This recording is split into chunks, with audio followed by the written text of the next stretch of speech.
Apocalypse, I can obtain infinite upgrades by drawing cards. Hey! Look who's back for more adventures. We love having you here to continue this story that keeps us all awake. Important note, all of this is pure fiction, so don't try any techniques you hear here in real life. Your neighbor might call the cops. This amazing novel and all its rights belong to the original author. We're just the ones giving it voice and drama. Are you enjoying the show? Prove it by subscribing to our YouTube channel and leaving that like that motivates us so much. And if you want VIP access to exclusive content, our Patreon is waiting with things you won't find anywhere else. Chapter 526, The Beginning of the War. Just last night, at 11:15 p.m., we confirmed that the last participating civilization in the orbit of the 7th planet had also withdrawn. Their withdrawal occurred approximately 3 to 5 hours ago. We received images of their original orbit, showing that the planet had vanished. Commander, we have a new discovery. After repeatedly comparing our star charts of the orbits of the 6th, 7th, and 5th planets, combined with recent rounds of observations and sky surveys, we discovered that a fleet seemingly emerged from the orbit of the 5th planet over the past 2 months, silently navigating. They are extremely stealthy. Without repeated verification, it would be almost impossible to detect that it is a fleet. However, even so, we only found a clue, a trace of them leaving the orbit of the 5th planet 2 months ago. The distance is too great. We don't know where they went afterward, or where they are now. Your judgment is correct. The two civilizations in the orbit of the 7th planet didn't suddenly change their minds and choose to leave after observing. They must have successively discovered the anomaly and chosen to withdraw. We are too far away, and the civilization in the orbit of the 5th planet seems to be quite advanced. If we hadn't intensified our search, we might not have discovered this fleet at all. The next day, at 3:30 a.m., Shan Shilin brought the information to the old man. The old man awoke from his sleep and sat in his office, the lights off, listening quietly as Shan Shilin completed his report. His face, hidden in shadow, showed neither surprise nor joy. After a long silence, he asked, "Who do you think their target is?" "I don't know. But according to observations of the orbits of the 1st, 2nd, and 3rd planets 2 days ago, their standoff seems to have ended, and the war is escalating again," Shan Shilin said gravely. "However, if the inner circle civilizations continue their war, the outer circle civilizations will have an opportunity to continue their conflict. But I didn't expect it to be the civilization on the 5th planet's orbit that made the move. In the past, while Blue Star had developed rapidly, it had never ceased its focus on the interstellar battlefield. After the explosive war that erupted more than 2 months ago, the secondary civilization battlefield quickly entered a period of stalemate. The inner circle civilizations, which fought the fiercest battles, briefly ceased hostilities. One planet each in the orbits of the 1st and 2nd planets was erased during the war. How it was erased is largely unknown due to the vast distance, and observations from Earth are very limited. However, after that, the fighting in the inner circle temporarily ended, entering a period of stalemate. But recently, this situation has been changing. The fleet in the orbit of the 5th planet has been sailing silently, having left the planets nearly 2 months ago and heading into space. Their target the outer orbit of the cloud pattern star system. Their technology is extremely advanced, and after entering a state of silence, they have remained missing, their whereabouts unknown. Consequently, no one knows who their target is. Just the disappearance of the fleet was enough to frighten two civilizations in the orbit of the 7th planet into surrendering outright. How powerful must this civilization in the orbit of the 5th planet be? The old man stood up from his seat, went to the window, and looked at the scenery on the fake window as if gazing at real scenery.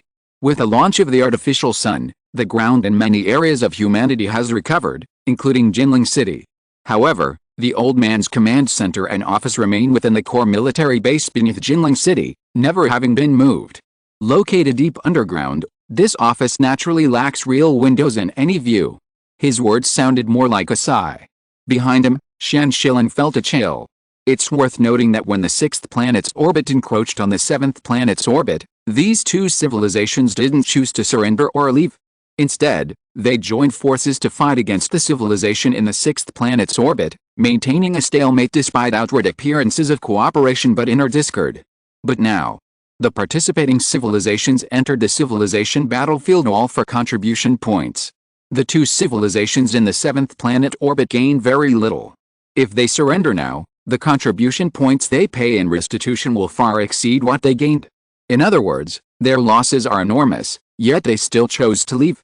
This shows that they believe, if this fleet from the fifth planet orbit, which disappeared into space and sailed silently, was heading for them, the price they would pay would be far greater than the losses they would incur by surrendering now. Shan Shilin took a deep breath and analyzed. If only one participating civilization made this choice, it wouldn't be enough to explain anything. But now, both civilizations in the seventh planet orbit have made this choice, which is enough to show how powerful the civilization in the fifth planet orbit is. It should definitely surpass the civilization in the sixth planet orbit, and the civilization in the sixth planet orbit is stronger than the civilization of the dwarf planet A3 in the eighth planet orbit that we are facing. This allows us to make some judgments. Experts also speculated. There was a difference in strength between the two participating civilizations in the seventh planet orbit. The civilization that surrendered first may have been the first to discover the traces of the fifth planet orbit fleet, so it immediately fled, leaving the last civilization in the seventh planet orbit to search and panic. Until last night, they also discovered a clue and then chose to surrender and leave without hesitation. And in between, a full 2 months had passed. The situation for humanity was similar. If it weren't for the alien civilizations participating in the seventh planet orbit, humanity might still not know what happened in space. The civilizations in the seventh planet orbit, fearing becoming the civilizations in the fifth planet orbit, have all left. So now, the fifth planet orbit fleet only has 2 targets left, the blue-skinned humans in the eighth planet orbit and the blue-skinned cyclopes in the sixth planet orbit. Who are their targets? The vanished fifth planet orbit fleet is like a terrifying hunter hidden in a dense forest. You know it's in the forest right in front of you, but you don't know exactly where it is, whether it will attack you, when it will attack you, or in what form. The old man fell into deep thought. He didn't know. But he knew that Blue Star had to prepare for an impact. Perhaps Blue Star should choose the same path as the 2 participating civilizations in the seventh planet's orbit, but Blue Star could not retreat. The star system Blue Star was home to the fleet of the Third Arm's Overlord, whose strength might be even greater than that of the participating civilizations in the fifth planet's orbit. Here, humanity might still have a choice, but once they returned, facing the fleet of the Third Arm's Overlord, humanity would have nowhere to escape. Outside the battlefield of civilizations, there are no rules in the starry sky. The strong have many ways to crush them. Rather than surrendering and retreating now, it was better to wait and see. As long as it was still safe, humanity could use the time spent in the second-level civilization battlefield to develop. Even if it was only for a day, it would be crucial for a civilization. We need to prepare in advance. Redeploy all levels of units, and relocate important technical teams and facilities underground. Prepare for the possibility of war. This was the deployment Li gave after a long silence. He turned to Shan Shilin behind him and said, "Also, please invite Mr. Lin." This message was quickly relayed from here to Lin Qun. Lin Qun was the first non-federal high-ranking official to receive this news.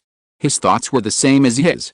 Humanity might not be stronger than the 2 participating civilizations in the seventh planet's orbit, but the situation humanity faced was different. We're caught between a rock and a hard place. Our choice doesn't really matter much.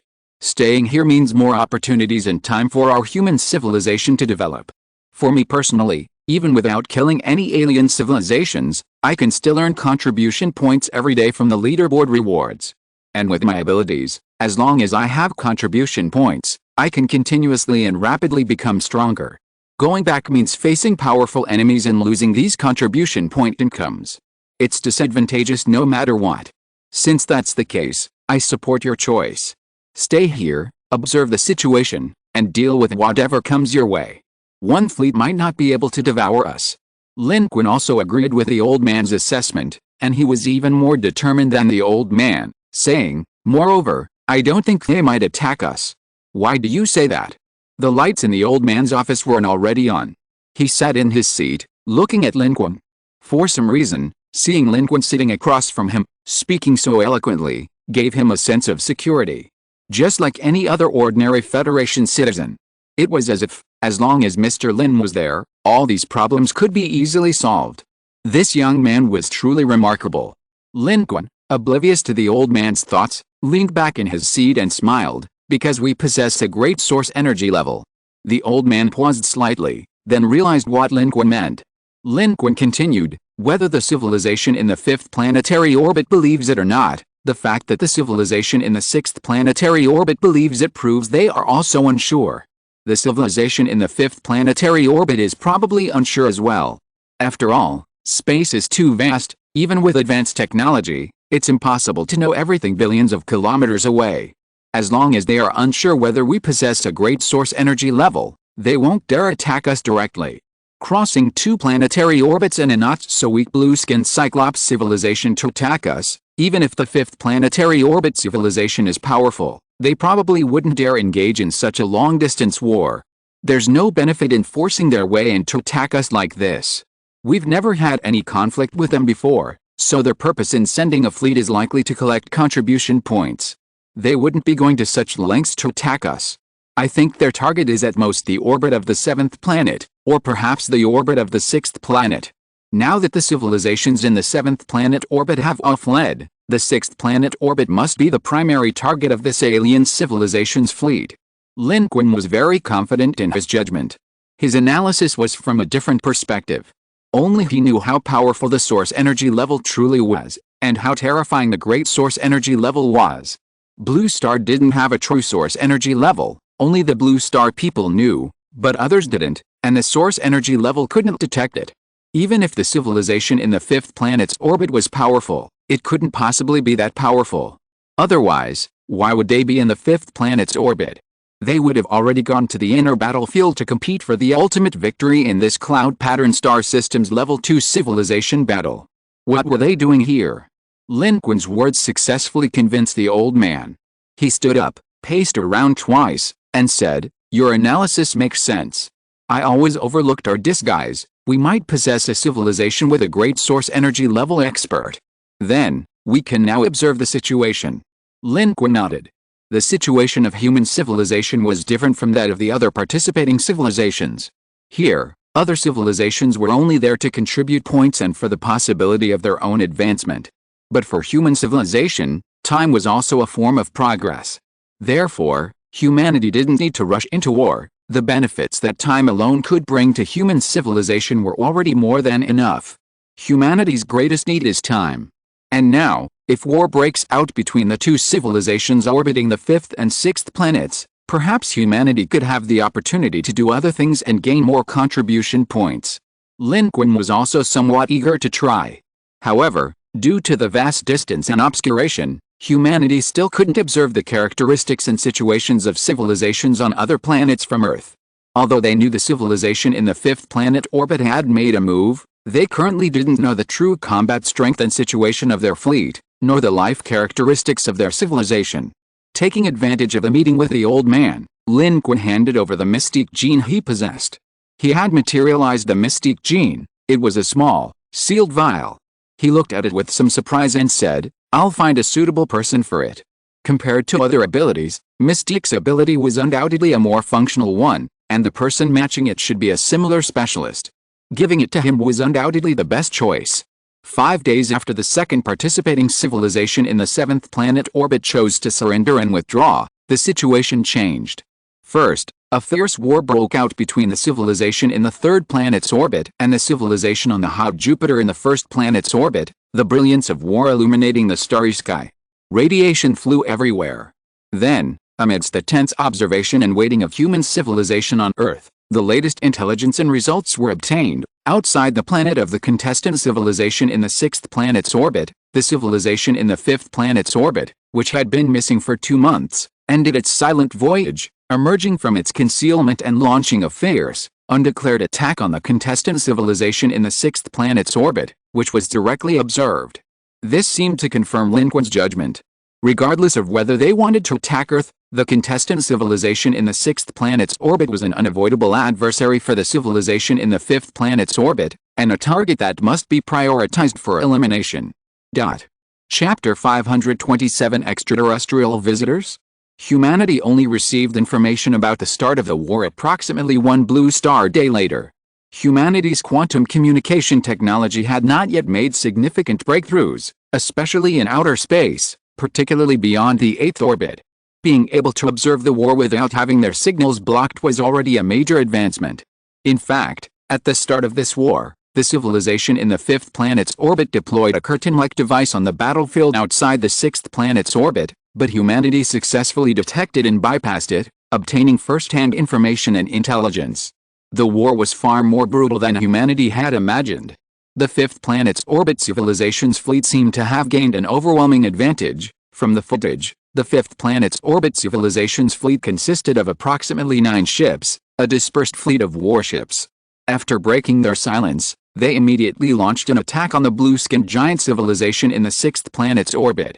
It's worth noting that their attack point was less than 100,000 kilometers from the sixth planet's orbit. This distance is extremely dangerous for interstellar warfare, especially for an attack launched against its home planet. Inside the Federal Jinling underground military base, in a high-level conference room, staff officers were introducing and analyzing images transmitted from the front lines. Although the information was delayed, it was still crucial. While information is relatively slow in space, reaction time is also relatively longer over large distances. Therefore, the delay wasn't too significant, especially since the current conflict was between 2 planets in different orbits, not human civilization. Seated in the conference room were high-ranking federal military officials. Chen Wiang, as the head of the federal fleet, was in a relatively forward position. The supreme commander, the old man, and Lin Qun were also in front. Behind them were all high-ranking federal officials, including military leaders and the head of the space observation expert team, each with a serious expression. In a level 2 civilization battlefield, a single move could have far-reaching consequences. Currently, only 3 participating civilizations remained in orbits between the 5th and 8th planets. Any situation, even if not currently threatening Earth, could become a threat at any time. Chen Wiang raised his head and said, "This means that the technology of the civilization in the 5th planet's orbit far surpasses that of the blue-skinned contestants in the 6th planet's orbit. Not only did we fail to detect the silent, navigating fleet of the 5th planet's orbit civilization, but the 6th planet's orbit civilization also failed to detect it. Otherwise, they would never have allowed the other side to close to such a distance. Besides us, these civilizations are all well-prepared level 2 civilization contestants.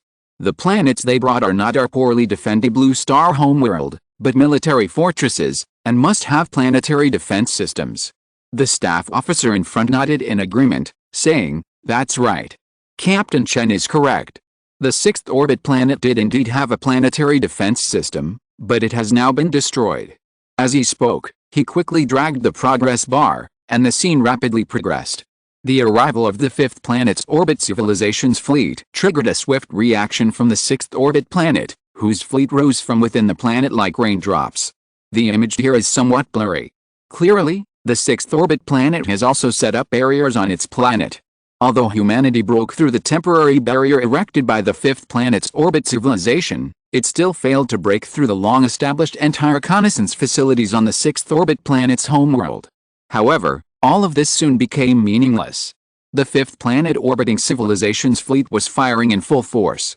From the observed footage, all 9 warships in their fleet fired simultaneously. Their warships weren't very clear in the footage, affected by interference.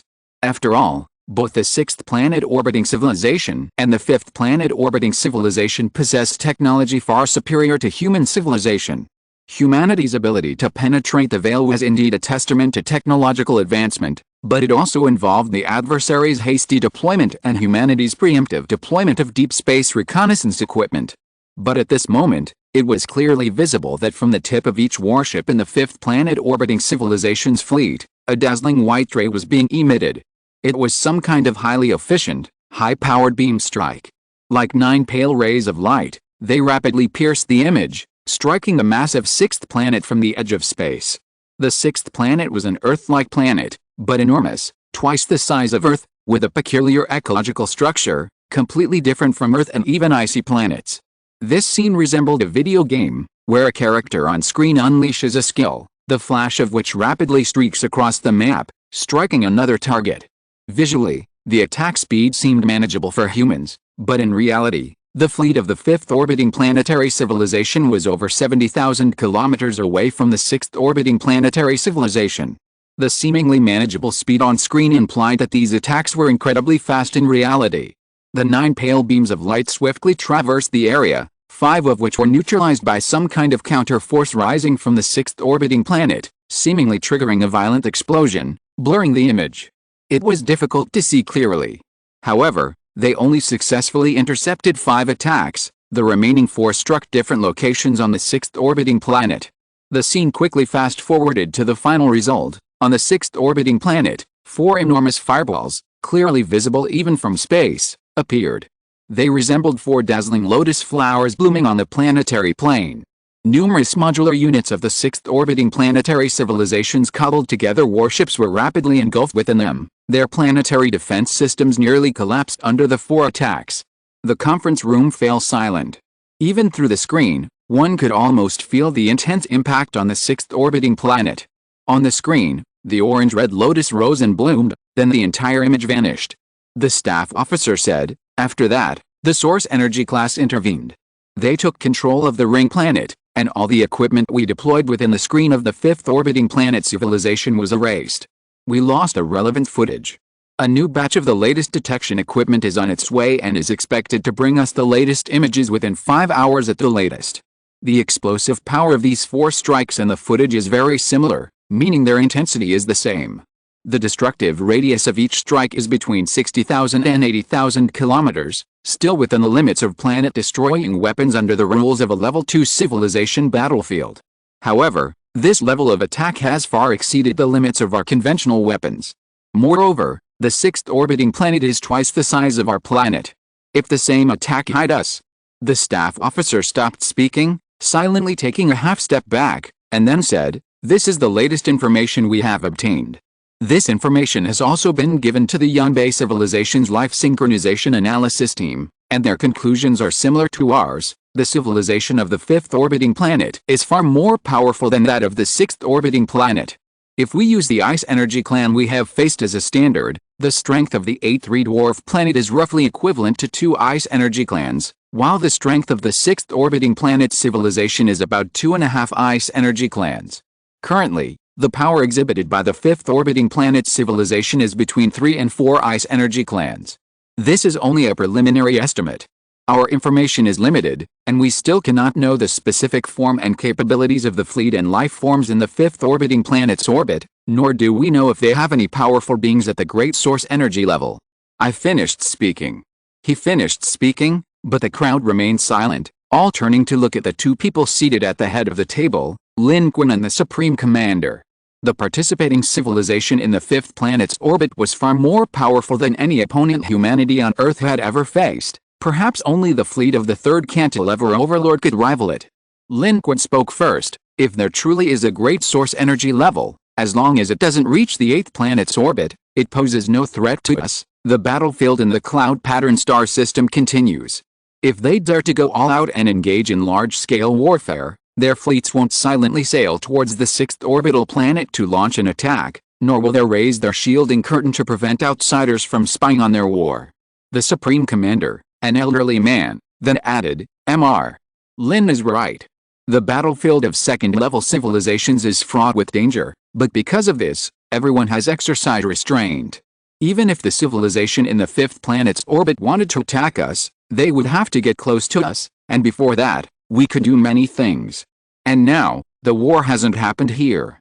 This is a war between the civilizations of the 5th and 6th orbital planets. Mr. Lin and I have reached a consensus. We can wait and see, and continue to observe. For us, time is opportunity. Our civilization is undergoing a new round of technological explosion and nationwide cultivation. We cannot forget that there are powerful enemies beyond the 2nd-level civilization battlefield. Therefore, unless it is the last moment, we cannot easily leave the 2nd-level civilization battlefield. We must seize the time within the 2nd-level civilization battlefield to fully enhance our civilization. Otherwise, whether we stay or retreat, we are nothing more than toys in the hands of other powerful civilizations. Therefore, my opinion is, remain silent, continue to observe, and focus on development." This was the consensus reached between Lin Qun and the Elder Supreme Commander. Currently, the war hasn't reached Blue Star. In fact, there's the orbit of the 7th planet in between. Blue Star still has space and time, and is still quite safe. Therefore, now is not the time to leave. For a civilization, any safe time can be used for full-scale development. For Lin Qun, as long as he stays here, the daily contribution points from the leaderboard will be a considerable income. Even without participating in the war, humanity can become stronger simply by staying. At this moment, after a brief discussion, the experts present confirmed that if the civilization on the 5th planet orbit defeats the civilization on the 6th planet orbit and attacks humanity, as long as humanity knows the end of the war in advance, there will be enough time for them to surrender and leave the current second-level civilization battlefield. Everyone agreed. Now is the time to observe and wait. Humanity is not a party to the war, but an outsider. The meeting concluded, and the Supreme Commander, an elder, ordered the formation of a new war task force to monitor the conflict between the civilizations orbiting the 6th and 5th planets. In truth, people already had a judgment on the outcome of this war. Although the civilization of the 6th planet had displayed formidable power and advanced warships when it approached Earth, it appeared stretched thin and outmatched by the attacks from the civilization of the 5th planet, clearly no match for them. Defeat was only a matter of time. However, even a little longer they could hold out would be beneficial to humanity. With the launch of a new batch of human probes, the news return was not good. It seemed the two civilizations were engaged in a continuous battle at the source energy level, the effects of which persisted, and the images were blurry. The only certainty was that the war was raging, and the civilization of the 6th planet was being besieged on its own doorstep. However, they hadn't given up. Clearly, they still believed they had a chance. Despite this, human civilization began a rapid retreat, preparing to leave the current second-level civilization battlefield at any time.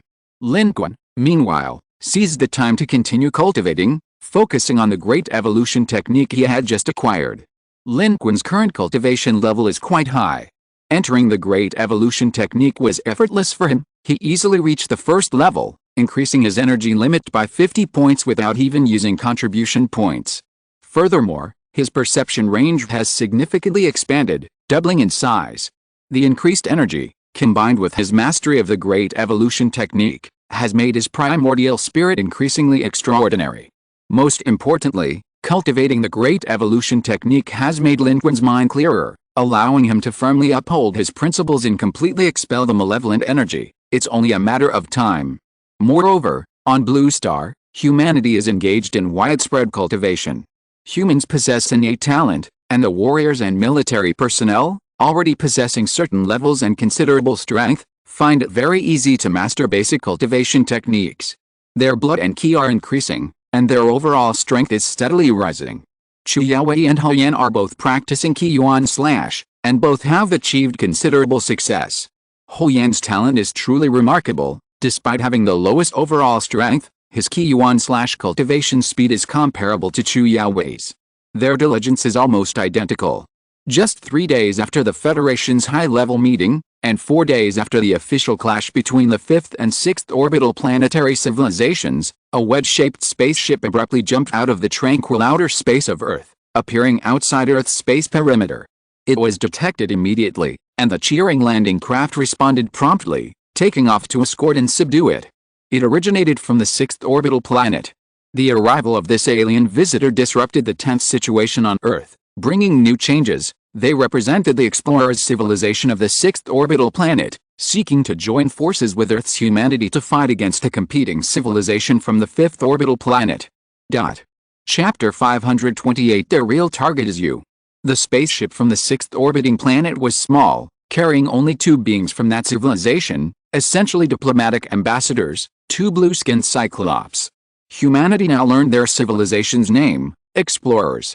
This didn't quite fit their image.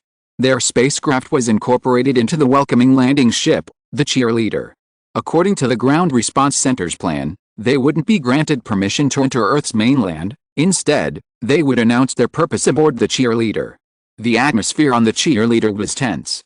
The person in charge was Duan Xianqi, whose body had undergone multiple modifications, granting him transformation abilities similar to Transformers. In his normal state, his body, encased in external skin grafts, appeared only slightly taller and stronger than an ordinary person. However, beneath this seemingly normal shell lay a successfully replaced cybernetic body. Once activated, he could instantly transform into a humanoid mobile artillery emplacement, possessing deadly firepower. Even so, when not displaying his power, he stood out as the most burly among the humans, almost as large as the blue-skinned giants of the explorer civilization. You're Eldon, the ambassador representing your participating civilization? Follow me. 2 blue-skinned giants were placed in the aft compartment of the cheering landing ship. Countless people stared at them, but according to the initial scans, it was confirmed that these 2 blue-skinned giants were both civilian and had no combat capabilities. Their purpose in coming to Earth had already been communicated to the Earth's surface upon their landing. Now, the Earth's surface was about to hold talks with them. Eldon, the head of these 2 explorer civilizations, was somewhat nervous. Surrounded by armed humans, and carrying the heavy responsibility of its civilization, it quickly took 2 steps forward and said through the simultaneous interpretation device, "Have you truthfully reported our demands? We have a complete cooperation plan, 22 gigabytes of content, which we can deliver to you at any time. Moreover, we also possess information about the 5th orbital planet's participating civilization, the English race. They possess a high-level energy source. Are you taking me to see your leader as we requested? I want to see your high-level energy source life form. Even if we can't see them, seeing other source energy levels would be fine." Due to simultaneous interpretation and anxiety, its words were somewhat disjointed, but the information was accurate. And this was precisely the purpose, to form an alliance with humanity. The explorer civilization was no match for the 5th orbit planetary contestant civilization, the English race. After days of fighting, they were already showing signs of weakness and were on the verge of defeat. Out of desperation, they turned their attention to the mysterious and unpredictable humans on the 8th orbit, hoping to join forces with them. The small spacecraft that came alone, along with 2 foreign ministers from the explorer civilization who were not particularly combat capable, was their way of showing their sincerity. However, to these questions, Duan Xianqi simply said, "We haven't made a decision yet. Now you will meet with our high-ranking officials, and they will talk to you.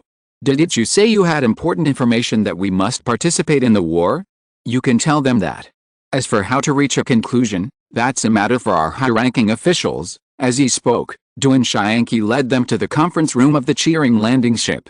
This room was connected to the ground command center, and the screen was already connected. However, instead of images of any high-ranking human officials, a virtual avatar composed of pixels appeared. This avatar represented the Supreme Commander, Lin Qun, and a group of technical experts in the office of the elderly Supreme Commander of Blue Star. This was naturally to prevent the other side from obtaining information about the humans of Blue Star. They would all speak through this avatar. The office of the elderly Supreme Commander was now crowded with people, all watching the 2 aliens on the screen. Lin Qun was among them. The other side's alliance request was unexpected, yet reasonable. If what they say is true, that this civilization called the Yin Clan in the orbit of the 5th planet poses a great energy level threat, then their choice to request an alliance with us is not without reason. They have no choice but to choose us, otherwise, their only path will be to leave the battlefield of 2nd-level civilizations. Lin Qun was analyzing the situation while also watching the 2 British people in the foreground. He had initially considered rushing onto the cheering landing ship to extract intelligence using his useless touch, but he didn't.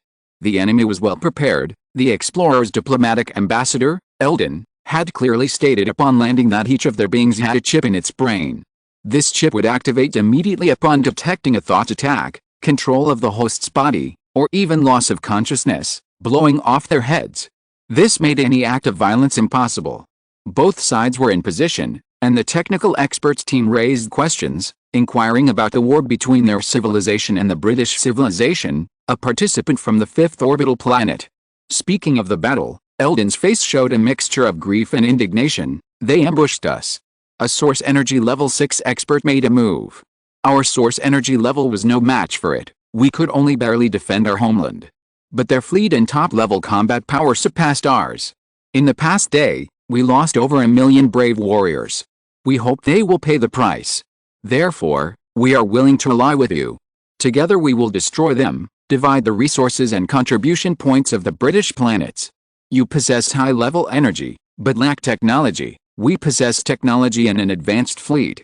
Our alliance will defeat them. If you stand idly by and watch us be annihilated by the British or forced to withdraw from the level 2 civilization battlefield, you will be the next us. Without the support of a powerful fleet, even if you possess high-level energy, you will perish under their powerful fleet. Your planets will be destroyed. Your civilization will be crushed. By then, Only energy-level beings will remain, mere ghosts, their defeat only a matter of time. Because you are the British's true target, we are merely in their way of advancing towards you. Eldon spoke at length, and it was clear that it was furious about the British people's achievements and even more anxious about the current situation their civilization was facing. However, none of the humans were affected by its emotions. Everyone present was intelligent. They all knew that none of the participating civilizations in this battlefield of civilizations were innocent. They were all looking to reap the benefits of others, and being attacked was something they should have been prepared for long ago. On one side, Papadu, who had volunteered as an alien advisor, sneered, "This diplomatic ambassador has said so much, but it all boils down to one thing. They can't defeat this so-called British people, but they're unwilling to leave and want revenge, so they want to unite with us to retaliate. They think we have a high-level energy source." Papadu paused for a moment before saying the last sentence, secretly glancing at Lin Qun. Since the last incident, with Kikike's death, it seems the division between the two factions of these weasel wolf people has ended. However, Papadu's prestige among its people seems to have declined, perhaps because its people believe Papadu is too close to humans. Consequently, Papadu seems to have to work harder for humans, becoming much more diligent lately. This is directly reflected in its proactive participation in various Federation events. Lin Qun remained silent, staring at the aliens on the screen. In fact, he had dealt with aliens quite a few times, but had few conversations. The civilization battlefield clearly illustrated the concept of those not of our kind. At this moment, the representative who had been asking questions was asking a new question, following the prepared script. Why choose to cooperate with us? The fourth, third, and second should also be happy to eliminate an enemy. What do you mean by saying the British are targeting us? How powerful are those orbital civilizations? They only think about eliminating us. You are different. Although you also have a high-level energy source, your technology is backward. I apologize, I don't mean to belittle you. This is an objective fact that must be stated in answering your question. Eldon quickly replied, as for what I said, you are the core target of the British. It's because you have a weakness. You only have great source energy level, but your technological strength is insufficient. For the British, you are the most manageable opponent with the great source energy level. According to our intelligence, the British possess a special technology that allows them to use the corpses of dead great source energy level beings to spawn their own civilization's great source energy level beings. The British great source energy level beings haven't made a move yet, and the source energy level 6 powerhouse currently attacking us is the most likely candidate for becoming a great source energy level being. Therefore, their target is you, your great source energy level beings. As long as they can kill your great source energy level beings and use the corpses of your human civilization's great source energy level beings, the British can quickly help their current source energy level 6 powerhouse become a great source energy level being. Even if what is spawned is only a source energy level 7 being, the difference between a great source energy level being and an ordinary source energy level being is incomparable. With two great source energy level beings, they can join the ranks of first-tier civilizations in the second-level civilization battlefield. Do you think their target is our explorer civilization or your human civilization? Everyone exchanged bewildered glances at Eldon's question. The Supreme Commander looked at Lin Qun. Mr. Lin, do you think what it says is true? Lin Qun shook his head. He couldn't judge. Even if it were true, the British and explorer civilizations were wrong. Humanity didn't have a single true source energy level being. But this information couldn't be revealed. They wouldn't believe it anyway, and believing it would only bring annihilation. But in this matter, there was no need to believe or disbelieve. The only question was whether humanity could benefit from it. Everything else was irrelevant. After all, everyone was a participant. No one could trust anyone else, and anyone could attack anyone else. The potential for profit was the crucial driving force behind the choices made by civilizations and individuals.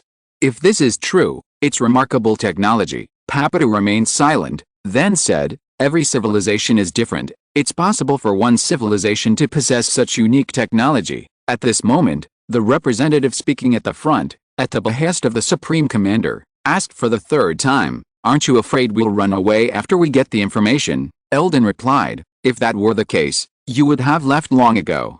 It's not easy to come to a civilization battlefield. For civilizations like yours and ours, we are destined not to be the victors. We have to leave by paying reparations. Therefore, without enough contribution points and resources, who among us would be willing to leave? The explorer civilization represented by Eldon was clearly not participating in a level 2 civilization battlefield for the first time. They knew very well what they could gain here: contribution points and resources. The latter was something humanity only realized after conquering the frozen planet. Although the contribution points generated in a level 2 civilization battlefield might not be much more than those in a level 3 civilization battlefield, the resources generated here far exceeded those in a level 3 civilization battlefield. Just then, Lin Qun stepped forward, indicating that he wanted to speak. The representative who had just spoken quickly stood up and handed the seat to Lin Qun. Of course, whoever was speaking here, on Eld's side, it was all the same person, the same voice, with no difference. Lin Qun asked directly, "I don't believe what you're saying, and you're deliberately drawing the attention of the British to us. You've jumped in without any concealment. You're trying to drag us into this. In our human culture, such behavior is not something we approve of or accept." Lin Qun was stating facts, and his tone was aggressive, a change from the previous representative. Eld's tone froze. It said, "I can't prove it, but our arrival is sincere. If you're willing to help us, we're willing to provide you with ready-made technology. You can ask for it. As our request for your cooperation with our Federation, this is the reward we'll pay you. Including but not limited to complete starship construction technology. I believe you'll definitely need it. And once we join forces to conquer their planet, if we take down the British, you can take 70% of the contribution points, while we'll only get 30%. What do you think?" It hadn't said these words until Lin Qun pressed it, clearly having prepared something it could say or not. If humanity quickly believed and agreed, they wouldn't have to pay any price. But if not, they would naturally have to offer benefits in exchange for human help. Moreover, they clearly knew what humanity lacked. However, listening to these words, how much of this information could be trusted, and how sincere the alliance truly was, were all questionable. And this was a question that humanity couldn't judge with the information it currently possessed. However, one thing was certain: the alien civilization would definitely act in its own self-interest, absolutely exploiting human civilization. The only question was whether their true purpose was mutually beneficial exploitation or something else. "Let's discuss it," Lin Qun said, temporarily suspending the communication with Eldon's suggestion. The technical expert excitedly said, "We've observed them, and their technological development direction is very similar to ours. If we can obtain their technology, it's like directly exchanging it from the contribution point shop. This will greatly help us and save us a lot of time in our own research and development." Meanwhile, Papadu shrank back upon hearing this. Actually, it could also provide this technological support to humanity, but that would render it and its weasel werewolf companions worthless. Therefore, it could never completely transfer the technology to humanity, and at this point, it couldn't participate in the discussion. Humanity's greatest desire is undoubtedly to build a truly powerful human fleet. Currently, they are still exploring fleet construction. The completion of New Continent II relied on the help of Papadu and other Yunbei civilization beings. There was also the incident with Kikaik, which caused the project to be suspended. However, if they could obtain complete shipbuilding technology, humanity could completely break free from the Yunbei civilization beings and build independently, further shortening the time humanity would spend exploring. Under other circumstances, humanity might choose to explore and research on its own, but now, humanity needs a fleet and the ability to wage interstellar warfare. Eldon's words seemed particularly tempting. Their civilization is more advanced than humanity's. While they can't discover the location of the source energy level on Blue Star, figuring out humanity's technological level and needs would be incredibly easy. The current situation is truly ironic. Just a few months ago, the fleet of a participating civilization from the 6th orbital planet had besieged Blue Star. Now, their ambassador has arrived, extending an invitation to humanity to form an alliance. But this is the battlefield of civilizations. Between civilizations, there is only absolute self-interest. Technology and contribution points equal resources, and resources are profits for both individuals and civilizations. Lin Qun didn't believe a word Eldon said. Humanity didn't possess a high source energy level and couldn't meet their cooperation requirements. But the benefits were real, not just the technology they could offer, but also, for Lin Qun, an opportunity to harvest contribution points. Currently, there are no other participating civilizations on the 8th and 7th orbits.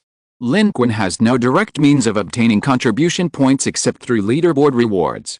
Conversely, This war between the explorer civilization and the British civilization might be a good opportunity for him to accumulate contribution points. Lin Qun hadn't acted before because going in directly on behalf of humanity would have meant facing attacks from both sides, making it extremely dangerous. But now, joining forces with the explorer's civilization would be different. Regardless of the explorer's sincerity, at least they wouldn't be attacked from both sides, increasing their chances of taking advantage of the chaos and significantly reducing the danger. While obtaining contribution points from the leaderboard was stable and safe, it was slow and scarce. Harvesting the lives of other participants to gain contribution points was the fastest and most efficient method. Lin Qun's card drawing ability required contribution points to activate, and given humanity's current situation, entering the inner ring of the cloud pattern star system's civilization battlefield was impossible. That would be suicide. The outer ring was also in a state of flux. Leaving the second-level civilization battlefield was only a matter of time. Lin Qun's opportunities to harvest contribution points were dwindling. Leaving the second-level civilization battlefield meant facing the fleet of the third cantilever overlord. Although Lin Qun and humanity's strength had improved considerably, they couldn't claim complete confidence or further improvement, so they couldn't let the opportunity slip by. What if they could draw some more powerful cards? Thinking of this, Lin Qun felt a surge of excitement. Lin Qun pondered for a moment, then said, "Perhaps we can give it a try." At this moment, the Supreme Commander looked at Lin Qun, posing a crucial question with deep concern. "But do we really possess a great source energy level?" Lin Qun simply smiled faintly and said, "Whether we have a great source energy level or not isn't important. What matters is acquiring the technology, right? Besides, there aren't many other participating civilizations around us now. My innate ability requires contribution points to activate. This time, with the British civilization clashing with the explorer civilization, I can take advantage of the chaos to see if I can amass some contribution points, boost my combat power, and buy us some time. We can agree to their terms. I'll only take one spaceship. As long as they don't realize we don't have a great source energy level, we'll have made a huge profit." The elderly Supreme Commander paused slightly upon hearing this, then shook his head. "Your thinking is quicker than mine this time." In truth, the Supreme Commander didn't understand the world of top-tier combat power, and his judgment in this regard naturally lagged behind Lin Qun's.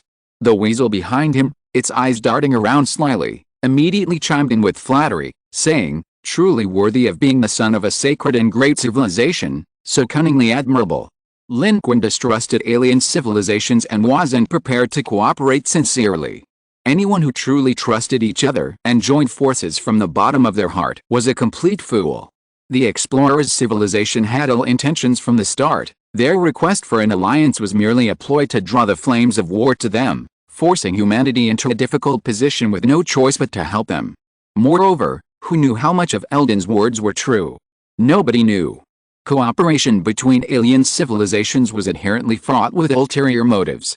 Furthermore, this was a battlefield of second-tier civilizations, who knew whether they wanted to unite with humanity to eliminate the British, or with the British to eliminate humanity?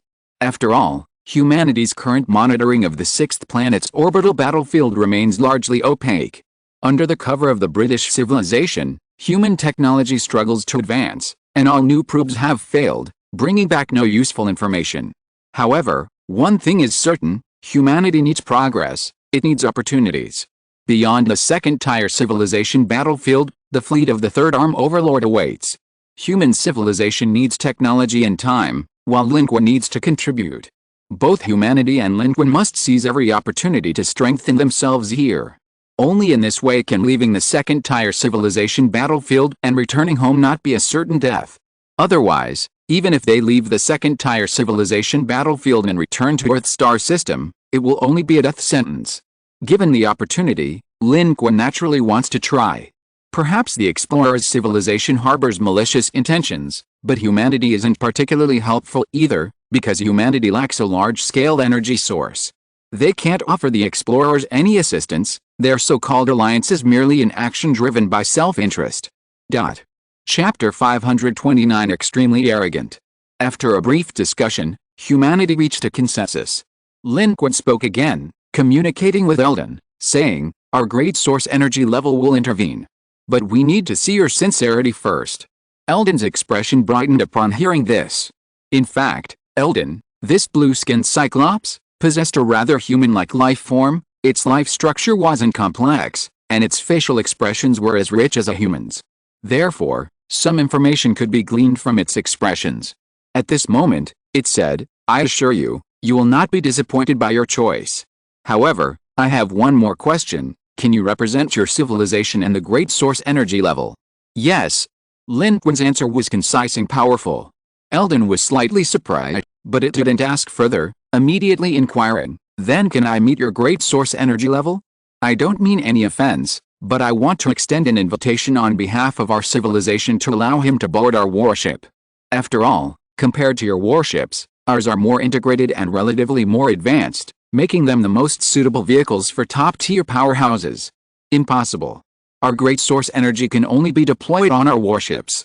Lin Qun's refusal was equally concise and forceful, giving Eldon no further opportunity to make demands. He stated directly, "Our people will escort you back to your warships, and our scientists will compile a list of the technologies we need.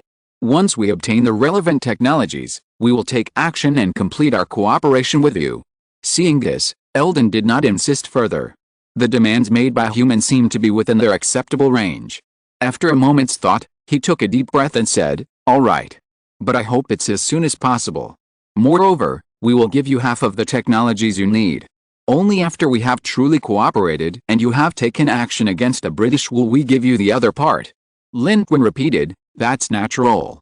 You can rest assured that we humans always keep our word. Our great source energy will take action." The conversation thus came to an end. Eldon and the other two ambassadors from the explorer civilization were taken back to their own ships to rest. In the Supreme Commander's office, everyone breathed a sigh of relief. This was a success. "I will immediately prepare the list of technologies we need. Do you think it's true? Are they really that sincere? It seems like they were serious." "I don't believe it. It's impossible for an alien civilization to genuinely ally with us. But we can't really ally with them either, because we don't have any great source energy level beings. The British do. However, Mr. Lin, how do we offer them a great source energy level being?" The last person's words drew everyone's attention back to Lin Qun.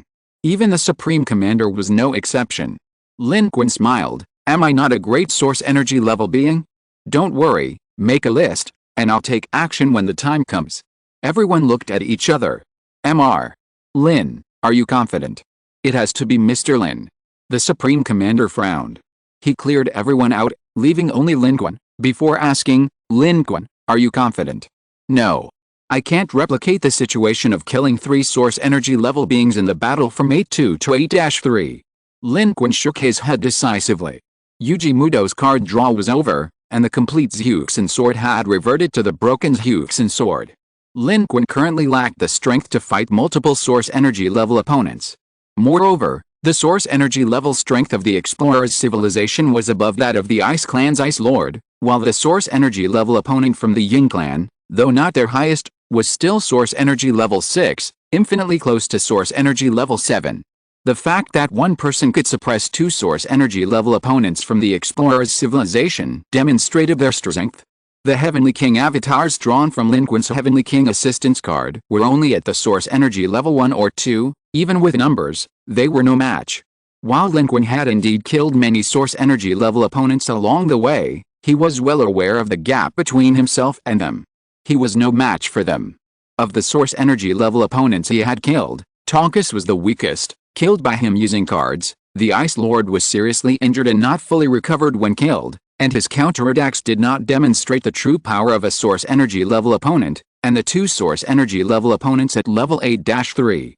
The energy level first clashed with a Heavenly King summoned by Lin Qun, then was suppressed by Lin Qun's immortal execution sword. Lin Qun had been using cheat codes to fight them all along. Lin Qun had never directly faced their immense power, but he knew very well that if he directly confronted the source energy level, with his current combat strength, he would be no match. However, Lin Qun could choose not to fight the source energy level. Anyway, they were far from Blue Star, so he could simply avoid battle. And since that was the case, instead of staying on Blue Star, he should go and see if he could find an opportunity to gain some contribution points. Lin Qun's innate ability could only be activated with contribution points. Now, there were only a few civilizations left in the orbits of the 8th and 7th planets, But outside the civilization battlefield, the fleet of the third cantilever overlord was also watching with predatory intent. Lin Qun knew that with his current strength, he might not be able to fight them, so naturally he wanted to seize every opportunity to harvest contribution points. This war between the explorer civilization and the British was undoubtedly one such opportunity. The Supreme Commander, an old man, showed a worried expression. That's a great source energy level, Lin Qun, don't be impulsive. Moreover, all of our new batch of probes have lost contact. The British civilization's current technology is very advanced, and we can't break through it with our current technology. If you go there, we might lose contact as well. Don't worry, I'm not someone who's courting death. I have no intention of engaging in combat with them, Lin Qun said. I already have a plan. I'm going to stage a ruse. Anyway, we can get the explorer civilization's technology. As long as we get it, even if it's only half, we'll still have gained something. When the time comes, I'll go and see the situation. If we can harvest some contribution points, that would be best. If not, we'll run away as soon as possible. If we can keep this explorer civilization on the 6th orbital planet a few more days, it will only benefit us. In any case, every extra day we stay here is a free profit for us, isn't it? If Blue Star is in danger, I can detect it through changes in the overall human rankings. However, the likelihood is slim. The Ice Energy Clan fleet wouldn't dare attack, and the main forces of the British and explorers are engaged in the 6th orbit war. If I were to arrive, they would be even less likely to leave a great source energy level like me at their doorstep and use this as a diversionary tactic to attack us. It would be a loss for them. Lin Qun spoke the truth, and the Supreme Commander, an elder, couldn't be not either. Currently, even just stalling the situation is advantageous for humanity because humanity's starting point is too low. It's like comparing a student's score on the college entrance exam within a year. One student scores 200 plus points, while another scores 600 plus points. The former has a much larger potential for improvement. Even a small improvement is a huge boost. Other participating civilizations need to obtain resources and contribution points in the second-level civilization battlefield to bring them the progress and achievements they desire. But for Blue Star's human civilization, simply staying here is part of the improvement. And now, someone is even offering humanity readily available technology that is desperately needed. That's practically an extra bonus. As Lin Qun analyzed, his decision to go into battle was based on the fact that while humans on Earth cherished their home planet, in the eyes of others, Earth itself was insignificant. The risk of fighting across multiple planetary orbits to relocate was extremely high, making it completely unworthy of consideration. Earth was actually quite safe. This was why Lin Qun and the Supreme Commander had never considered this a diversionary tactic. The civilization of Dwarf Planet 8-3 chose this diversionary tactic because their home planet was the farthest and safest, with a battlefield set on an icy planet. But now, the battlefield was in Orbit 6, closer to Orbit 5. The Yingzhou and Explorer civilizations were far from Earth in Orbit 8. Lin Qun's arrival brought them even closer. As long as they believed that humanity possessed a high-level energy source, they wouldn't dare relocate when such a source was right on their doorstep. If they did relocate, humanity's high-level energy source would be ruthless. Who could withstand that? Unless they eliminated humanity's high-level energy source first. Confirming Earth's safety was also the reason Lin Qun was willing to set off. However, the elderly Supreme Commander was still somewhat worried, saying, Lin Qun, I know you probably already have a plan in mind, but no matter what, don't be reckless. Don't worry, I know. Even if the empty city ploy fails, I have the ability to escape on the battlefield. It would be best if we could make some money. If not, I'll come back, and we'll run away as fast as we can. Lin Qun smiled and said, Next, we'll see how the explorer civilization performs. If things go very smoothly, perhaps we can gain more time, which would be even better. Lin Qun still has the Heavenly King's Assist card and the Angel's ultimate skill. Even if he's not a match for the source energy level of the British and explorer civilizations, he can still escape unscathed, which is the source of his confidence to go. If I can't win, at least I can run away, right? Lin Qun's trip is both to buy time and to earn some contribution points for himself. After all, it's a battlefield between two civilizations, and if possible, he might be able to get a large number of contribution points. He can then draw cards multiple times. Lin Qun needs cards, more cards. Therefore, how could he let go of this opportunity to potentially harvest contribution points? Although he can also get contribution points based on the leaderboard rewards, it's not as fast as harvesting them. In the last battle, Lin Qun amassed 700,000 contribution points, which made him very excited. Now, his strength is sufficient, and he has the ability to harvest contribution points like crazy. What he needs is a battle with a large number of participants from other civilizations. Let him reap the rewards. If he can harvest another batch, perhaps he can even upgrade his card pool. A level 5 card pool. Thinking of this, Lin Qun took a deep breath, his heart filled with anticipation. This time, the explorer civilization came knocking, and regardless of whether it was a conspiracy or not, it was an opportunity for both human civilization and Lin Qun. The explorer civilization might have its own plans and schemes, but humanity also had its own. They never dreamed that humanity didn't actually have a true great source energy level. And this would be the basis for Lin Qun's empty city stratagem. He had experienced many dangerous situations, and this kind of scene was nothing to him. He remained calm. Looking at Lin Qun and listening to his words, the Supreme Commander was somewhat moved, saying, "This is not just an empty city stratagem, but snatching food from a tiger's mouth. But since you are confident, I believe in you. You will return with a full harvest, Lin Qun." One can't help but admire Lin Qun's strength and audacity. That's a battlefield where 2 powerful interstellar civilizations clash, and 3 powerful energy sources.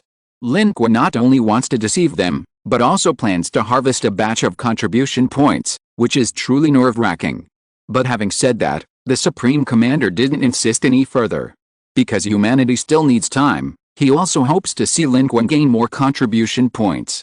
Perhaps, for other civilizations, leaving the civilization battlefield when they can't win is the last resort, but for humanity, beyond the civilization battlefield, there is the fleet of the Third Arm Overlord waiting. The humans of Blue Star have grown a lot compared to before, but whether they can fight against a Third Arm Overlord is still a big question mark.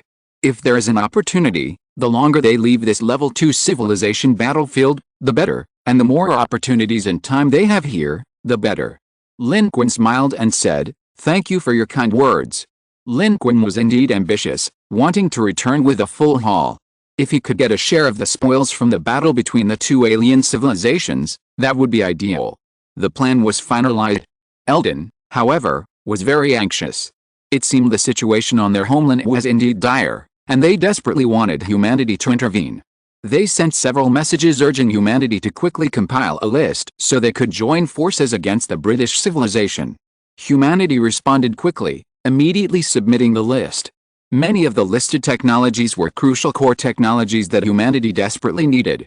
Eldon also promptly reported this technology, and ultimately, the explorer civilization selected about half of the list, fulfilling the promise.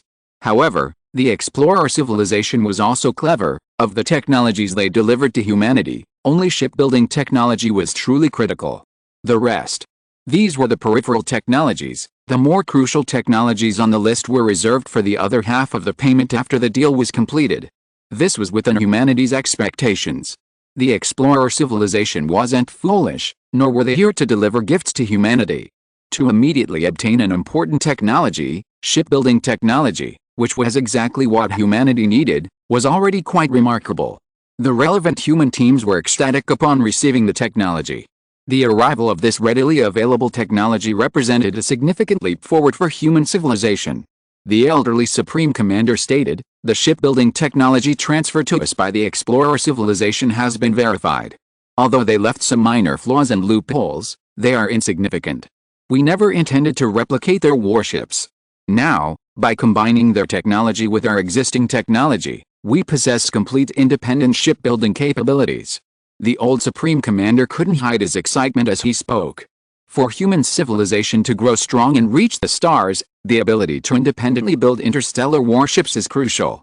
Without warships, without interstellar capabilities, without a powerful fleet, how can we face the threats of space?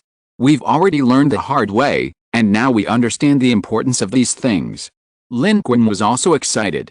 Warships are the platform for the strong in the space battlefield. If the human fleet could be upgraded, it would directly improve Lin Qun's survivability and combat capabilities in space, avoiding the previous predicament of not being able to reach his opponents. Of course, while everyone was excited, they all understood that turning the technology into real warships would take time. While humanity was excited, Eld seemed impatient, urging repeatedly, "Our technology is here. Human civilization, aren't you going to help us?" But at that very moment, humanity's outer space detection system detected another spaceship. It made a high-profile jump, arriving from the orbit of the fifth planet within the star system, without any concealment, directly appearing in outer space. The cheering landing ship docked in outer space, immediately activated and flew towards it. This was a spacecraft from the British. However, this spacecraft had no combat capabilities, nor did it carry any British life forms. It was a very small spaceship, carrying a message from the British: "Human civilization, you have three choices. First, surrender now and leave the level 2 civilization battlefield. Second, join forces with the explorer civilization and be wiped out by us. You can try and see if you can fight us. Third, hand over your great source energy level life form now. After it dies, when we slaughter your planet, we will leave you 10,000 as a seed of life." The message from the British was very simple, just this one paragraph, but its content was extremely arrogant. Three choices. The first one was to tell humanity to leave. The other two, no matter how you look at them, were essentially a death sentence written by the British civilization for human civilization. It was as if they already knew that humanity would join forces with the explorers, but they didn't care, because even if they joined forces, humanity and the explorers combined wouldn't be a match for them. Only death awaited them. This message was transmitted back in the shortest possible time. Although Eldon strongly requested to see the message from the British to human civilization, he was ruthlessly refused. This message was naturally also presented to the Federation's High Command. Shem Shilling said, "Arrogant. Extremely arrogant. This so-called British are too rampant, sending a spaceship directly to deliver the message to us? What is this?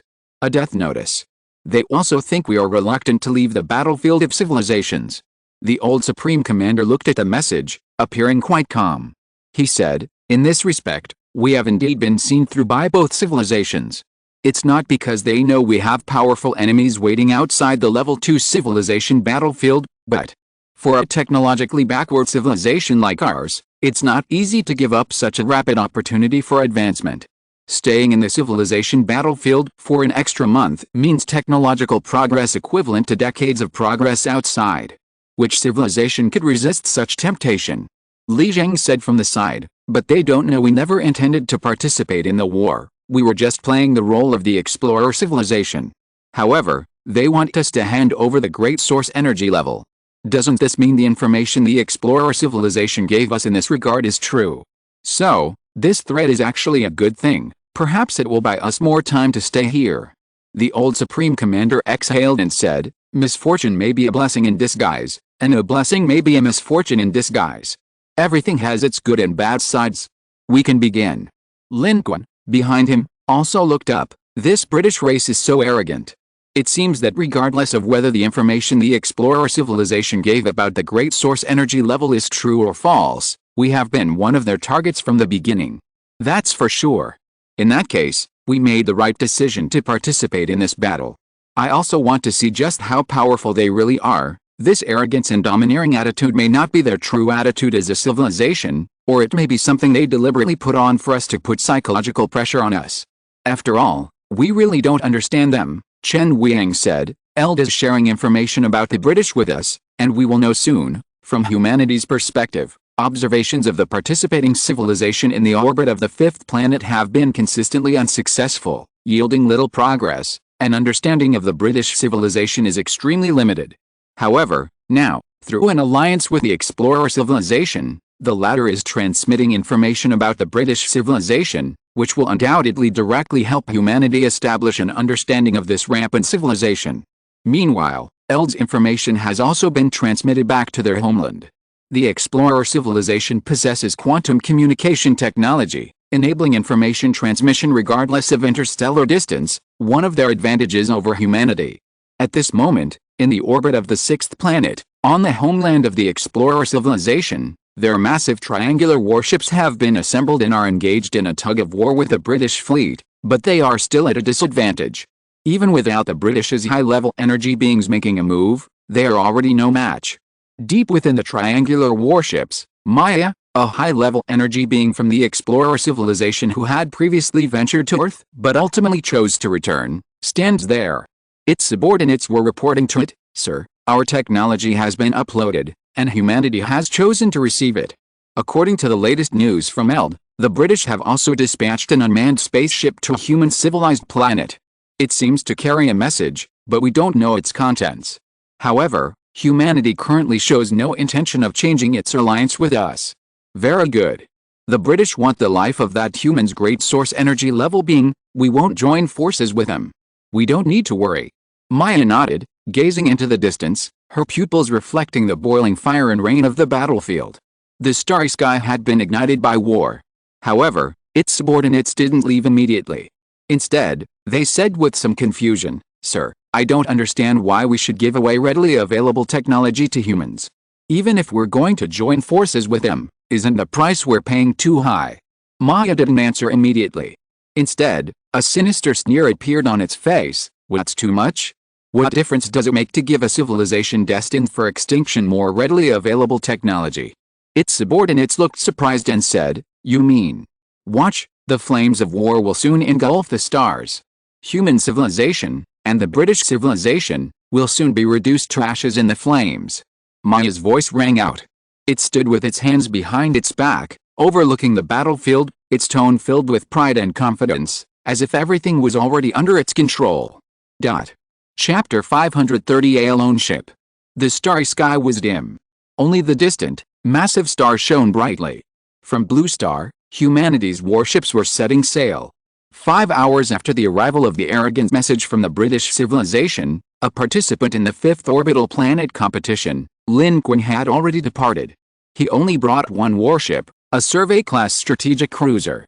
Chu Yaowei, Ho Yan, and others wanted to go with Lin Qun, but he refused. He traveled alone in the survey-class strategic cruiser, with all the crew members present, and Suji as the commander. As Lin Qun boarded, Suji and the people on the bridge saluted him. "Mr. Lin, the survey-class strategic cruiser is at your service." The other crew members also chimed in. "Mr. Lin, it's so good you're all right.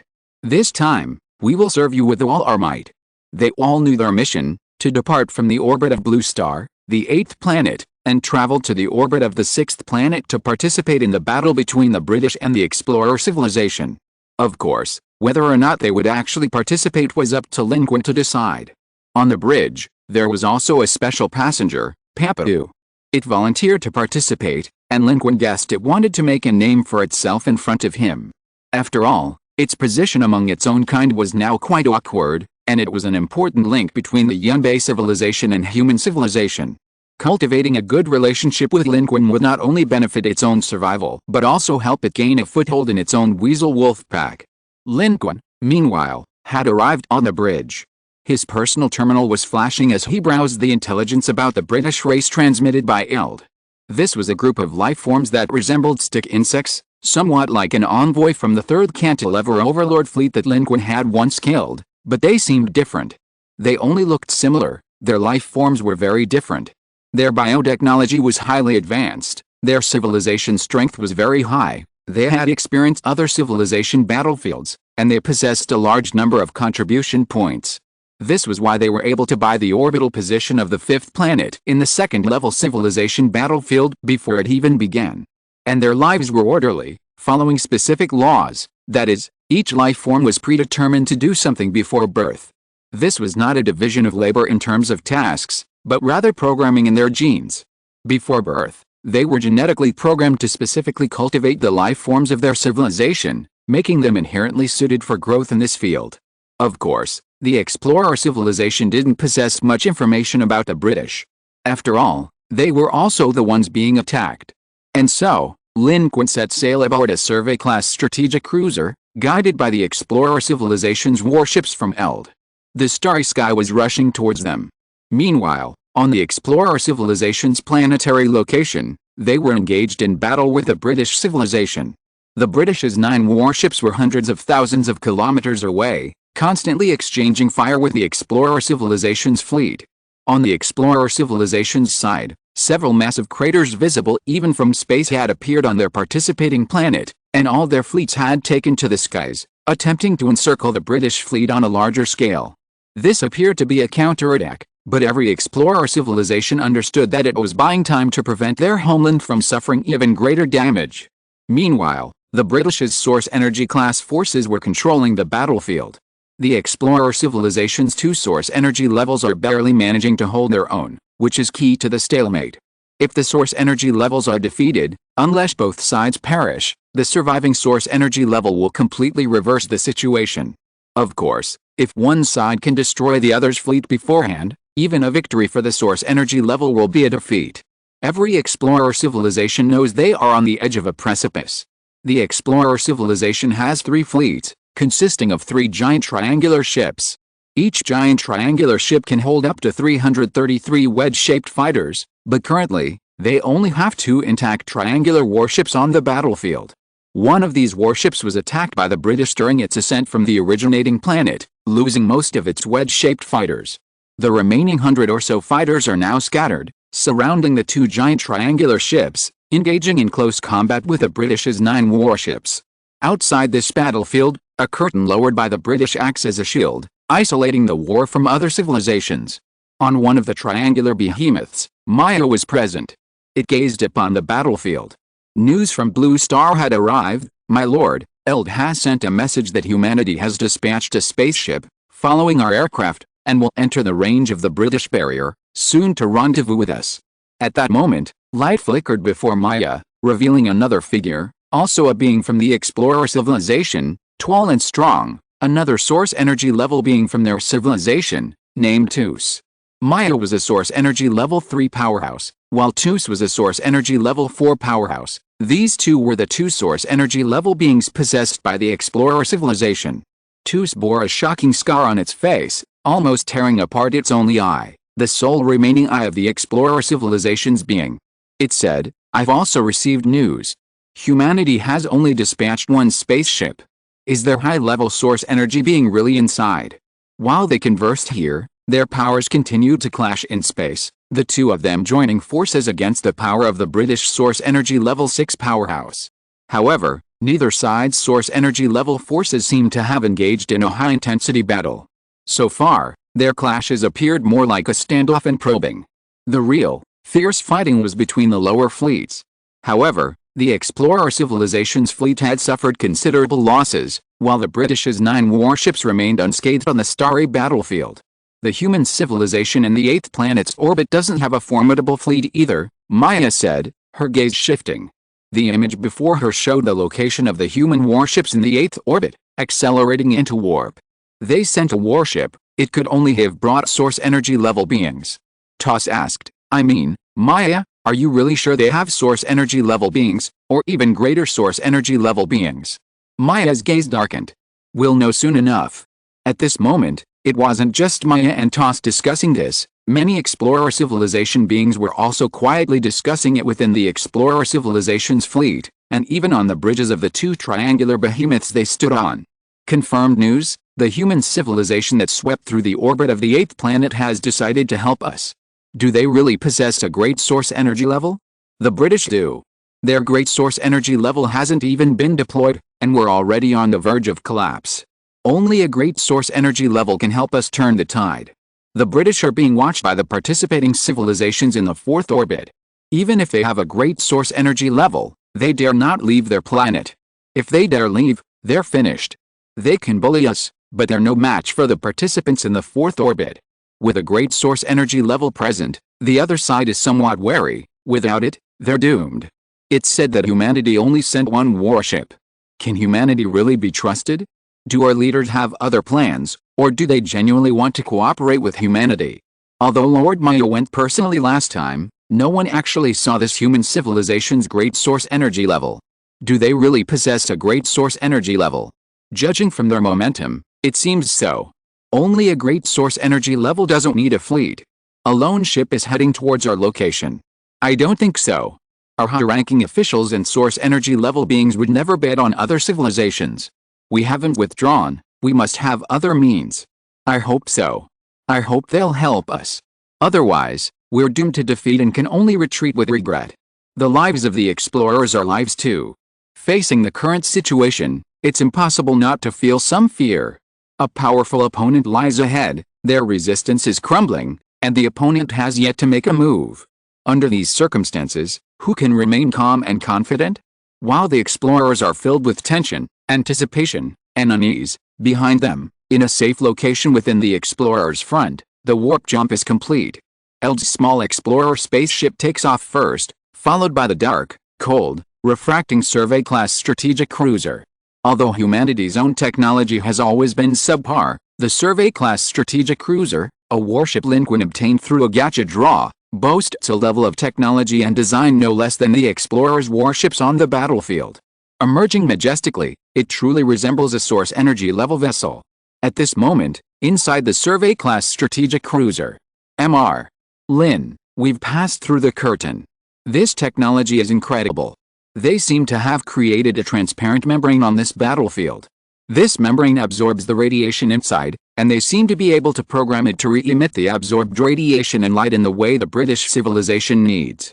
From the outside, the starry sky here appears perfectly calm, with no sign of battle. This prevents anyone who might notice the anomaly from spying, and keeps those who don't know anything unaware that a war is taking place here. The technicians on the bridge were reporting, also marveling at a curtain erected by the British civilization. On Earth, their observations were very limited. Only now, having passed through and experienced it firsthand, could they truly understand what this curtain was and what its function was. But Papadu merely scoffed. It's nothing but a few tricks of information fraud. Any civilization with even a little power can see through it at a glance, and might even use their technology to counter-fraud them, making them shoot themselves in the foot. It stopped abruptly mid-sentence, noticing Lin Qun's gaze sweep over it. It immediately dropped its disdainful expression, its face beaming with a smile. Great and sacred son of civilization, I see this Ying civilization is nothing special. I'll help you disguise yourself, this time we'll surely win. Let them see what real technology is.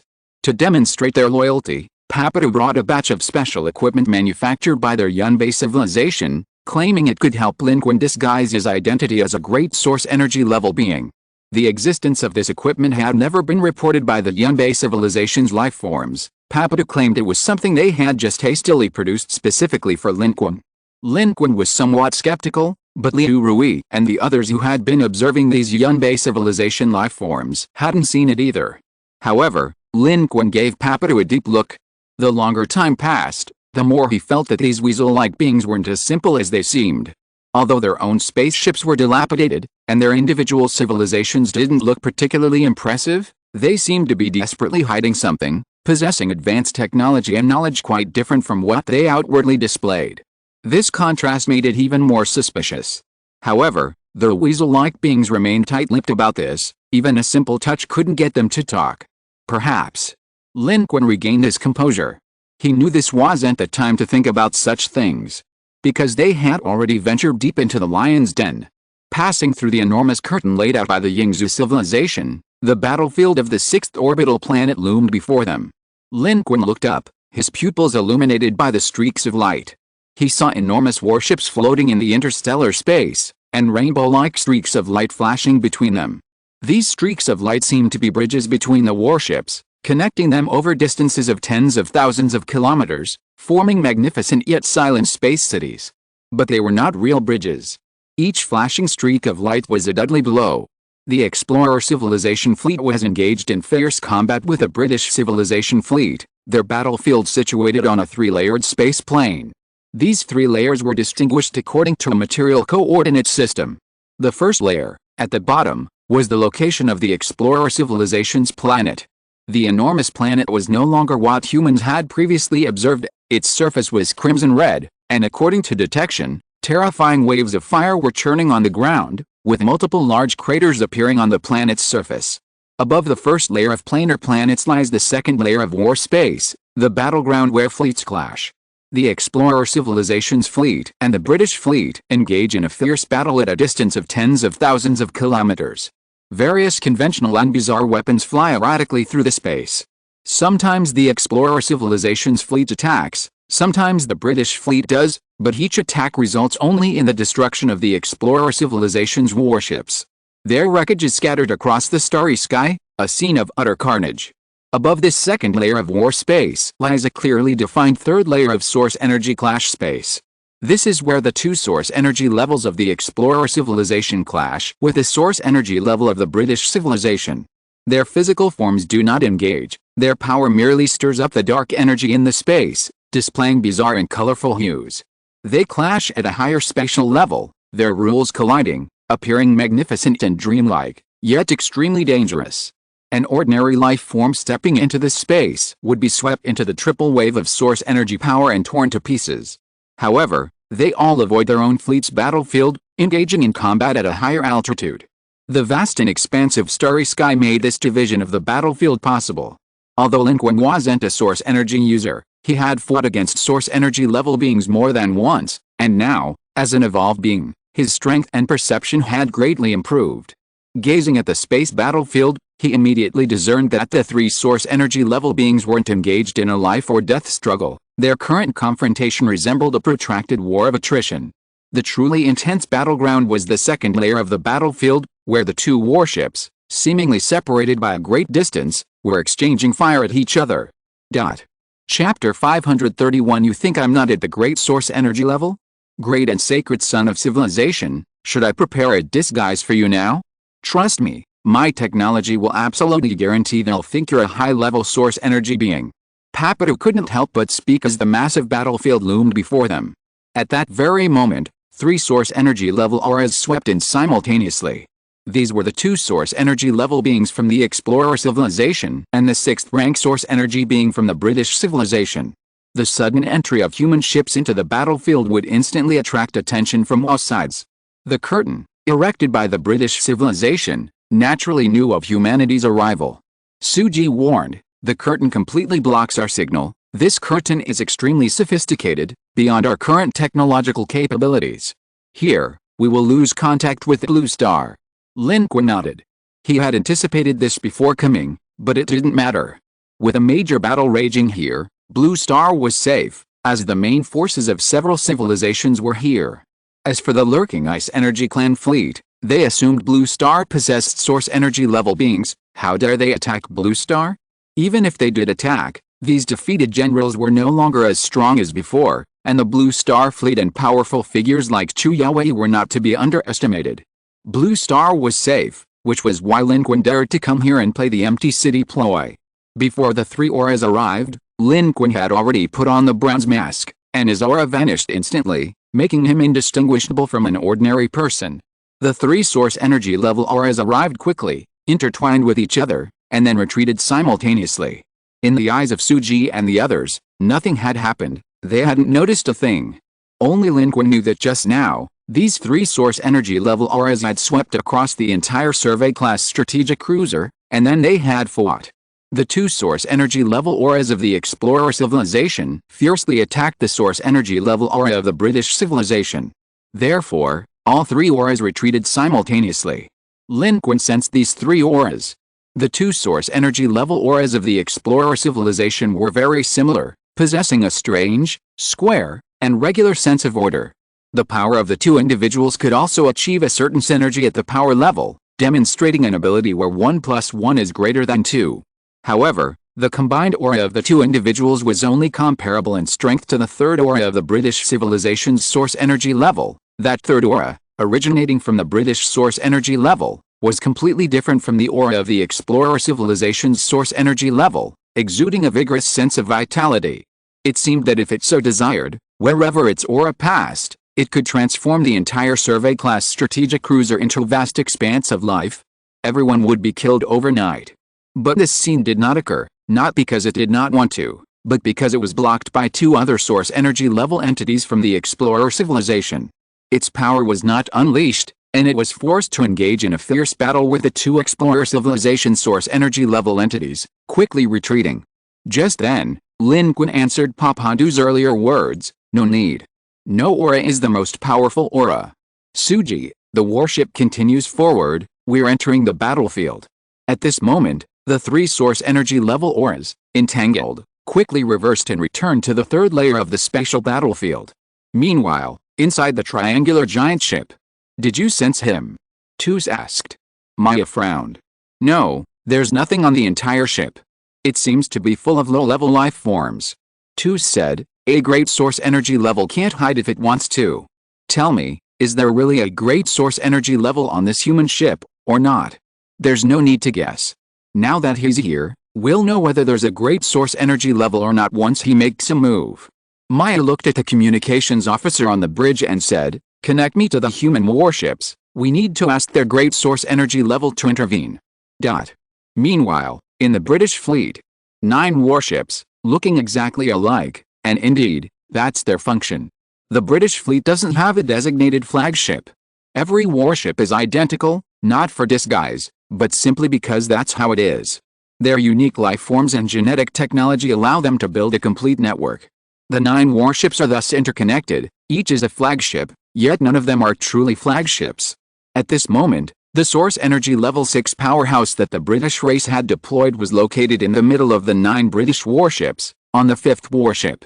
Its appearance was very similar to the surrounding British life forms, resembling a stick insect, except that its robe was adorned with dark gold patterns, revealing its nobility and extraordinary nature. It sat in a strange seat on the bridge, its eyes tightly closed until this moment when it suddenly opened them. Beside it, the captain of this British civilization warship respectfully asked, "Respected Lord Qun, have you found the high source energy level on that spaceship? Should we inform Lord St. Ava that the target has appeared? After all, it will take some time for Lord St. Ava to arrive here." Unlike the tense atmosphere of the explorer's civilization, the British fleet was remarkably calm. This was related to the characteristics of their civilization, and also because they knew they had no reason to lose this battle. Their fleet was comprehensively superior. Their strongest individuals were also far ahead. They had no chance of defeat in this battle. One aspect of the British civilization's goal, revealed by the explorer's message to humanity, was correct. They indeed wanted to seize humanity's great source energy level to help their 6 source energy experts, Qun, achieve the same level. The birth of a new great source energy level would bring unprecedented progress to any civilization, enough to elevate their civilization's strength to a new level, a value far exceeding contribution points and war resources. Therefore, despite the covetous eyes of the 4th orbital civilizations, they still launched a war. The fleet sailed silently to avoid the attention of other powerful civilizations, allowing them to launch attacks on the orbital civilizations below. However, humanity was indeed far away. To seize humanity, they had to defeat the explorer's civilization, which stood between them and humanity in the orbit of the 6th planet. Thus, the explorers shielded humanity from a potential threat. Qun didn't speak immediately. It said, "I didn't sense any great source energy level aura." The captain looked surprised. "Sir, you are the closest to the great source energy level. If the other party really has the great source energy level, they might be able to avoid the perception of lower-level source energy level beings, but they shouldn't be able to avoid your perception. Moreover, the combined judgment of St. Ava and our technical department confirms that if the human civilization in the orbit of the 8th planet really has great source energy level beings, their strength absolutely cannot exceed source energy level 7. They should be newly promoted great source energy level beings. Otherwise, killing those 2 source energy level beings in 8-3 wouldn't have been so difficult. This should be something you can sense. Perhaps their great source energy level isn't on that ship, or they have some means of concealment. After all, they are top-tier powerhouses. The explorer civilization is allied with them, so they must know we also have a great source energy level. Their great source energy level wouldn't dare to show itself easily." Qun slowly spoke, "With a civilization in the 4th planetary orbit watching us closely, even if Lord St. Ava takes action, he can't leave for long. Once it's discovered that he's not there, our homeland will also be in danger. So, before we have definite information and certainty, we shouldn't alarm Lord St. Ava. Let's see what this human ship can do. With my strength, plus our fleet, even if a great source energy level takes action, we can hold off a newly promoted source energy level 7. Right now, the explorer civilization should be more anxious than us. They will definitely urge humanity to take action. As long as this human civilization's great source energy level takes action and exposes its location, we can then counterattack, and this battle will be easily won. Our strength far surpasses those 2 civilizations. With just a little patience, they are destined to lose. My lord, you are right. We are already invincible. The gap between civilizations is enormous. We possess advantages they cannot match on any level. We only need to proceed steadily, and they are doomed." The captain of the British civilization bowed deeply, fully agreeing with his lord's words. Their discussion was calm yet rapid, seemingly cautious, but their tone was filled with pride and confidence in their civilization. They firmly believed in their own strength. These two civilizations were nothing but dung. Kizin also raised its head. This was also an opportunity for it. In fact, it was older than their civilization's great source energy level St. Ava. It had been a source energy level being for a very long time, and had remained at source energy level 6 for a very long time. With so many years, even as a source energy level being, it was nearing the end of its life. If it didn't become a great source energy level being soon, it would die at the end of its lifespan. By the time it reached source energy level 6, its talents and genes had reached their limit. It knew it couldn't advance any further on its own. Even its biotechnology couldn't extend a single source energy level lifespan. Perhaps some civilizations could, but their level was still insufficient. This was its last chance. It hoped that human civilization could possess a true great source energy level, and it had come here. Their judgment was correct. If humanity truly possessed a great source energy level, its strength would definitely not exceed source energy level 7, and it would certainly not be their match. Victory was assured. But, had humanity's great source energy level truly arrived? Did they truly possess great source energy level lifespans? On the battlefield, new orders were being issued. The 9 warships of the British civilization advance in unison, accelerating their attack, igniting silent yet terrifying explosions on the explorer civilization's triangular behemoths, the flames rising and destroying numerous small wedge-shaped fighters. The British civilization was intensifying its offensive. Meanwhile, behind the explorer civilization's lines, the human survey-class strategic cruiser continued its forward march, preparing to enter the battlefield. The small L-drone spaceships leading the way had already rapidly returned to their triangular warship. Other wedge-shaped spacecraft, having received orders from their superiors, proactively made way for the human warship. This lone ship was now attracting the attention of numerous beings from both the British and explorer civilizations across the entire battlefield. They were all speculating whether this human warship carried a great source energy level being. Do you think the humans really have a great source energy level being? Have they really come? I think so. With just this one ship, without a great source energy level being, how dare they charge into the center of the battlefield? Only a great source energy level being would dare to advance alone like this. Perhaps they're bluffing. If a great source energy level being truly enters the battlefield, the entire situation will change. Just then, aboard the survey-class strategic cruiser, the communication request from the explorer civilization's triangular behemoth was confirmed, and the holographic projection of Maya appeared before Lin Qun. Its body was far larger than that of ordinary explorer civilization beings. Before it stood Lin Qun, wearing a bronze mask, directly speaking to it. Maya glanced at Lin Qun, and its simultaneous interpretation device quickly translated its words into human language, saying, "I want to speak with your great source energy level expert. Has he arrived?" As you can see, Lin Qun raised his head, calmly looking at Maya. Although not a source energy level expert, he had personally killed one, and facing a source energy level expert, he remained neither arrogant nor humble, calm and composed. Maya narrowed its single eye. "You are a human great source energy level expert." It scrutinized Lin Qun from head to toe. It sensed no aura from Lin Qun, nor could it discern that Lin Qun was a source energy level expert. "What?" Lin Qun said. "You think I'm not a great source energy level expert? If you are, then show me." "We have shown our sincerity, it's your turn to act." Maya was somewhat skeptical. From its perception, this human before it was unremarkable, even lacking any fluctuations in his body, seemingly concealing everything. But the other's composure and questioning made him stand out. If a great source energy level cultivator wanted to conceal themselves, it was indeed beyond the comprehension of a mere source energy level 3 cultivator. Therefore, its tone remained polite throughout. "I will take action, but I will not intervene in the source energy level battlefield," Lin Qun said calmly. Upon hearing this, Maya's expression changed. "What does this mean? If you don't intervene in the source energy level battlefield, what use are you? This is the basis of our cooperation. I kept my promise and came here. But I am not foolish," Lin Qun said, his eyes gleaming. "The Ying clan also has great source energy level cultivators. Even if they want to remain on their homeland, as long as I demonstrate great source energy level combat power, why wouldn't they take action? Besides, Didn't you say that their target is me? I'm not foolish enough to walk into a trap. Therefore, I will not intervene in the source energy level battlefield. But I will also help you.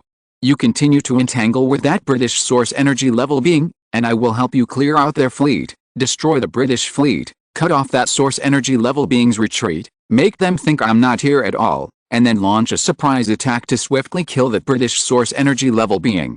At that time, the British will only have one great source energy level being left. You and I will cooperate to attack their homeland, and only then can we take over the British civilization.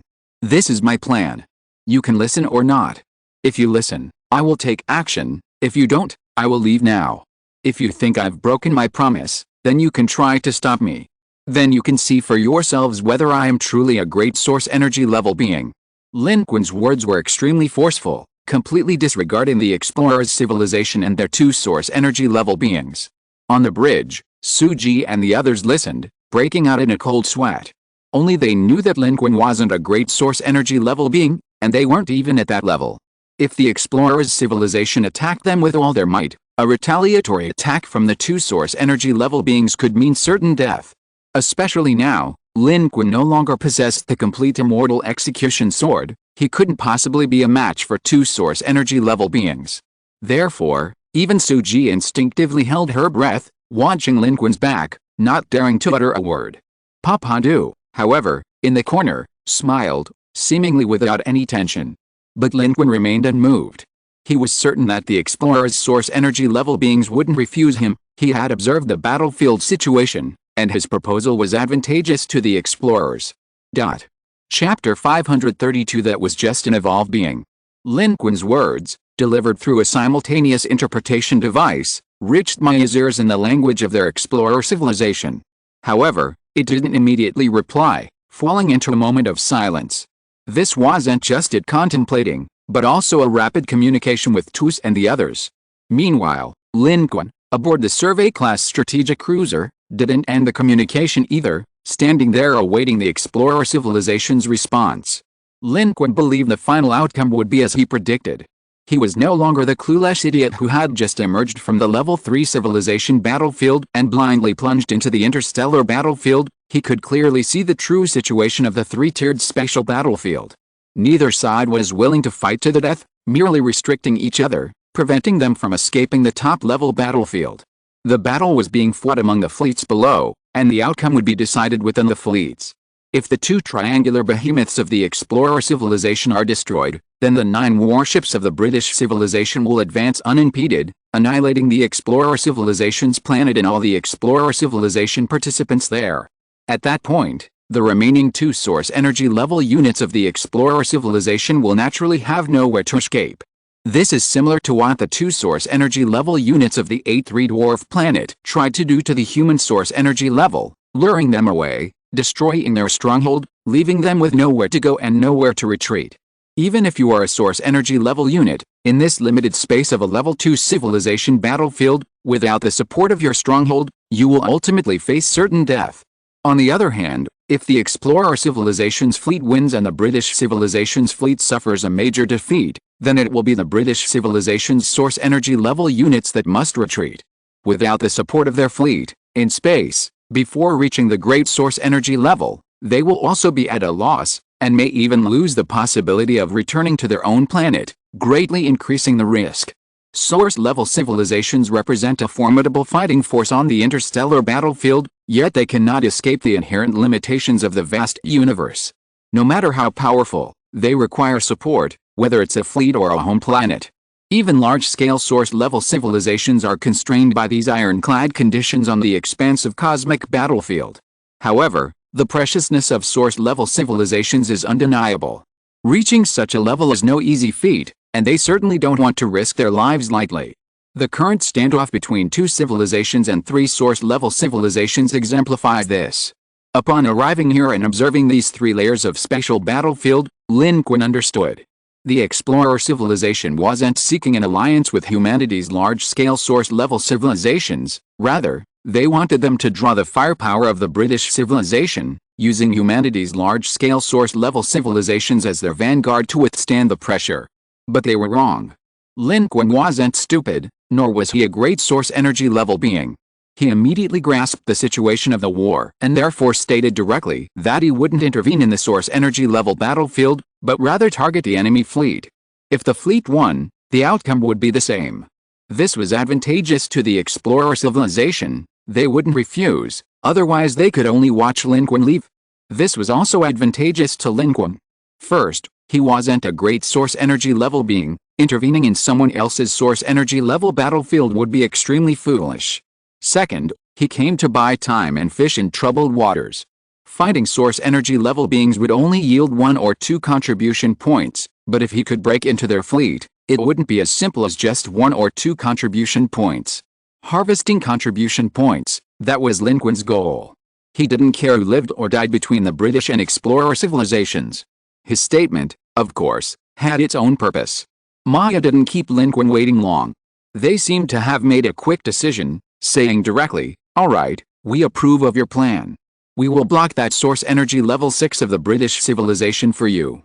You can attack with confidence, but this source energy level 6 of the British civilization must die. Otherwise, if it returns, their losses will be heavy.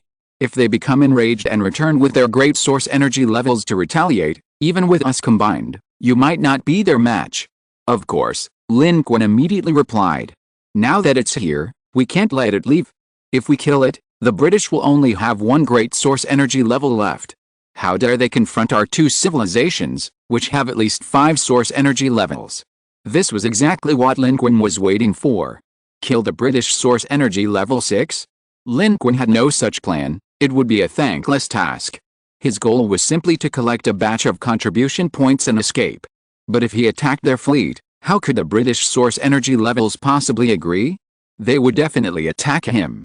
Therefore, someone had to help him block this British source energy level. Weren't the 2 source energy levels of the explorer civilization ready-made helpers? Maya said, "All right. The sooner the better. Our ship will escort you." With that, it cut off the communication. Although Toos didn't show its face, the image and sound were simultaneously transmitted to it. As soon as Maya finished speaking, it said, "Of the 5 source energy levels, we have 2. This proves that there are still 2 source energy levels on human territory. This matches the number of source energy level fluctuations we observed when humanity fought in the 8th orbit. This is a high-energy civilization." Maya said, his words seem deliberately meant for us. "You suspect he's lying to us? It doesn't matter. Humanity is the target of the British civilization. Their high-level source energy experts will have to intervene, whether they want to or not. Otherwise, letting this British source energy level 6 return would be unacceptable to them," Toos sneered. "Moreover, the people I invited have arrived. They're just waiting for the high-level source energy experts from humanity and the British to appear before they make their move. These participants will all come and go." Maya didn't speak again, but a sinister smile appeared on her face. At this moment, while rapidly exchanging information, they were also going all out, intensifying their confrontation with the 6 powerful source energy beings of the British civilization. The British civilization's evolved beings immediately realized what was happening and quickly intensified their own offensive, launching a fierce counterattack. The intensity of their auras instantly increased. On the battlefield of the 3rd level source energy clash, the flowing light and shadow became increasingly dazzling, like an aurora shimmering and flowing in space, covering tens of thousands of kilometers, magnificent yet filled with the aura of death and crisis. Maya and Toos rose from their respective triangular giant ships, their main bodies entering the 3rd level war space, dominating the wind and cloud, and fighting against the 6 source energy beings with all their might.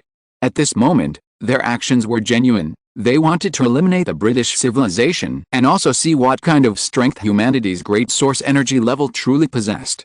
Simultaneously, their original steeds, the 2 triangular giant ships, moved in unison, advancing from the side towards the 9 British civilization warships. Meanwhile, on the survey-class strategic cruiser, Suji looked at Lin Qun. Lin Qun gestured to her to continue accelerating. The survey-class strategic cruiser's speed increased rapidly, the dark warship streaking across the battlefield like a fleeting glimpse of a startled bird, entering the 2nd layer of war space. At this moment, the human survey-class strategic cruiser had already flown out from behind the explorer civilization's triangular warship. In front of the survey-class strategic cruiser, Countless wedge-shaped aircraft dispersed, creating a path, then converged again like birds returning to their nests, forming a constantly moving, circling shield around the human survey-class strategic cruiser, charging forward at high speed.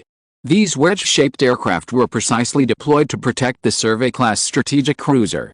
However, their arrival still kept Suji and the others highly vigilant. After all, they were not of their own kind, and no one knew what the alien civilization would do next. And in this formation, the human warship rapidly advanced.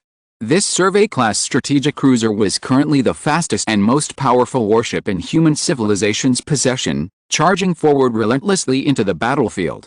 The explorers' wedge-shaped spacecraft did not betray them. On the contrary, they took the initiative to fly out and meet the attack from the British civilization fleet, deliberately crashing into the enemy's attacks to protect the survey-class strategic cruiser. The brilliant explosions of the spacecraft resembled silent fireworks blooming in the starry sky. Suji looked up at this scene and said, "This is the first time I've been protected in advance by spacecraft from an alien civilization. The British civilization's firepower is too fierce, and their accuracy at large distances is also very high. Without these wedge-shaped spacecraft, our single warship would have no chance of getting close." Lin Qun saw it too.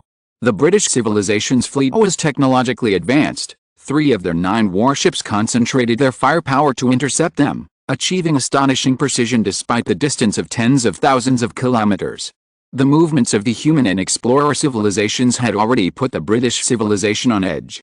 There was likely a true high-level energy source on that human warship. How could they not be nervous? Lin Qun's lone ship sped forward, while their 9 warships retreated in unison. The people on the survey-class strategic cruiser felt an unusual sense of satisfaction. Their spaceship, less advanced than the enemy's, had forced 9 of their warships to retreat. That feeling was truly exhilarating. However, they also knew that this wasn't because their survey-class strategic cruisers were so advanced that they could take on 9 British civilization warships single-handedly. Rather, it was because the enemy couldn't pinpoint the location of the humans' high-level energy source, and their own energy source was tied down. If the humans' high-level energy source seized the opportunity to attack, their 9 warships, at close range, would be no match for it and would be destroyed in an instant.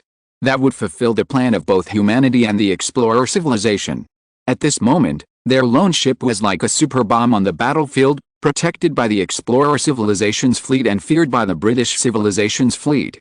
Meanwhile, the British civilization's energy source was still fighting with all its might, engaging the 2 explorer civilizations' energy source units, Tus and Maya, attempting to break through their obstruction and directly attack the lone human ship, forcing their energy source unit to intervene, if it even existed. "Lord Kixon, what should we do now?" In the 5th warship of the British civilization, the captain cautiously questioned their source energy level powerhouse.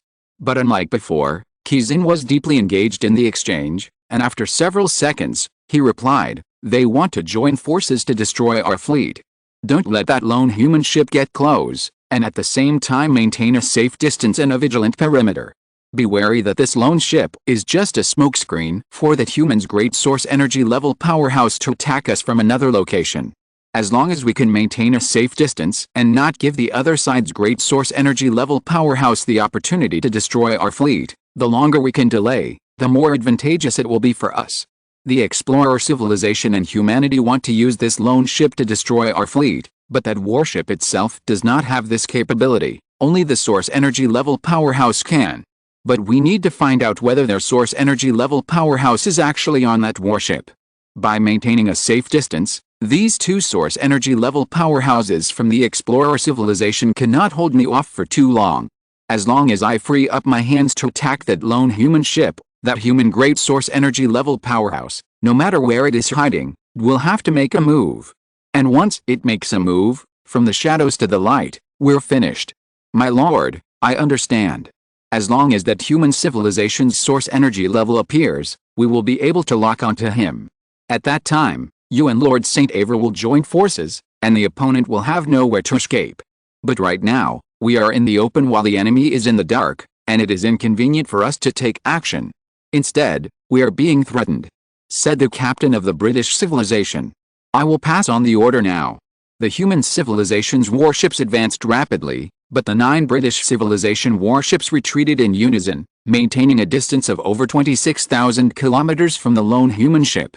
In the second layer of the battlefield, the situation was rapidly changing. The explorer civilization's triangular behemoth switched from defense to offense, attacking from several directions to encircle the 9 British civilization warships. One of these triangular behemoths even sacrificed 1/5 of its structure to forcibly block 2 British civilization warships, instantly reducing the distance between the lone human ship and them to less than 10,000 kilometers.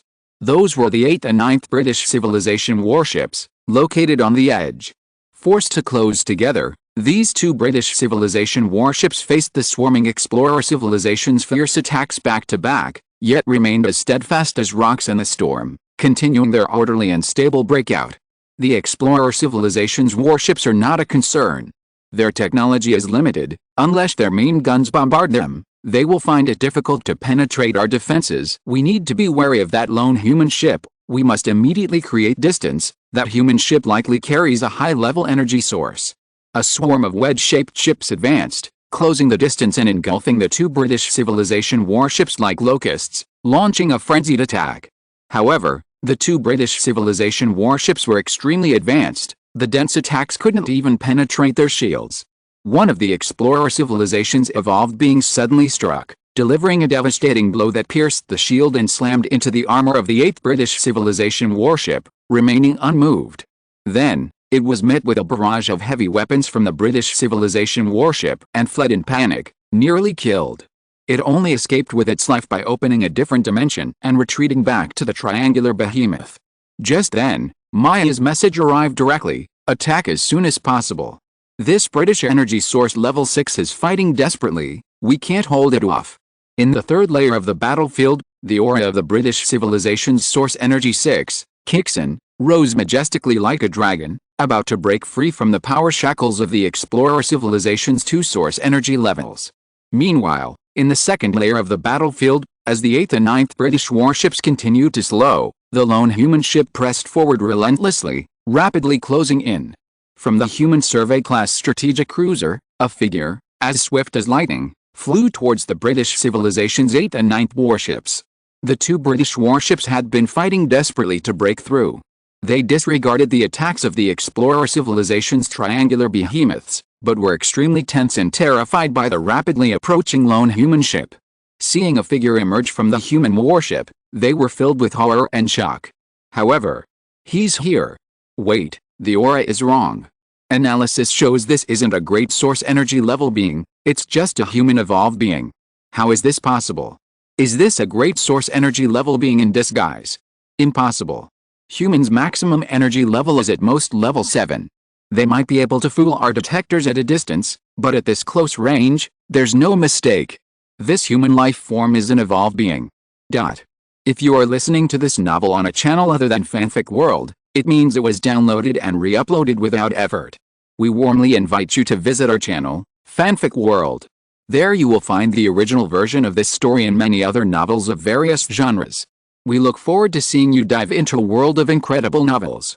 Chapter 533 One shot opens a starship. Human warships are approaching. Life has emerged from the human spaceship. Scans show its energy level is at the evolver level. Where are their great source energy level beings? Haven't they made a move? Is this just a smokescreen? At this moment, the swarm of creatures emerging from the lone human ship has become the focus of attention for all sides on the battlefield. On the bridge of the triangular behemoth, the evolver who had just retreated returned to the bridge and saw this scene, shaking his head and saying, "An evolver has absolutely no chance of breaking through the British civilization's defenses. Are these humans playing us?" However, the explorer civilization had actually gained the upper hand. Under normal circumstances, the 9 British civilization warships maintained a safe distance from the explorer civilization's warships, preventing them from getting close. But now, with 2 explorer civilization source energy level beings leaving their warships and the lone human ship, seemingly carrying a great source energy level being relentlessly advanced, they were caught off guard and forced to allow the explorer civilization's behemoth to close the distance. Otherwise, they wouldn't have been able to block the path of 2 warships with a triangular behemoth. The same question arose within the 2 warships of the British civilization. However, unlike the explorers, These two British warships were currently under heavy attack, bearing the brunt of the assault and facing imminent danger, leaving them little time for contemplation. Encircled by the triangular behemoths, the human survey-class strategic cruisers had already closed the distance to less than 10,000 meters. Lin Qun, however, charged forward at high speed. Even if the speed of an evolved being was insignificant in interstellar space, it was still over 20 times the speed of sound on Earth. A distance of 10,000 meters was easily covered. Regardless of whether he was a source energy level being or not, the threat was there, and the British civilization had to defend itself. Moreover, they were giving it high priority. The British civilization's 8th warship, at the forefront of Lin Qun's charge, had its shield system urgently activated, concentrating a large amount of energy on its front. The shields that hadn't been hit had taken on a pale yellow, oval-shaped sheen. Simultaneously, on both sides of this 8th British warship, numerous heavy weapons were turned around, ready to bombard the approaching evolved being. What's going on? Why is it just an evolved human? Is this human spaceship a decoy, and their evolved human is hiding somewhere else? The commander of the 9th warship of the British civilization watched this scene with tense concentration, deep in thought. At this moment, their warship was helping its comrades withstand the fierce attack from the explorer civilization's warship. The artillery fire clashed, and at close range, in addition to energy-reinforcing weapons, various torpedoes and space missiles were also being launched. Explosions and flashes of light were everywhere. In the silent starry sky, these explosions resembled a dazzling fireworks display, but within each explosion lay an imminent threat of death. Meanwhile, the commander of the 8th warship of the British civilization was keeping a close eye on the rapidly approaching Lin Qun, a mixture of tension and relief in his eyes. Their equipment couldn't be wrong. This was just an evolved human, and even at this close range, an evolved human couldn't possibly break through their defenses in a short time. Their attacks could be quickly retaliated against, and their attacks were capable of effectively killing evolved humans. Therefore, the evolved beings only have one chance to attack. Before they can even break through their defenses, their warships will be driven back by their attacks, or they will die. This was the case with the evolved being from the explorer civilization just now. He only attacked once and was driven back, without a chance to attack a second time. If it were just an evolved being, it would be nothing to worry about, just someone sent to their death. But it was extremely nervous, fearing that this human evolved being was just a smokescreen, and that its great source energy level was already preparing to attack in secret, prepare to attack him, and find the human great source energy level expert. It absolutely refused to believe that humanity would foolishly send only one evolved being to destroy their warships. That would be like throwing an egg against a rock. Either the human great source energy level was already nearby but hadn't been detected, or the presence was a ruse, and the human great source energy level was already preparing to attack their other 7 warships. And in this atmosphere, Lin Qun arrived with a line of fire, having already made his move. At the same time, the warships of the British civilization were also ready, their cannons aimed at Lin Qun, waiting for him to slow down the moment he attacked so they could open fire. Aboard the 8th warship of the British civilization, the captain's gaze was fixed intently on the scene before him, seemingly trying to visually locate any potentially hidden high-level life forms in the starry sky behind the human. The life on the explorer civilization's warship was also tense, unsure when, where, or in what form the human's high-level life form would strike. As for the evolved being who had emerged from the human warship, he was nothing more than an evolved being, cannon fodder, bait. Although evolved beings were already at a high level compared to conventional life forms, a level not easily attained, compared to the source energy level, evolved beings were merely cannon fodder and bait. Especially on such a battlefield, sacrificing an evolved being to secure victory for one's own source energy level was a likely strategy, given Blue Star's weaknesses. However, before these people even saw the human's high-level life form make its move, they witnessed this evolved being display unbelievably powerful strength. Lin Qun's figure moved like lightning, rapidly approaching. The British 8th warship paid a heavy price for its search for the source energy class and its disregard for Lin Qun, an evolver. Their shields were impenetrable to any evolved being, but Lin Qun was no ordinary evolved being. The instant he approached, Lin Qun unleashed 3 key yuan slashes. These 3 key yuan slashes, barely noticeable in the chaotic backdrop of the interstellar war, advanced relentlessly, effortlessly slicing through the British warship's shields, then its sturdy armor. The 3 key yuan slashes, piercing from 3 directions, instantly shredded the bow of the British 8th warship. Before the weapons facing Lin Qun could even fire, they were brutally sliced horizontally by the Qun slashes. The cuts didn't even explode immediately, they were calmly severed, like an incredibly sharp fruit knife, cleaving the warship from the front, sides, and other directions, the fractures stretching upwards and downwards. Only then did the ammunition detonation ignite the warship. The warship's shield system failed, and Lin Qun's figure didn't slow down at all, swiftly charging into the British warship. His final, massive Qun slash cleaved the entire British 8th warship in two from the center. Like a terrifying sword light, it completely split the starship in two. The British civilization beings within were shocked by this drastic change. On the bridge, the British captain of the 8th warship stared in horror at his feet. The ground was cleanly sliced open, wherever the Qun slash passed, fractures appeared. The starship shook violently, its structure disintegrated, and with a deafening roar, the bridge was pierced. The human evolved being had swept in with unstoppable force. Without any apparent effort, whoever he looked at had their head explode and their body crash to the ground. Even the top-tier experts guarding the bridge were killed with a single glare, without even a chance to take a step forward. However, the bridge contained a large number of British civilization beings, along with an AI and the British civilization's unique neural network. Before the bridge was completely engulfed in flames, it transmitted the attack from the human evolver to the other warships and their source energy level powerhouses. Immediately afterward, the 8th British civilization warship exploded in space, and amidst the flames, Lin Qun rose like a startled swan from the wreckage. He was somewhat disappointed. The warship had fewer than 1,000 British civilization beings, and he had only harvested a little over 900 contribution points. This was normal. As an advanced civilization, and with such a large population, the spaceships of advanced civilizations should be highly intelligent and automated, not entirely filled with humans. Delving into the British civilization warship, this was Lin Qun's first direct contact with a British civilization. He discovered they were quite different. The warships appeared on the outside to be steel ships indistinguishable from other civilizations, but the interiors were a complex combination of biological systems and mechanical structures. This unique combination of biological and mechanical technology created a highly efficient war network. However, their life form is not special. They are normal carbon-based life forms with clearly defined fatal organs. This makes Lin Qun's headshot skill shine. Now that Lin Qun is an evolved being, no life form on the entire British civilization warship can withstand the death stare from Lin Qun's current headshot skill. At this moment, Lin Qun is rising slowly from the 8th British civilization warship, a brilliant line of fire trailing behind him in the starry sky. His speed is extremely fast. After rising into the air, he quickly turns around in a beautiful fiery parabola and rushes towards the 9th British civilization warship in the distance. Wait, what's going on? He's an evolved being, yet he destroyed one of our warships so easily. The information transmitted back before the 8th warship was destroyed indicates that this human possesses some advanced application of dark energy. Is he an evolved being, or a human at the great source energy level disguised as an evolved being? We don't know. The information shows that the data strength this human is currently displaying is only that of an evolved being, and a low level one at that. He must not have been an evolved being for very long.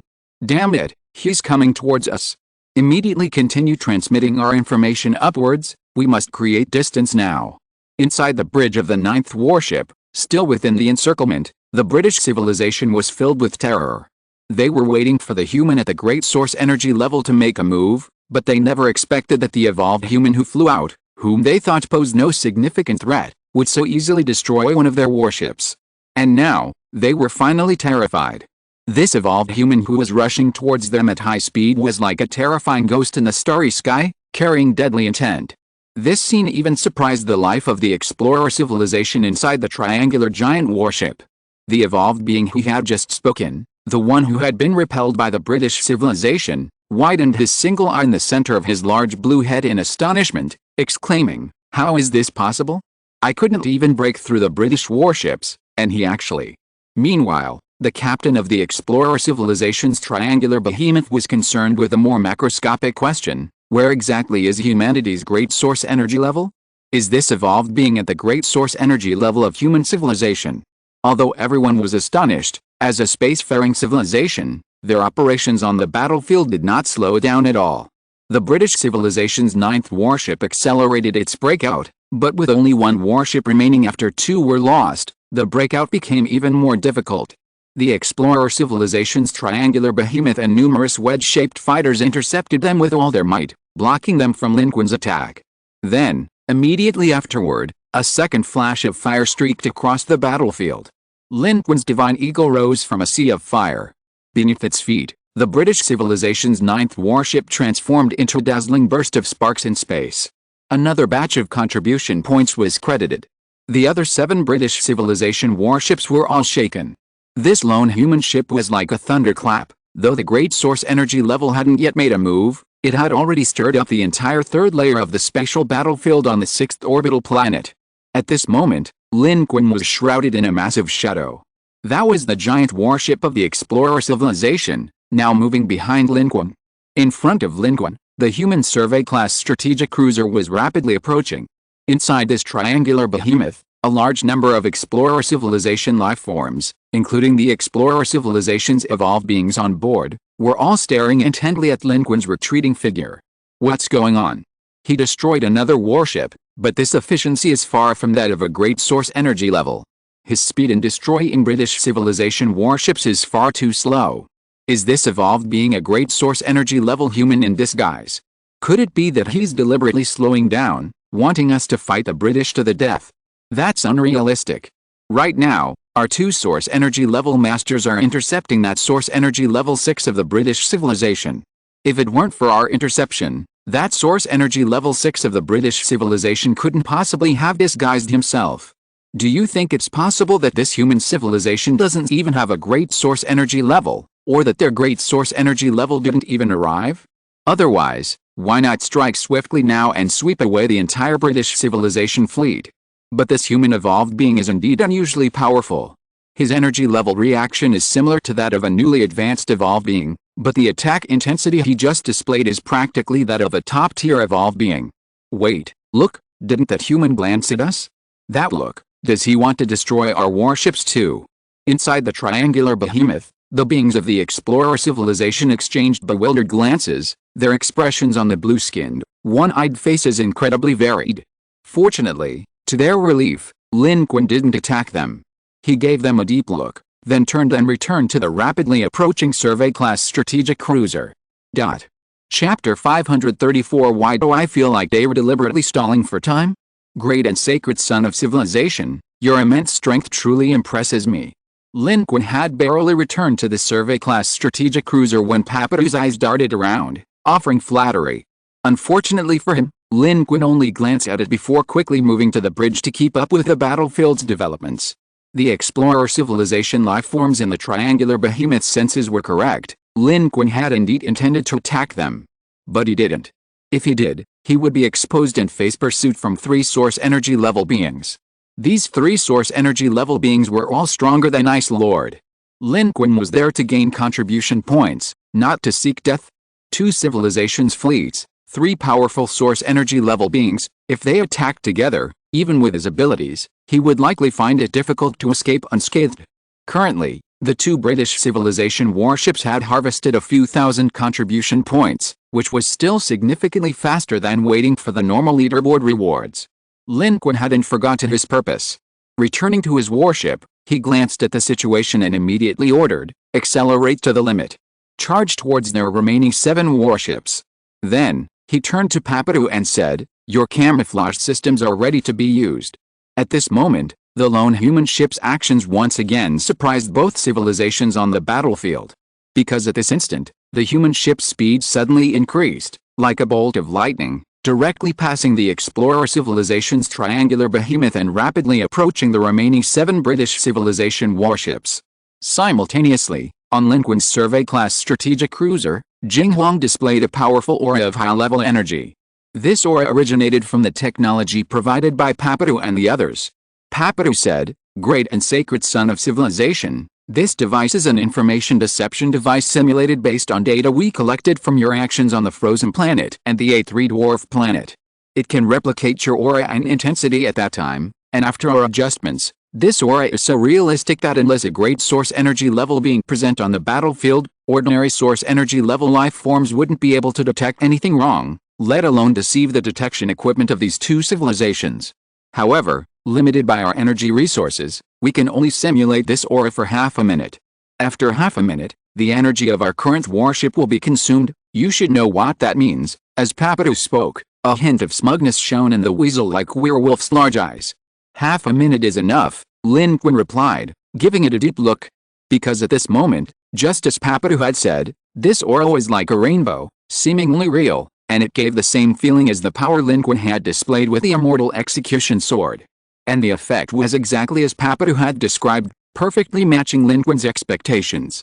When his warship charged out at high speed under this halo and aura, the warships of both civilizations around it were terrified.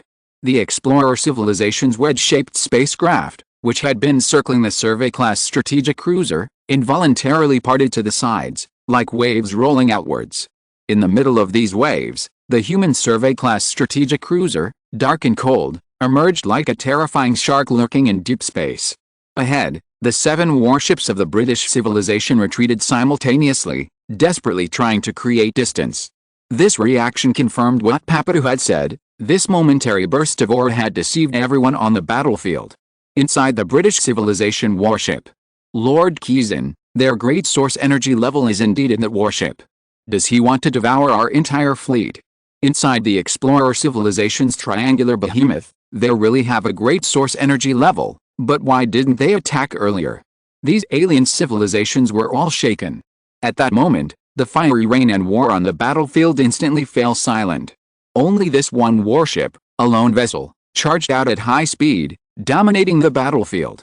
All the alien civilization ships in front of and around it were terrified and avoided it, not daring to confront its power head-on.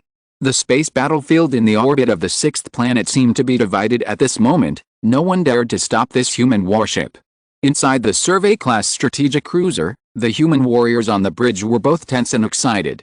A single warship had forced back the fleets of 2 participating civilizations, a scene they had never dared to imagine, yet now, such a scene was unfolding before their eyes. What made them nervous was that they didn't actually possess a true great source energy level. The battle in the 3rd layer spatial battlefield briefly ceased. Toss said, "This aura is very similar to what we detected during the war in the orbit of the 8th planet. It's him, it's definitely him. They really have a great source energy level." Maya glanced deeply at the battlefield below. "We'll hold on to this source energy level 6. The human great source energy level has already made its move, and the British great source energy level should be setting off soon. Once it arrives, it'll be time for us to reveal our trump card and wipe out both civilizations in one fell swoop." At this moment, during this brief pause in the war, the aura of the British civilization's source energy level 6, Qun, rapidly retreated, seemingly trying to distance itself from the 2 source energy level powerhouses of the Explorer civilization. But Maya and Tus, on the contrary, intensified their attacks at this moment. Regardless of their other plans, they approved of Lin Qun's suggestion. If they could cooperate with that human great source energy level to take down this source energy level 6, there would only be benefits and no drawbacks. Meanwhile, on the British civilization's 5th warship, the captain was asking Qun, "Lord Qun, the human great source energy level powerhouse has appeared. Should we ask Lord St. Ava to intervene?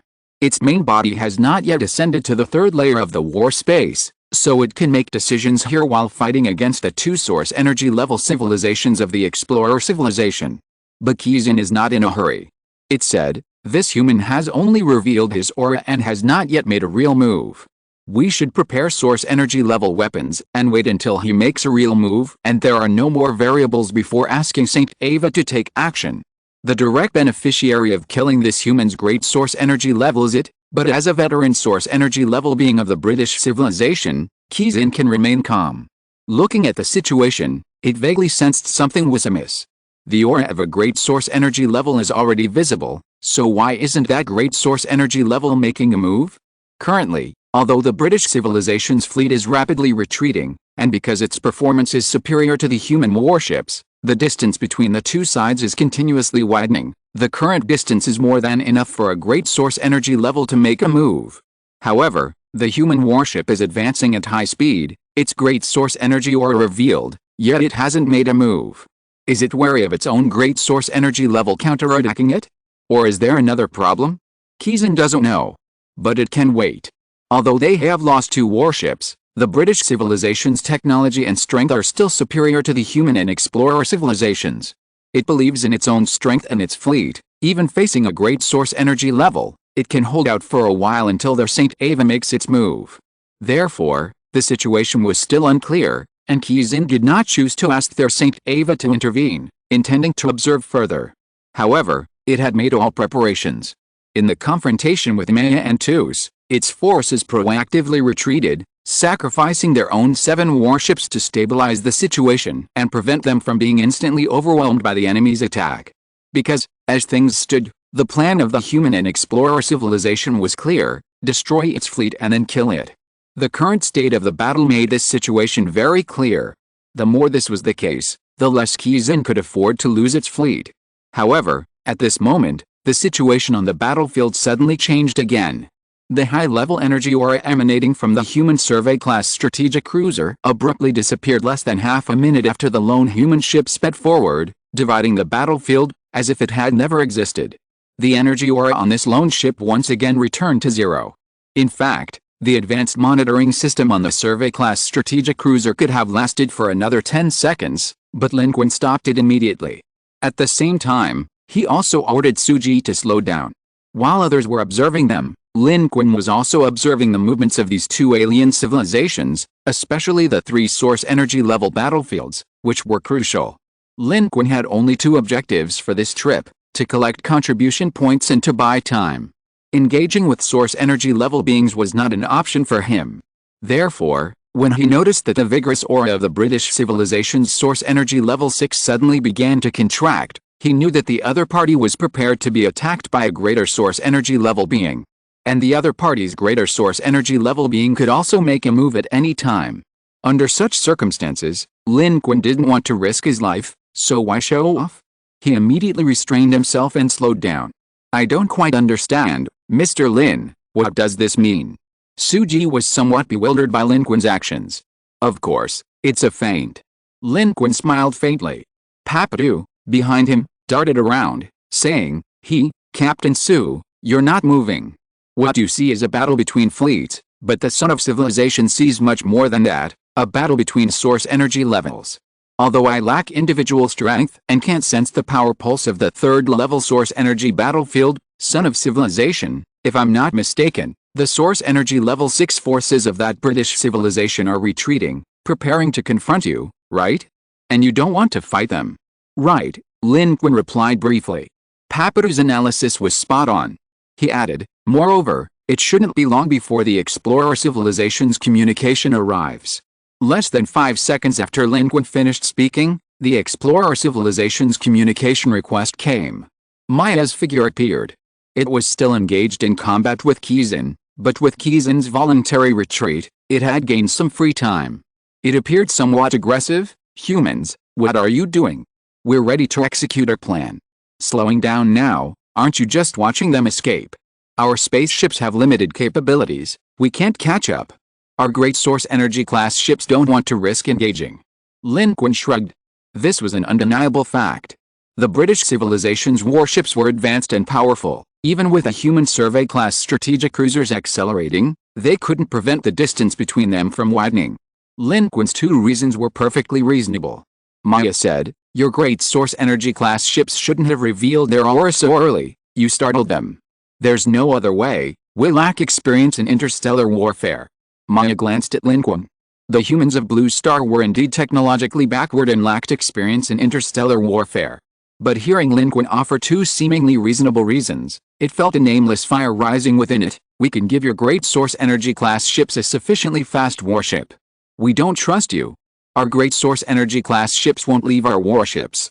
Lin Qun answered quickly, his reaction so fast that Suji instinctively glanced over, as if Lin Qun had anticipated this and prepared a response. Humans, are you playing us? Maya leaned forward, and even as a projection, it seemed to exert immense pressure. Calm down, explore our civilization's source energy level. We are very sincere in our cooperation. As you said, our large source energy level is the target of the British civilization. How can we not be cautious? And therefore, If the British really want to take you and us, they cannot truly retreat while they still hold the advantage, Lin Qun said. We humans have a proverb, waiting for a rabbit to run into a tree stump, meaning waiting for them to come to us. If we chase after them, we will be full of weaknesses. And if they come to attack us, they will be full of weaknesses. We have already successfully destroyed 2 of their warships, haven't we? And you also need our human large source energy level combat power, don't you? At this moment, the British civilization fleet had continued its retreat, the distance between it and the slowing survey-class strategic cruisers growing ever greater, until they had even disengaged from the battlefield. Moreover, following Lin Qun's initial boastful yet cunning actions, the triangular behemoth had also come to a halt. The space of the 3-tiered battlefield was being redefined, the 2 sides transitioning from a tense fighting state to a standoff. The battle seemed to have temporarily ceased. At this moment, Suji finally understood Lin Qun's purpose. He had initially appeared ready to fight, but in reality, Lin Qun had never intended to fight. He had merely created the current situation, a forced separation of the 2 sides. Thus, a battle that could have been decided today was now abruptly halted, and the British and explorer civilizations had re-entered a state of war and stalemate. And in this way, time was gained, wasn't it? For humanity, time is opportunity. For Lin Qun, time is not only opportunity but also a point of contribution. And for the lives of Maya and other members of the explorer civilization, at this moment, the war had temporarily ended, and they had no other choice. Maya felt as if it had been tricked by these humans. It gave Lin Qun a deep look and said, "Humans, you must understand, without us, you cannot fight them. We had better cooperate sincerely." Lin Qun spread his hands, smiling, "Don't worry, we are very sincere." Chapter 535 The Secret of Papa's Degree. The war was temporarily halted by human actions. The British civilization's fleet, maintaining a safe distance of nearly 200,000 kilometers, was observing the actions of both the humans and the explorers. Kizin said, "They are not united. In the battlefield of civilizations, there are no true allies." The captain of the 5th warship asked, "Sir, what should we do now?" "Reorganize our lines and prepare for a new attack. This time, we can try changing our target." Kizin said, "Next time, we must force out the human civilization's great source energy level. That is our true objective. If we can destroy them in the orbit of the 6th planet, that would be the best option for us." The captain said, "We have compiled the information and sent it back. Lord St. Ava's advice will also be transmitted back soon." Kizin nodded, stood up from its position, and went to the front of the bridge. From here, it could not see the human warships, but it could see the giant ships of the explorers and that enormous star. It said, "Human civilization's goals may be different from what we think. It's they who brought about this temporary ceasefire." The captain of the 5th warship said, "Sir, do you mean they have other intentions?" "I don't know either." Kizin said, "This civilization is somewhat strange. Their great source energy level is also somewhat strange. But is not attacking just now was a wise choice." "That's right, sir. Our St. Ava is a source energy level 8 powerhouse, while that human's great source energy level is only source energy level 7. If he had attacked, he would have been killed by us. He dared not attack."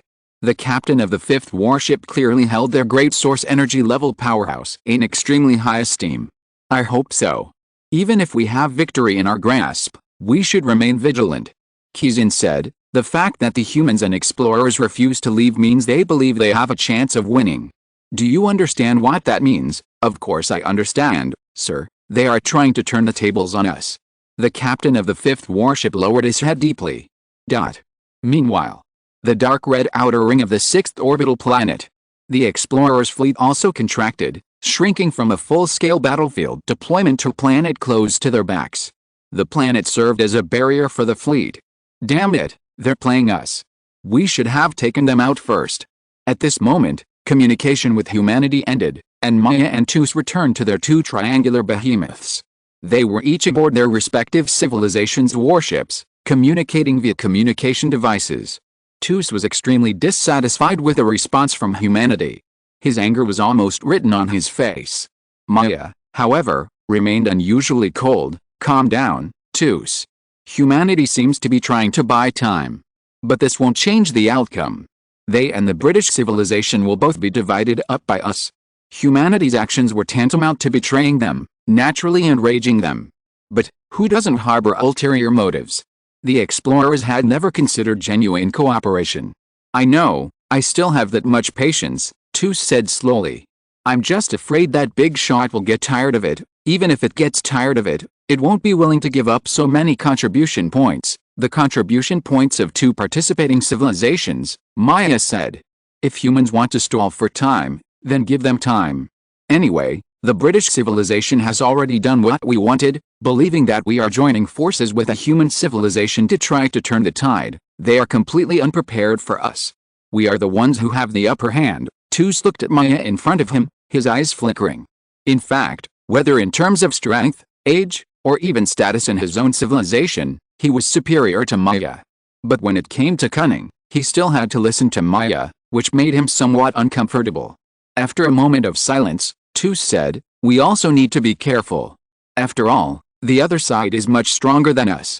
What if they want to take down 3 civilizations in one go? They won't. Maya, clearly oblivious to Tu's thoughts, remained engrossed in its own plan, saying, their fleets are facing a more powerful enemy in the inner orbit, stretched thin. Therefore, they need an ally to harvest the participating civilizations in the outer orbit. We lack a large-scale energy source and have lost a fleet in battle. No one is a better choice than us. We only need to complete the harvest and leave the civilization battlefield at the right time, and we can become the only winner among the 5, 6, 7, and 8 orbits. The British will pay the price for their foolish attack on us. They were too confident. They should have realized that just because we didn't choose to leave the secondary civilization battlefield like those cowards in the 7th orbit, we were confident we could devour them. Allying with humanity is too risky. How could that be our true plan? As for human civilization, they wouldn't even dream of it. When we extended an invitation to them for an alliance, we had already dug their grave.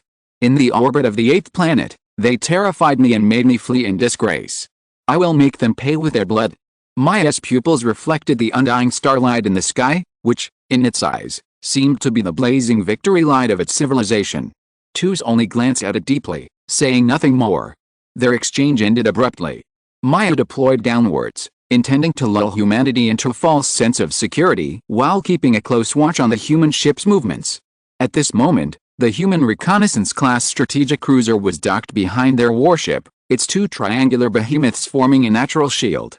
Maya pointed to the evolved being in the corner and said, go visit the human ship and see if you can find out where the human's great source energy level is. Especially that human who destroyed 2 of the British civilization's warships, he claims to be the great source energy level. The British civilization didn't know who Lin Qun was, but Maya knew very well. In the initial conversation, Lin Qun stated that he was a great source energy level being of human civilization. However, so far, Lin Qun had never displayed the combat power of a great source energy level expert outside the warship. His only display was at the level of a genuine evolved being. Maya was somewhat skeptical, believing that the great source energy level might be someone else entirely. In its eyes, these humans were extremely cunning. The evolved being it had chosen was the same one who had almost been wiped out by the British civilization, suffering serious injuries and just recovering. Hearing this news, its expression turned bitter. It knew it was injured and was now being sent out as cannon fodder to probe. Whether there was truly a great source energy level expert on that human spaceship was extremely dangerous for it. But with a source energy level expert speaking, how could it dare to utter a word of dissent? He could only obediently lower his head and say, I will do my best. Maya then turned her head with satisfaction and said, we also need to prepare for battle. We've already suffered considerable losses. Those humans were right about one thing. The British civilization won't tolerate this. We can't afford any more losses. We must be prepared to respond. Meanwhile, amidst the undercurrents between the 2 opposing alien civilizations, inside the survey-class strategic cruiser, Lin Qun was talking to Papiru in a room. This was the room housing Papiru's high-energy level aura simulation facility. The facility was powerful but small in size, a square metal box about the size of a refrigerator, with an operating panel on the outside. Its overall design exuded a powerful and cold style. It was directly connected to the survey-class strategic cruiser's reactor, sharing energy, which was why it couldn't be used for very long. This was Papiru's proud masterpiece. It had successfully used this to carry out an information fraud, misleading both the British and explorer civilizations into believing that human warships truly possessed high energy level capabilities. But Lin Qun sensed something was amiss. Judging from the previous ships of the Papadu, their technology might be a game changer for civilizations on the third-tier battlefield, but it shouldn't be too far behind civilizations on the second-tier battlefield, especially those with advanced technology like the explorer civilization and the British civilization. Yet, they now seem to be far ahead. This is not only reflected in their information deception technology, but also in the contempt Papadu inadvertently reveals for these two civilizations. Lin Qun scrutinized them again. These Yunbei civilization beings, who came to Blue Star in dilapidated ships to steal people, might not be as simple as they seem. Papadu has a secret. You've helped humanity a lot recently, Lin Qun said directly to Papadu, but this technology shouldn't be something your civilization's previous level of development should possess, right? As he spoke, Lin Qun twirled his fingers, a point of light appearing at his fingertips. The ability of the touch of uselessness could be activated at any time. This skill is worthless as an offensive tactic, but it's very useful as a mind-numbing aura. However, Lin Qun knew that even if Papadu activated it, it wouldn't say anything. If it could, it would have already. Mind-numbing isn't a truth-telling potion, so at this moment, Lin Qun was more like applying pressure.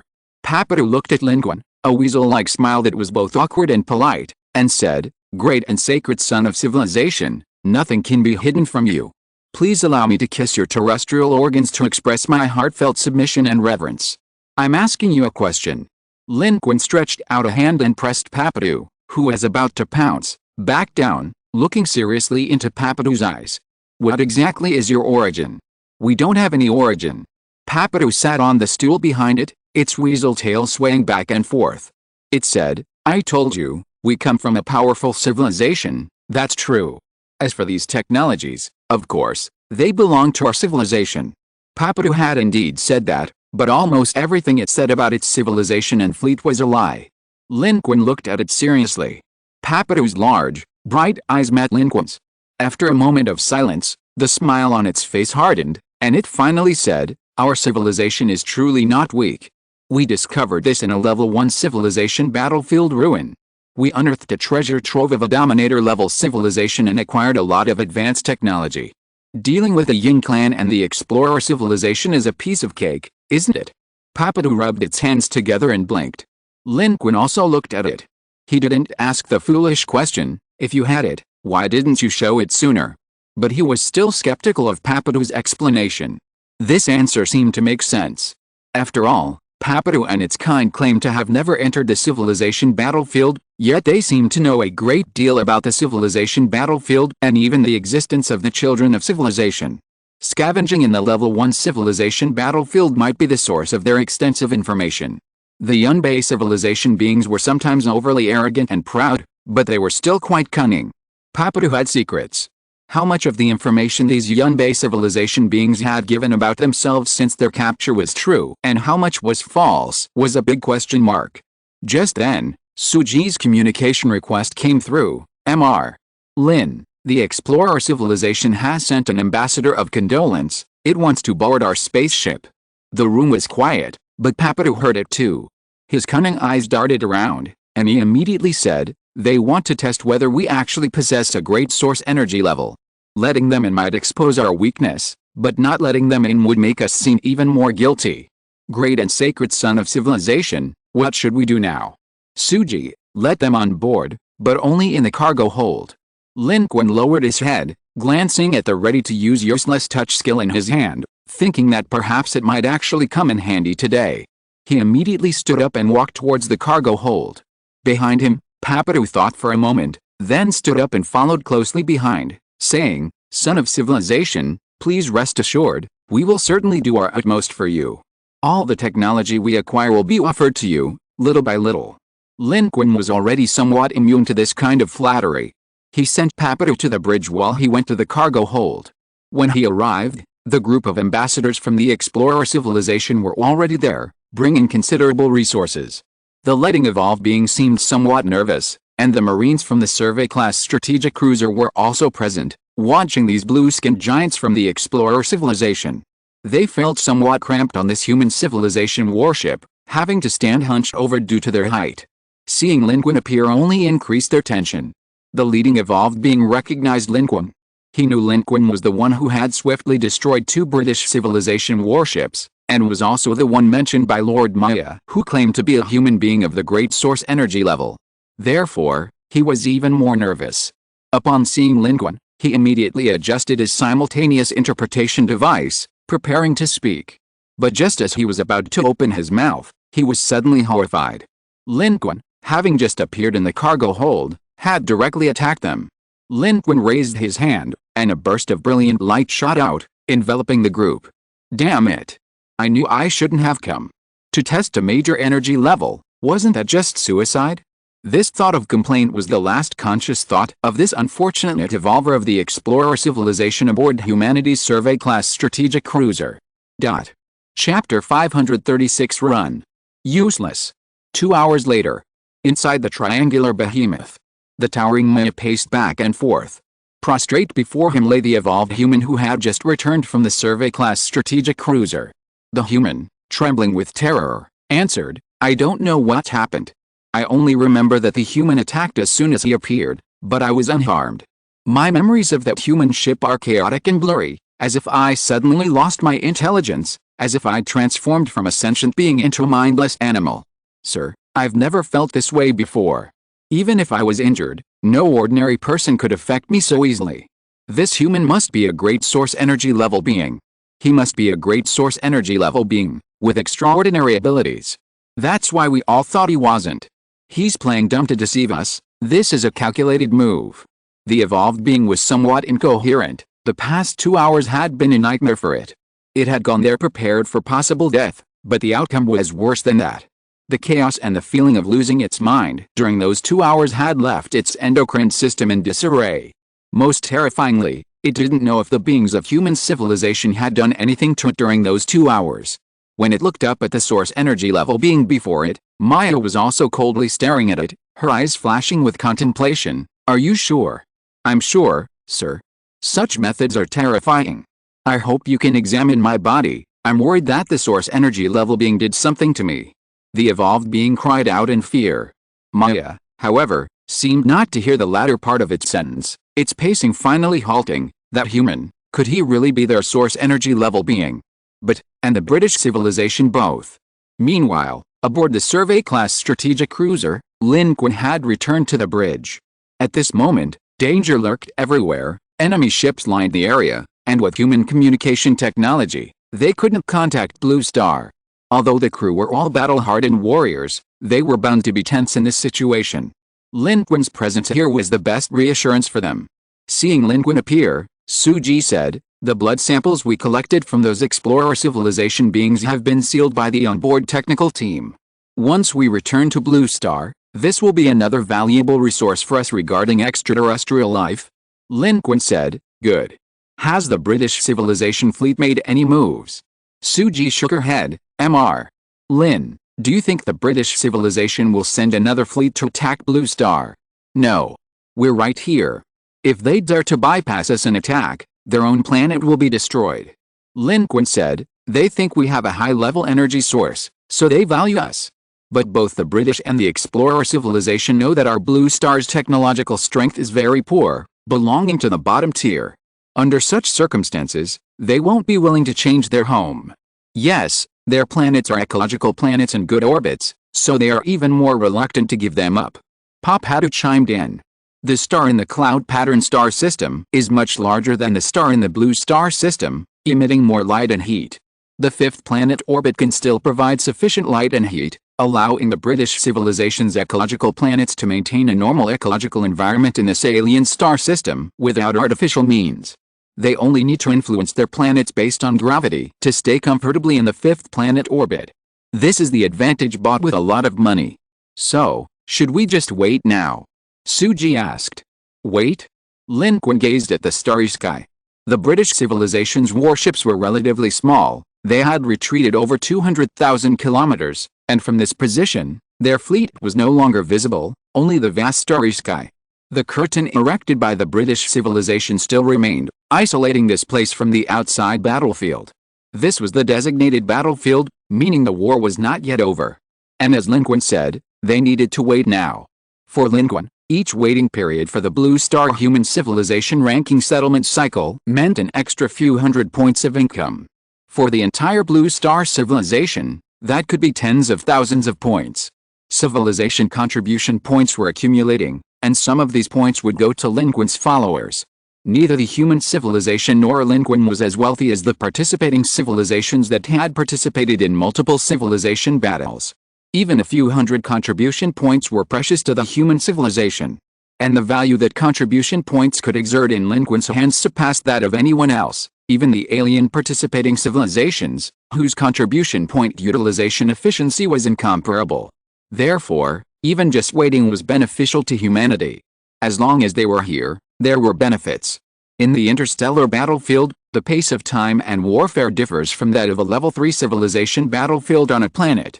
After this initial probing, the explorer civilization became much more subdued, ceasing its probing actions and instead deploying its remaining fleet across space to prepare for any potential attacks from the British. The explorer civilization also resolved its surface problems. Under the British attack, the surface of the explorer civilization's 6th orbital planet suffered devastating damage, fire clouds surged, fire waves spread across the land, and 4 enormous craters visible from space appeared on the planet's surface. Just 6 hours after the ceasefire, Lin Qun and his companions witnessed a spectacular sight aboard the Survey-class strategic cruiser. It was unclear how the explorer civilization had manipulated it, but at their planet's equator, a massive water ring rose from the sea of fire. Supported by some technology of the explorer civilization, it ascended several thousand meters into the air, extinguishing the fire waves at the equator. Then, the Source Energy class took over. The Source Energy Level 4 2s acted swiftly, dispersing the massive water ring encircling the entire planet into space within minutes. It was like a true deity, sprinkling this moisture upon the Earth, and by the 8th hour, the catastrophe ravaging the surface of the 6th orbital planet had completely ended. Suji sighed, their important facilities and personnel must also be underground. This is the power of the Source Energy level. Suji, lacking individual strength, couldn't quite understand, but Lin Qun saw it clearly. He knew, strictly speaking, that this should be the power of Source Energy Level 4. What he saw was the slight strain revealed in the Source Energy Level 4's actions. This was a considerable burden for it. Below that, Source Energy Level beings like Maya and Ice Lord probably couldn't do it.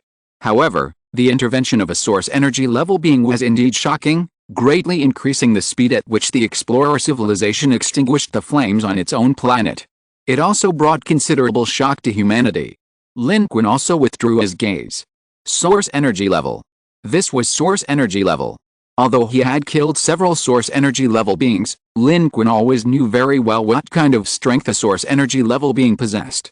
Under normal circumstances, even a Source Energy Level 1 being could easily kill an evolved being, and being killed by an evolved being was almost impossible.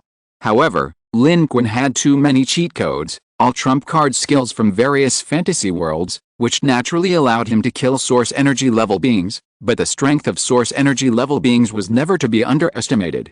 When the war ceased, the starry sky was utterly silent. Following the explorer's massive operation, it too fell silent. The 2 colossal ships dispersed into countless wedge-shaped vessels scattered across space outside the planet, all lights extinguished, resembling a planetary belt encircling the planet. This dispersed state made them more vulnerable to sudden attacks. The Survey-class strategic cruiser also entered energy-saving mode, a scene of utter silence, with crew members taking turns resting. Lin Qun, however, continued his cultivation relentlessly. His current focus was on the Great Evolution Technique and the Sword Control Technique. Cultivating the Great Evolution Technique naturally required increasing his energy, which would greatly benefit Lin Qun, directly amplifying his primordial spirit's combat power when it separated from his body. As for the Sword Control Technique, Lin Qun's goal was naturally the 7th level, the core formation stage. Another step forward. Currently, it would also drive his own Evolver Realm advancement. While Lin Qun's current contribution points weren't enough for a cheat like leveling up, he possessed spiritual herbs that could aid in core formation. With diligent cultivation, he might be able to take that step. Time ticked by. After a standoff lasting 51 blue stars, the British civilization fleet seemed to have finally regrouped and was preparing to attack. A strange hammer-shaped spaceship had appeared in their fleet. It was a reinforcement warship that had flown in from outside the curtain erected by the British civilization. Its design differed from the other 7 British warships. It was larger, with a massive, hammer-like structure at the front, giving it a top-heavy, cold, and rigid appearance. The British fleet formation also changed. Their 7 warships were arranged in a protective formation, shielding the hammer-shaped spaceship in the center. Their 6 source energy experts remained within their fleet. This information was transmitted from the explorer civilization. At the current distance, with British technology, a survey-class strategic cruiser would find it extremely difficult to detect anything on its own. They're coming. Lin Qun urgently summoned all members of the survey-class strategic cruiser, ensuring everyone was in position to prepare for the impending attack. The distance between the two sides was rapidly closing. The explorer civilization's fleet was in motion, with the 2 source energy-class ships, Tus and Maya, emerging from their planets and taking command of the 2 newly formed triangular behemoths. The starry sky was silent, yet at this moment, it seemed as if war drums were thundering. Lin Qun, standing in the survey-class strategic cruiser, looked up and saw 2 enormous triangular behemoths, as large as stars, rising proudly on either side of the human warship, advancing from either side. Compared to them, the human warship looked like a toy boat beneath a giant ship. However, this parallel advance did not last long. In interstellar warfare, dense formations were not an advantage. The 2 explorer civilizations' triangular behemoths, carrying a large number of wedge-shaped spacecraft, were separating to the sides, the distance rapidly increasing from a few kilometers to tens of kilometers. The British civilization's fleet is accelerating towards us. Their source energy-class ships haven't even made their move yet. The explorer civilization fleet is preparing to attack. The message came through. Lin Qun saw it on the screen as well. The center of the 2 triangular behemoths split open, and wedge-shaped spaceships were now functioning as facilities, gathering beams of energy to strike, about to unleash a fierce barrage into space. In one of the triangular behemoths, Maya stepped forward, coldly watching the scene, and said, "They're here. They're courting death. Contact our helpers immediately. Their wait is about to end." In a corner of the battlefield in the orbit of the 6th planet, at the edge of the curtain, a cold, ruthless spaceship was stuck. Completely dark, it blended almost seamlessly into the surrounding starry sky. Its existence there was unknown. In the vacuum, its warship remained perpetually smooth and perfect. Undiscovered by any civilization, it was like a ghost in the darkness. Its prow, coldly facing the distant battlefield, was like an icy sword, aimed directly at the enemy. But it hadn't moved yet. However, at that very moment, in the center of the battlefield, within the rapidly advancing British civilization fleet, the hammerhead structure of the hammer-headed warship suddenly glowed. In that instant, a magnificent flash, like a supernova explosion, seemed to erupt in the starry sky. The attack rose from the British civilization's formation, hurtling towards the battlefield of the 6th planet at the speed of light. It's an electromagnetic pulse weapon. It's a super powerful electromagnetic pulse. Activate shielding immediately. Change formation. This hammerhead warship was a top-tier electromagnetic pulse generator brought by the British civilization. Its attack approached at high speed, exploding less than 500 kilometers from the human and explorer civilization fleet, transforming into a terrifying electromagnetic pulse wave that swept across the battlefield. The shielding plates of the foremost triangular behemoth were still rising when it was swept away, and the super warship was instantly extinguished. However, the second triangular behemoth successfully withstood the electromagnetic pulse. Just as the impact was about to pass over the survey-class strategic cruiser, Lin Qun flew out of the warship at the very moment the electromagnetic pulse was about to strike, opened his alternate dimension, and swallowed the entire survey-class strategic cruiser into his alternate dimension. Alone in space, Lin Qun looked back and saw above him, dark energy flickering, like waves being controlled and propelled forward. Most evolved beings rarely possess an alternate dimension as large as Lin Qun's, and the explorer civilization's warships are too massive for them to employ the same methods as Lin Qun. Furthermore, neither of the explorer civilization's 2 source energy levels intervened to intercept the electromagnetic pulse attack. Their inaction stemmed from, deep within space, from where the British civilization fleet had originated. The aura of the British source energy level was exceptionally concentrated this time. Traveling thousands of miles, risking injury, it forcefully and domineeringly shattered the hasty counterattacks of Tus and Maya, like a dazzling sword traversing space, hurtling towards Lin Qun's location at high speed. This time, the British civilization had learned its lesson, its objective clear, its sword aimed directly at Lin Qun and the human warships, aiming to force out the large source energy level of the human civilization lurking in the shadows. As long as everyone was in the open, the British civilization, with its absolute advantage, had no chance of defeat. Seeing this, Tus and Maya's counterattack momentarily relaxed, deliberately letting the British civilization's source energy level 6 attack escape, allowing it to strike Lin Qun, to force out the evolved beings of the human civilization. The play was almost over, and they were about to overturn the table. But at this moment, Maya was still acting, deliberately transmitting her voice quickly to Lin Qun, saying, "We let it in. Regardless of whether you are a human or not at the great source energy level, all of you great source energy levels can now take action and confront it head-on. We will cut off its retreat. This Ying clan's source energy level 6 will definitely not return this time." Lin Qun, however, had already rapidly deployed a survey-class strategic cruiser. Before the British civilization source energy class could break through Maya and Tus's interception, he had already flown back, preparing to make a hasty retreat. He had foreseen the British civilization source energy class's intentions and had never trusted the explorer civilization. Even if Maya's words were reasonable at this moment, the British civilization source energy VI was now taking the initiative to risk its life, presenting the best opportunity to counterattack. Where would humanity find a large source energy class? On the entire survey-class strategic cruiser, only Lin Qun, an evolved being, possessed the greatest combat power. Everything before was fake. Lin Qun was putting on an act, playing dumb to outmaneuver them. Therefore, Maya's performance was in vain. It was a battle of wits against thin air. It could never have guessed that when the lost British civilization source energy VI was about to attack, Lin Qun was already on his way. Whether they were acting or not, Lin Qun had no intention of joining forces with them to attack the enemy. Their wishful thinking was destined to fail. Suji and the others, still somewhat disoriented after their initial foray into the alternate dimension, were experiencing a significant spatial displacement that presented a considerable challenge. However, their experience allowed them to quickly regain their composure and assess the situation. Just then, they heard Lin Qun urgently shout, "They're here! Run! We need to get out of here." He completely ignored Maya's words, focusing solely on escape. The source energy level was attacking them, and they were about to be exposed. If they didn't run now, when would they?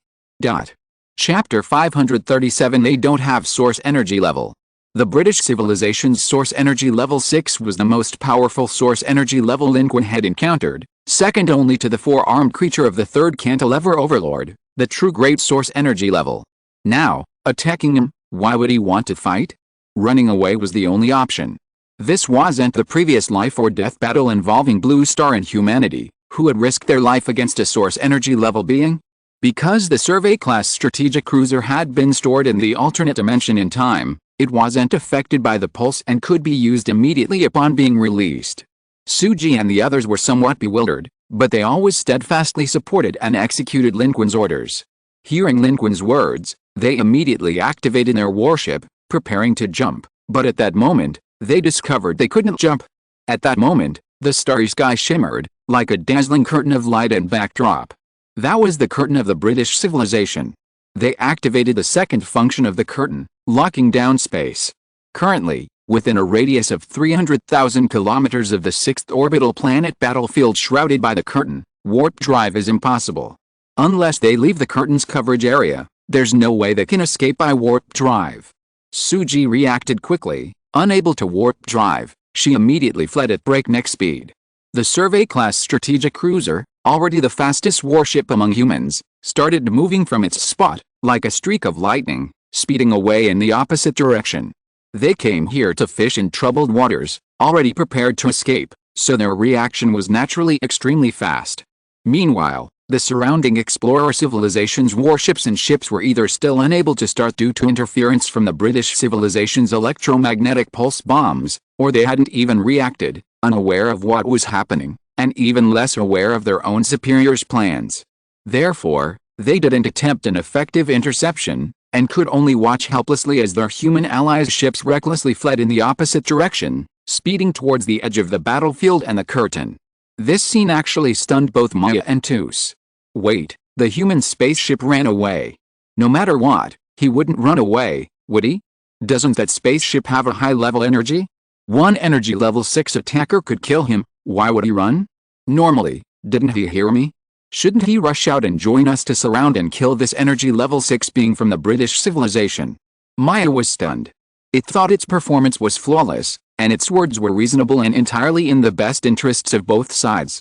As long as that human high-level energy expert made a move, and then tricked out the high-level energy expert from the British civilization orbiting the 5th planet, with both high-level energy experts showing up, the mission of their explorer civilization would be complete, and they could just wait for their hired help to reap the rewards.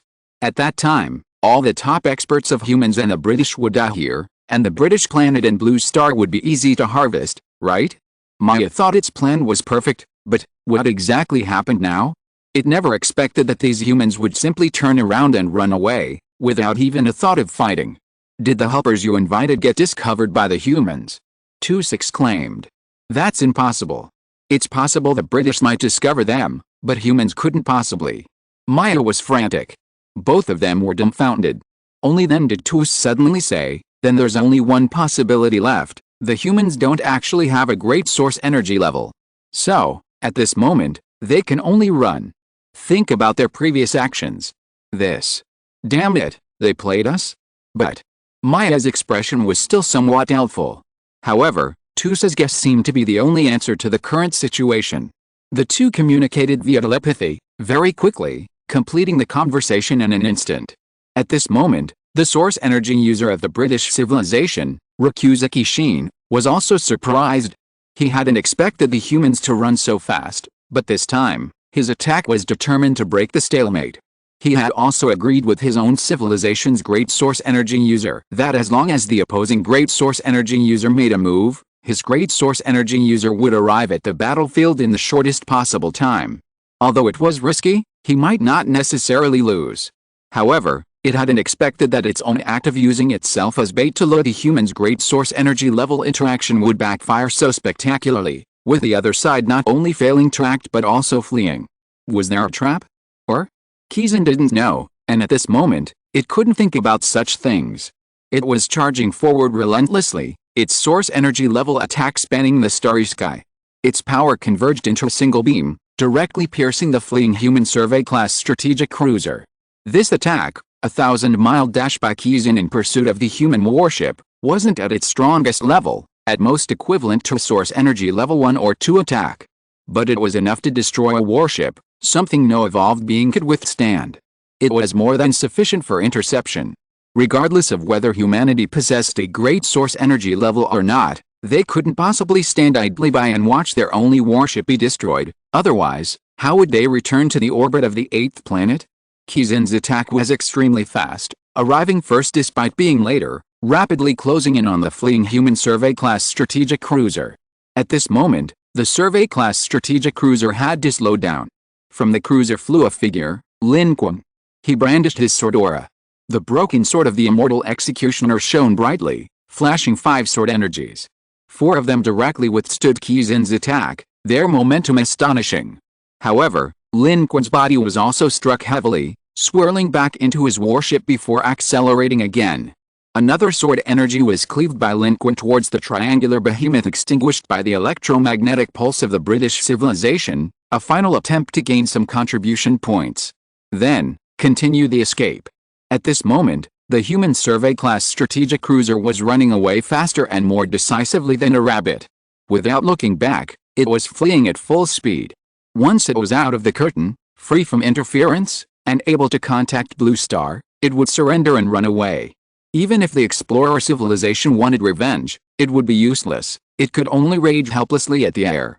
Inside the survey-class strategic cruiser, Lin Qun returned to the bridge, only to suddenly cough up a mouthful of blood. Suji and the others were all shocked. I'm fine, run. This time we don't have any true great source energy level experts, we're completely exposed. It was only because he, wielding the broken immortal execution sword, could withstand that attack. Any other evolved being would have been killed on the spot. However, using the broken immortal execution sword again seemed to stir up the ferocious and malevolent energy within Lin Qun, making it restless. Run. As long as we get through the curtain and escape back to Blue Star, Even if they have great source energy level experts and advanced fleets, it will take them time to catch up. We can retreat directly. Papandu behind him became tense, understanding what was happening. This time, Lin Qun used the immortal execution sword to intercept, and the moment the sword's aura was revealed, how could those source energy level experts not understand? The so-called great source energy level aura is actually the weapon in Lin Qun's hand, not a true great source energy level expert. Humanity doesn't have any great source energy level experts. Previously, during the great battle in the orbit of the 8th planet, the distance was too great for these civilizations and powerful beings to make accurate judgments, mistakenly believing that humans possessed a high level of source energy. But now, at such close range, who could not see the true situation? At this moment, Lin Qun's final sword energy had just struck the triangular behemoth of the explorer civilization. The triangular behemoth was completely extinguished, offering almost no resistance. The evolved beings within dared not take the attack, and the two source energy level beings were still entangled with Qizin's power at a high altitude. Therefore, this attack struck directly, leaving a shocking and terrifying scar on the triangular behemoth, nearly 1,000 meters long and hundreds of meters deep. Lin Qun's contribution points instantly surged by several thousand, bringing his total contribution points back to 10,000. Good heavens, the explorer civilization's behemoth still had more people on board. A huge profit. A huge profit. The explorer civilization must be furious. Let's run. With a great evolution technique, Lin Qun quickly suppressed the ferocity of his broken immortal execution sword and immediately ordered Suji to speed up the escape. This time, where wasn't it a huge profit? Having gained 4 days, Lin Qun had earned nearly 10,000 extra contribution points. If he could escape quickly, it would be a huge profit. The only regret was that the British civilization's source energy level was determined to fight to the death. Otherwise, according to Lin Qun's original plan, he wanted to sink one of the explorer civilization's triangular behemoths before fleeing, which would have netted him at least 100,000 contribution points. But that opportunity was gone now. He only managed to land a single blow thanks to the British civilization's electromagnetic pulse weapon. Now, he had to make a hasty retreat. If his lack of a high-level source energy level was exposed, the explorer civilization would be furious. Then, it wouldn't just be Qizin chasing them, but Tus, Maya, and Qizin, 3 source energy level beings, chasing them together. And that was indeed the case. Maya said, "Wait, that human's weapon, his weapon is strange. He's not a high-level source energy level at all. He's really just an evolved being. Maya, you let him fool us all. He just has a high-level source energy weapon, he's not even a source energy level being." Tus seized the opportunity to attack. But setting aside the covert competition and infighting between the two explorer civilizations at the source energy level, they were all now utterly enraged. They finally realized that human civilization had made a fool of them. What great source energy level? There wasn't one. Damn it. Damn it. I'll kill him. I'll kill him. I'll tear their planet apart and kill all their life. Maya roared, "We absolutely cannot let their ships escape the blockade of the British civilization. Otherwise, once they get out and return to the 8th orbit, they will immediately surrender. We must stop them here." With that, its aura surged forth, directly attacking Lin Qun's survey-class strategic cruiser. At this moment, Qizin also chose to continue pursuing Lin Qun and the human warship. Realizing that humanity didn't have a true great source energy level, Qizin felt somewhat disappointed. For it, whose life was already nearing its end, this meant that the chance to become a great source energy level and extend its life was once again closed. But unlike Tus, Maya, and others, in its heart, its personal interests were less important than the interests of civilization. Without a high-level source energy weapon, it would be lost, but it couldn't let this effort go to waste. The weapon in the human's hand was clearly a high-level source energy weapon. It guessed that the human civilization's ability to sweep through the 8th orbit and kill 3 source energy level beings was thanks to this sword. Naturally, it wanted to bring back such a treasure. It would be of great use to its civilization and could compensate for the losses incurred in this war. And thus, at this moment, a truly absurd and astonishing situation arose on the battlefield. The human survey-class strategic cruiser became the target of everyone's attacks, suddenly being pursued by 3 source energy level beings from 2 civilizations. Fortunately, Space was vast, and Lin Qun's warships had started early enough to create a distance of tens of thousands of kilometers. Otherwise, they might already be surrounded on three sides, facing certain death. Even so, the source energy level beings continued to close in. Their speed in space was no less than that of a spaceship, although source energy level beings couldn't traverse space for long periods. However, in short-range pursuits, they could be even faster and more swift than ordinary spaceships. The distance is closing. The source energy level powerhouses from the British civilization and the source energy level Maya from the Explorer civilization are both closing the gap on us, Mr. Lin. At this rate, if we don't reach the location of the curtain, we'll be caught up by them. Suji broke out in a cold sweat. Although she was a veteran of countless battles, she had never encountered being chased by three source energy level beings before. Being touched by source energy level beings meant certain death. She felt as if she were dancing on the edge of a knife. She secretly glanced at Lin Qun and found that Mr. Lin was as calm as ever. Even the usually arrogant Papadu in the corner was visibly nervous. Suji couldn't help but admire him. Lin Qun's composure was naturally due to his many advantages. He was prepared to throw out the shining off-square octahedron if necessary. The starry sky was vast enough that using this thing would have fewer side effects on him. Want to chase? Let them chase the evil god. And this shining off-square octahedron could return on its own, so it wouldn't be a waste. Lin Qun was ready to make his move as soon as they got a little closer. However, at that moment, the tense chase suddenly ceased. In that instant, an astonishingly terrifying aura rose from the edge of the battlefield and the curtain of British civilization, spreading at 2/5 the speed of light, sweeping across the starry sky. Its aura was incomparably powerful, as if it wanted to freeze the battlefield and control everything. In an instant, Lin Qun's survey-class strategic cruiser was forced to slow down, numerous instruments malfunctioned, and scarlet alarms flashed, yet seemed to be moving in slow motion. This aura was felt by every living being, giving rise to tremor that seemed to rise from the depths of their hearts, like the natural fear of facing an apex predator, trembling with terror. Behind them, three source energy level beings simultaneously braked. It's a great source energy level being. It's a great source energy level being. Lin Qun suddenly looked up. He had sensed such an aura before. This was a great source energy level powerhouse. At the edge of the starry sky, the dark spaceship, hidden and dormant for a long time without being discovered by anyone, began to move at this moment, coldly piercing into the battlefield. In an instant, it became the sole focus of everyone's attention. Chapter 538 Facing the Source Energy Level.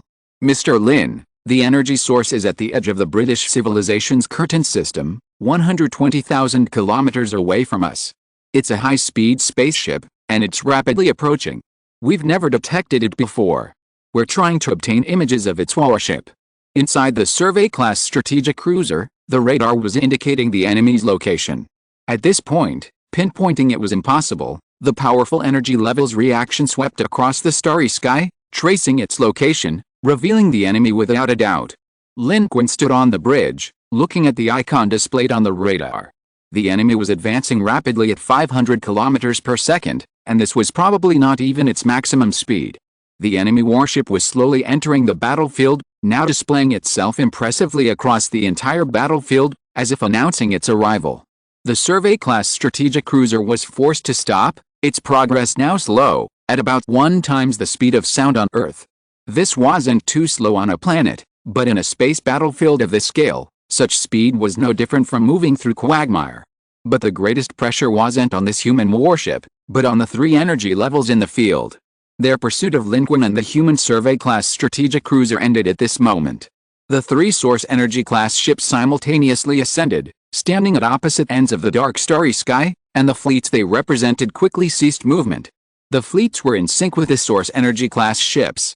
2 triangular giant ships docked near the 6th orbital planet. The planet was their protected object, and similarly, the planet could also serve as a shield for their warships.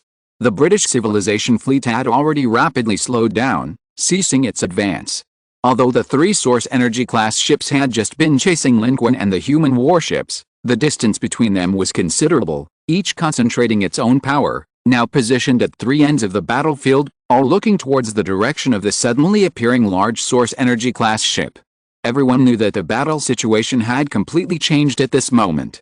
The British civilization had not encountered the human large source energy class ship, but instead encountered another large source energy class ship. Its power swept across the battlefield like a brush. It was a strange feeling. Lin Qun clearly felt that the opponent's aura was swift and domineering, and the pure aura from the other three source energy class ships was forcibly swept aside by the opponent's power. Its power roamed freely across the starry sky, dominating the battlefield. The dark energy in space screamed as it was imprinted with a certain mark, becoming the dark energy power controlled and belonging to this high-level source energy. As a result, all movement in space began to stagnate. The dark energy in the battlefield's cosmic space was controlled by one person, turning this area into a quagmire. But Lin Qun knew that this was not the core combat power of a source energy level. Dark energy control was merely a form of manipulation of dark energy. Any source energy level could achieve extremely large-scale dark energy control, just like now. The true strength of a source energy level lay in its power of rules. Having fought against source energy levels many times, Lin Qun had witnessed this power more than once. Different source energy levels possessed different powers of rules. Within a given space, they could change, create, and distort laws, imposing their own rules on their targets.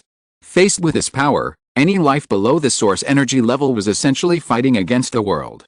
Therefore, below the source energy level, almost no one could resist the attacks of a source energy level. With the immense power controlled by source-level dark energy, in most cases, one doesn't even need to use the power of rules to annihilate an opponent. Lin Qun, ever since his first encounter with Twunkis's power of rules, has consistently avoided confronting the most powerful methods of source-level beings. To date, he has hardly faced the power of rules again. Even when he has, he quickly breaks through the stalemate to avoid being affected and killed. Those are unreasonable methods. Whose backup plan is this? Has the great source-level being from the British civilization made a move? Inside the warship, Suji's hair stood on end. She watched the point of light cutting into the battlefield on the radar with trepidation, feeling the suffocating atmosphere pervasive in space. Her tension and unease stemmed from a primal human instinct. On Earth, humans might be at the top of the food chain, but in space, they were feeling the pressure from higher beings. At this moment, the atmosphere on the battlefield was almost frozen. This cold, dark spaceship, like a chilling blade, advanced into the battlefield with a chilling pressure. Upon seeing its appearance, the reactions varied. Humanity was still fleeing, tens of thousands of kilometers from the edge of the curtain, yet they continued to advance. At this moment, Qizin began to retreat. It too was affected, but being a source energy level 6 being, it quickly pulled itself up and flew backward, transmitting its message to its own warship. Report to Lord St. Ava immediately. The true allies of the explorer's civilization are not human. They have brought a large source energy level weapon from the inner ring of the star system. Qizin was not human. It instantly determined that this spaceship and the large source energy level weapon within did not belong to humanity, but rather came from the depths of the star system. It was utterly shocked. It hadn't expected them to have such a backup plan. But as Qizin began to retreat, Tus and Maya made their move. Tus used its power to cut off Qizin's retreat. Maya, on the other hand, quickly moved forward, preparing to attack the humans. It wanted to avenge its humiliation and seize the large source energy level weapon from Lin Qun. Only in this way could it vent its anger at being tricked. It was filled with extreme rage. Originally, according to their plan, their explorer civilization should have been the perfect winners in this battle, controlling everything. Maya, too, would have gained unparalleled glory for its strategic brilliance. However, while its plan was largely successful, it wasn't perfect. It deceived everyone, yet it was also completely fooled by humanity. Humanity didn't possess any high-level source energy. It had been constantly outmaneuvering thin air. This was a humiliating disgrace, and it would wash it away with human blood. It absolutely could not allow this human spaceship to leave smoothly, both to tear apart the forest as revenge and to prevent the human warship from returning to Earth, forcing humanity to know the outcome and surrender. But as Tus and Maya moved, Qizin no longer hesitated, immediately attacking Tus. Its power forcefully pushed aside the source energy level power within the dark warship, flying like a startled swan, attacking Tus with all its might. Clearly, Qizin was also terrified and eager to escape the battlefield. Its attack already contained its own power of rules, indicating it was fighting desperately. This British source energy level being was a source energy level 6 powerhouse. Under normal circumstances, It might take two people, Tus, source energy level 4, and Maya, source energy level 3, working together to fight him, and the outcome was uncertain. Yet, Tus, facing this source energy level 6 alone, showed no panic. At that moment, the dark spaceship suddenly accelerated, transforming from a slow entry into a high-speed advance.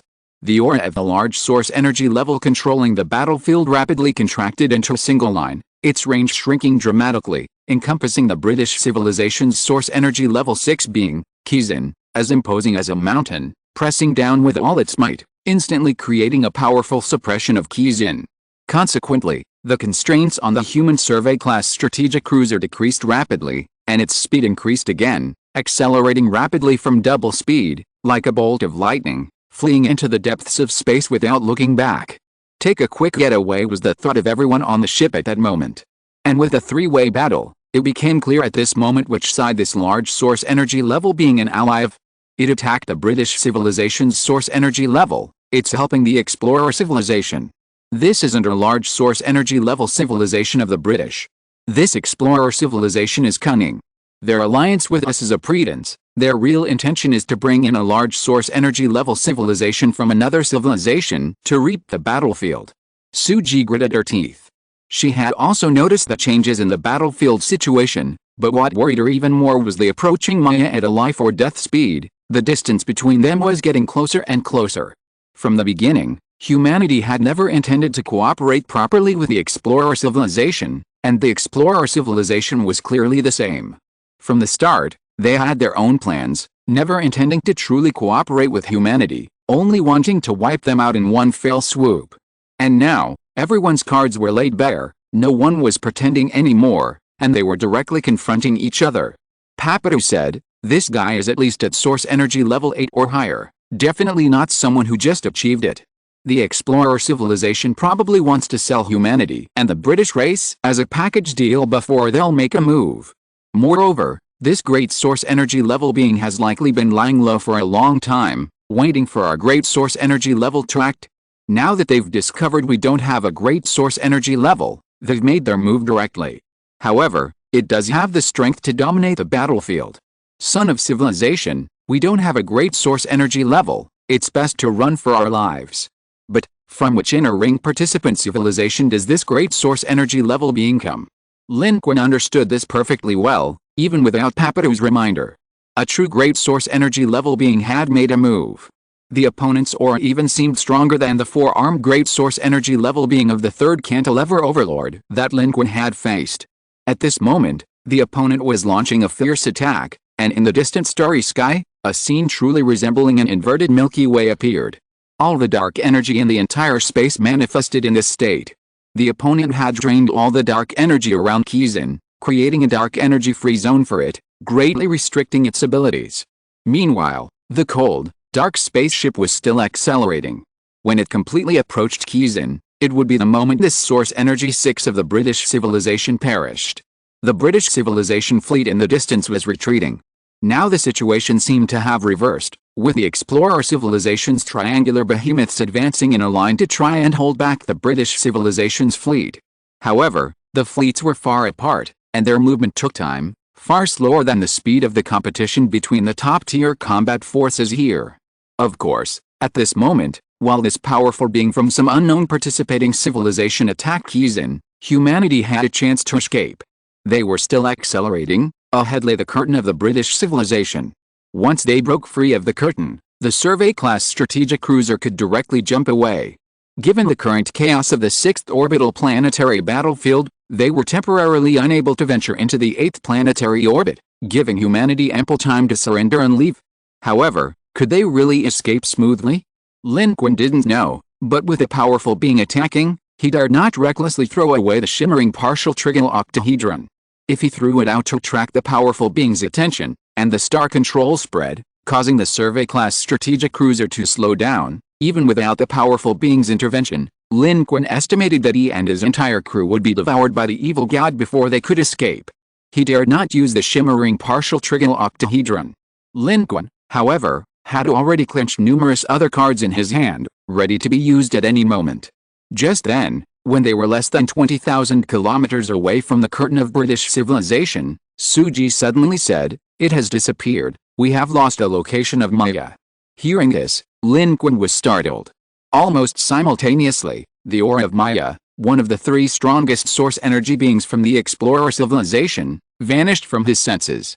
An uneasy feeling welled up within him. Meanwhile, on the fifth orbital planet, far from the orbit of the sixth planet, within the lush ecosystem and deep within the palace of the British civilization, the British civilization's great source energy level being, Saint Ava, suddenly opened its eyes. Information from the distant stars had arrived, reaching its front. It stood up and walked out. Outside its palace, the British civilization's most advanced high-speed spaceship was ready, prepared specifically for Saint Ava to take action on the battlefield of the sixth orbital planet. However, the British civilization beings waiting outside were tense and terrified. "Saint Ava, you cannot act. We haven't yet determined which side the explorer civilization's great source energy level being is from, or what its strength is, but if it dares to act, it must be confident in dealing with you. The explorers are too cunning. They seem to be working with humans, but in reality, they want to wipe us out and humanity as a whole." They came prepared. However, Saint Ava ignored these suggestions. If it didn't go, Kizin would surely die. Their civilization couldn't afford to lose a source energy VI. The loss would be too great. Even if it was a trap, it would try to bring Kizin back. So, amidst the clamor of the crowd, it rose, boarded its ship, and in an instant, jumped away, disappearing over its planet. At the same moment, the rapidly advancing survey-class strategic cruiser suddenly slowed down. This deceleration was extremely sudden and rapid. Those who couldn't react in time were almost thrown from their seats. Because the explorer civilization source energy Samaya, which had disappeared for less than 3 seconds, reappeared.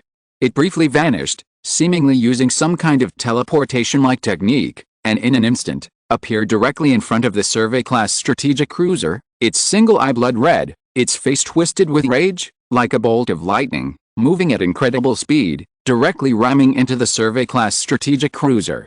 Its target was Lin Qun in the bridge. Chapter 539 Your opponent is me. Maya suddenly appeared directly in front of the warship, too late for the survey-class strategic cruiser to slow down. Moreover, it simultaneously moved at high speed towards the survey-class strategic cruiser. Moving in the same direction, the distance rapidly closed to zero. Everything happened in an instant. The front of the survey-class strategic cruiser was pierced, the massive, blue-skinned Cyclops shattering everything like a cannonball, crashing ruthlessly into the bridge. The lights in the bridge went out one by one, the air was rapidly sucked away, and those around were flung away like rag dolls. Everything around seemed to be shattering, only it in its aura surged forward. It swung an iron fist at Lin Qun. Its size was nearly twice that of a human, its fist nearly 3 times larger, this punch carrying the power of thunder, directly striking Lin Qun. A violent and wild aura swept over him. Unstoppable, if this punch landed on the survey-class strategic cruiser, it could tear the entire ship apart with a single blow. This was a furious strike from Source Energy 3, simple and brutal, yet utterly violent. A direct confrontation with Source Energy level. In Lin Qun's hand, the golden card had already vanished, turning to light. That was the final strike of the One Punch Man card. At this moment, using other Heavenly King descent cards was too late. The opponent's unexpected, thunderous attack was too fast, leaving only a fist-to-fist exchange. In that split second, Lin Qun moved with lightning speed, first slapping the spirit summoning talisman made by the evolver onto his body. The instant his aura surged, just as the Sirius Fist was about to be activated, he clenched his iron fist and threw a punch forward. One Punch Man. Sirius Fist. A deafening boom echoed. The shockwave swept through the bridge, tearing up facilities, instruments, and seats, some shredded in midair. People were jostled about in the shockwave. Screams of alarm erupted, nearly sucked into vacuum by the swirling air. In the corner, Suji gripped a relatively sturdy object tightly, her eyes wide as she stared at the battlefield. That punch, it was blocked. Blocked. A serious punch from One Punch Man was enough to kill a powerhouse like Tunguskis, a level 1 or 2 source energy user, that is, under duress. But this proved its power. Right now, although Maya was only at source energy level 3, Lin Qun's serious punch countered the punch, and he still managed to withstand it. Lin Qun didn't retreat a single step, his fist was torn open, blood flowing freely. Maya clearly showed surprise. In its prediction, this punch would be unstoppable. This human was merely an evolved being, and their ship didn't even have source energy level weapons. He was doomed. Moreover, it had also anticipated Lin Qun's high source energy weapon. This attack, launched while still on the enemy's warship, was intended to catch Lin Qun off guard, preventing him from using his high source energy weapon and forcing him to hesitate, afraid to damage their own human ship. Because the spaceship was gone, life forms below the source energy level would have no chance of returning to their planet's 8th orbit. However, it hadn't expected Lin Qun to block the punch. But Lin Qun had. Therefore, his follow-up move was yet to come. In the blink of an eye, he didn't have time to draw his sword, but he could throw a punch. With the spirit summoning talisman activated, Lin Qun's aura was expanding wildly, soaring from the level of a newly promoted evolved being to the mid to late stage of an evolved being. This was directly reflected in the soaring of Lin Qun's dark energy and attributes. The spirit summoning talisman brought Lin Qun a comprehensive boost, even temporarily raising his sword control technique to the great perfection of the foundation establishment stage. At this moment, Lin Qun had a large amount of dark energy in his hands. Although he didn't have time to draw his sword, he had already guessed that he could withstand the opponent's attack after throwing the previous punch seriously. Therefore, the second punch was already clinched and held at his waist. This punch. Mount Lu Rising Dragon Strike. Lin Qun burned all the dark energy in his body and threw a punch upwards with a bang. At this moment, the dark energy within his body burned at a rapid speed, almost completely depleted in an instant. This was one of the effects of using the Rising Dragon Strike of Mount Lu, burning his cosmos to burn dark energy, unleashing an astonishing punch after burning all of his dark energy. Lin Qun's current dark energy was at least 2,000 units, and as a cultivator, the purity of his dark energy was very high. 1 point of his dark energy was equivalent to 2 points of someone else's. In addition, Lin Qun now had the support of the alternate dimension and the ability to continuously absorb dark energy from the surrounding space through the channel of an evolved being. This punch was fueled by a terrifying amount of dark energy from Lin Qun. When he threw the punch, his dark energy hadn't even been completely burned yet, and the punch had already been unleashed with a bang. Under normal circumstances, even a source energy level would stumble after such a punch. No matter how powerful a source energy level being is, it is still a life form. As a life form, its physical body is relatively fragile. Even if its physique is high enough, as long as the blow is severe enough, it can still explode with a single punch. This was the experience Lin Qun had gained from fighting Twonkus and Ice Lord. And precisely because of this, source energy level experts rarely fought in their physical form, usually operating from a great distance. Now, this Maya from the Explorer civilization had charged onto the Survey-class strategic cruiser, successfully intercepting it, but in Lin Qun's eyes, it was a suicidal act. It was doomed. Lushan Rising Dragon Strike. This punch came from below, and behind Lin Qun, on the edge of his fist, a ferocious, roaring, purplish-blue dragon seemed to materialize, howling upwards. You think you can do whatever you want just because my human warship doesn't have source energy level weapons? You think you can limit my ability to use high source energy level weapons just because you're fast enough? I still have a backup plan. Lin Qun has plenty of cheat codes. A thunderous punch. Right on target. The Explorer civilization's life forms are relatively humanoid, therefore, their physical structure is similar to humans. The Lushan Rising Dragon Strike was designed for attacking humans, and this punch seemed to be a perfect counter. However, Lin Qun's punch felt like hitting steel. The expected scenario of being sent flying didn't occur. On the contrary, Lin Qun's thunderous punch struck the opponent's body, but it felt like hitting steel. The body of this source energy II from the Explorer civilization remained completely still. It even lowered its head, looking at Lin Qun and his iron fist. A sinister smile, grotesque from a human perspective, appeared on its face. It seemed to be mocking and ridiculing Lin Qun's desperate counterattack that hadn't achieved the desired effect. This is. Lin Qun's pupils widened. The other humans watching this scene, tossed about in the shockwave, also showed stunned expressions. The shockwave from the previous attack hadn't dissipated yet, and Lin Qun's attack was incredibly fast. In Suji's and the others' eyes, Mr. Lin had a chance to turn the tables. However, the current situation was completely unexpected. At this moment, Maya simply raised his fist and threw it downwards, directly at Lin Qun. This punch, delivered at close range, still generated a terrifying shockwave, almost sending Lin Qun flying. Lin Qun had no time to think, no time to consider anything else. He could only desperately retreat. He unleashed his full power. The golden bell shield flashed, positioned at the forefront, yet it was still pierced through instantly. This punch was relentless. Lin Qun saw the shadow of the power of rules on it. He was startled, suddenly realizing that this was the power of rules from the source energy level of this explorer civilization. In its previous battles against the British civilization, neither side had the right to intervene, and the power of its rules had never been revealed until now. It hadn't blindly and arrogantly charged onto the human warships, rather, its own power of rules had granted it an infinite advantage in close combat. Mountain-splitting seal, earth-covering seal, sea-turning seal, all three seals were unleashed simultaneously. Lin Qun still couldn't withstand this attack. Amidst the horrified gazes of the surrounding humans in Papadu, Maya's iron fist surged forward with unstoppable force. Countless lights and seemingly a myriad of techniques appeared before Lin Qun, but all were instantly shattered, striking his body. As an evolved being, Lin Qun had a fleeting chance to react, but it was brief. In the eyes of these ordinary and lower-level beings, it all happened in an instant. A punch landed, hitting the opponent. How much time could that possibly take? Lin Qun felt the same helplessness he felt when he first faced the power of nothingness wielded by the evolved being Tonkus at the end of the Level 3 civilization battlefield on Blue Star.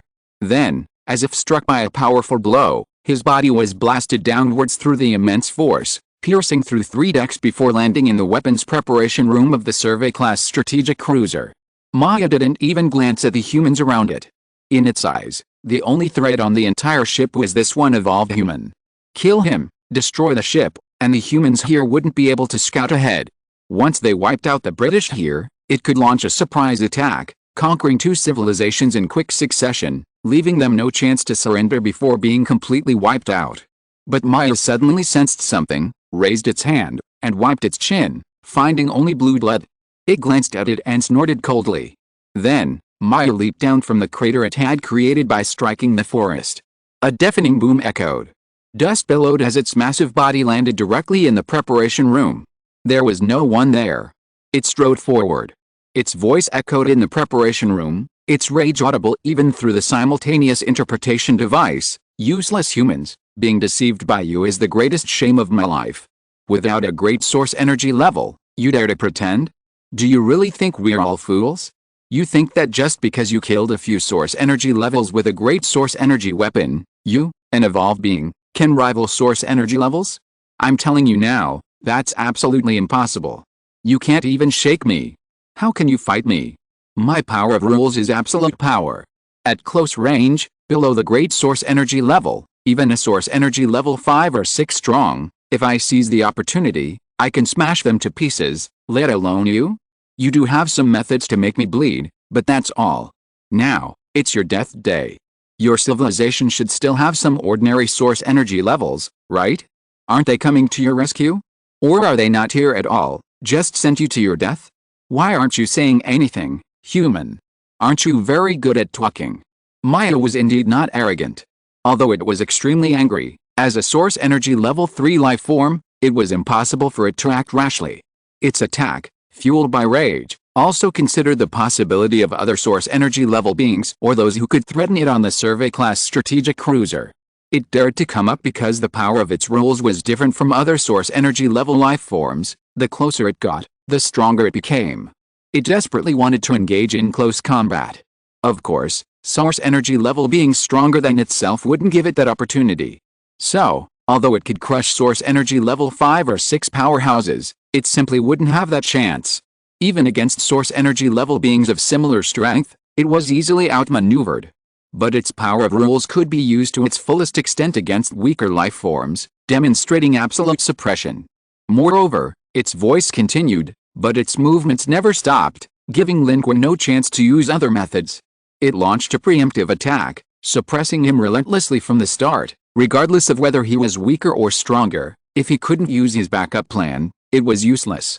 It had arrived before Lin Qun, but a look of astonishment crossed its face. Lin Qun's body was embedded in the metal ground, half his body smashed by a single punch, blood and flesh scattered everywhere, a gruesome sight. He was lifeless, seemingly crushed to death by a single blow. Lin Qun's physique was actually quite high, with multiple layers of defense, yet he had still been smashed to pieces by a single punch. This was the power of the source energy level. Furthermore, Maya's punch carried its own power of rules. Under the influence of its rules, its power was absolute. Of course, pure absoluteness is rare in the universe, but at least against powerhouses below the great source energy level, when it activated its power of rules, its power could reach a certain degree of absoluteness. Dead? So easily defeated? No, there was no notification. A bewildered expression appeared on Maya's face. It had said the man was easily defeated, but it had actually used all its strength just now to prevent the human from using any counterattacks or trump cards. A swift kill was the least risky and most rewarding method, but Lin Qun looked like he was dead, but when it looked at its personal panel, there was no notification of a successful kill and the corresponding contribution points or experience. Just then, a voice sounded behind it. It was the soldiers from the survey-class strategic cruiser. They had heard the voice and rushed over, and upon seeing this scene, they were terrified. Mr. Lin, protect Mr. Lin. We can't let anything happen to Mr. Lin. Kill. Kill. The warriors exchanged glances, their eyes reddening, and raised their weapons. The warship was right there, their duty was to protect it. They had nowhere else to go, and the position at the rear prevented them from seeing Lin Qun's exact situation. They assumed he was being suppressed and wanted to come aboard to rescue him. They were all warriors, and they knew the source energy class was chasing them. How could they not see the situation before them? Clearly, this person was the source energy class that had been pursuing them, and now he had reached the ship.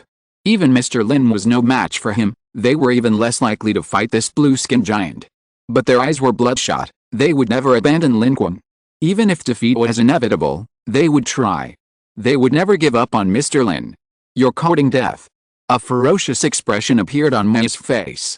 It would feel exhilarated if humans retreated in terror before it, but the more humans showed no fear, the angrier it became.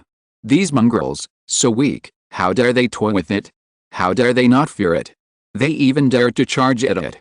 These humans, their strongest attributes probably didn't even reach 100 points, yet they dared to charge at its source energy level.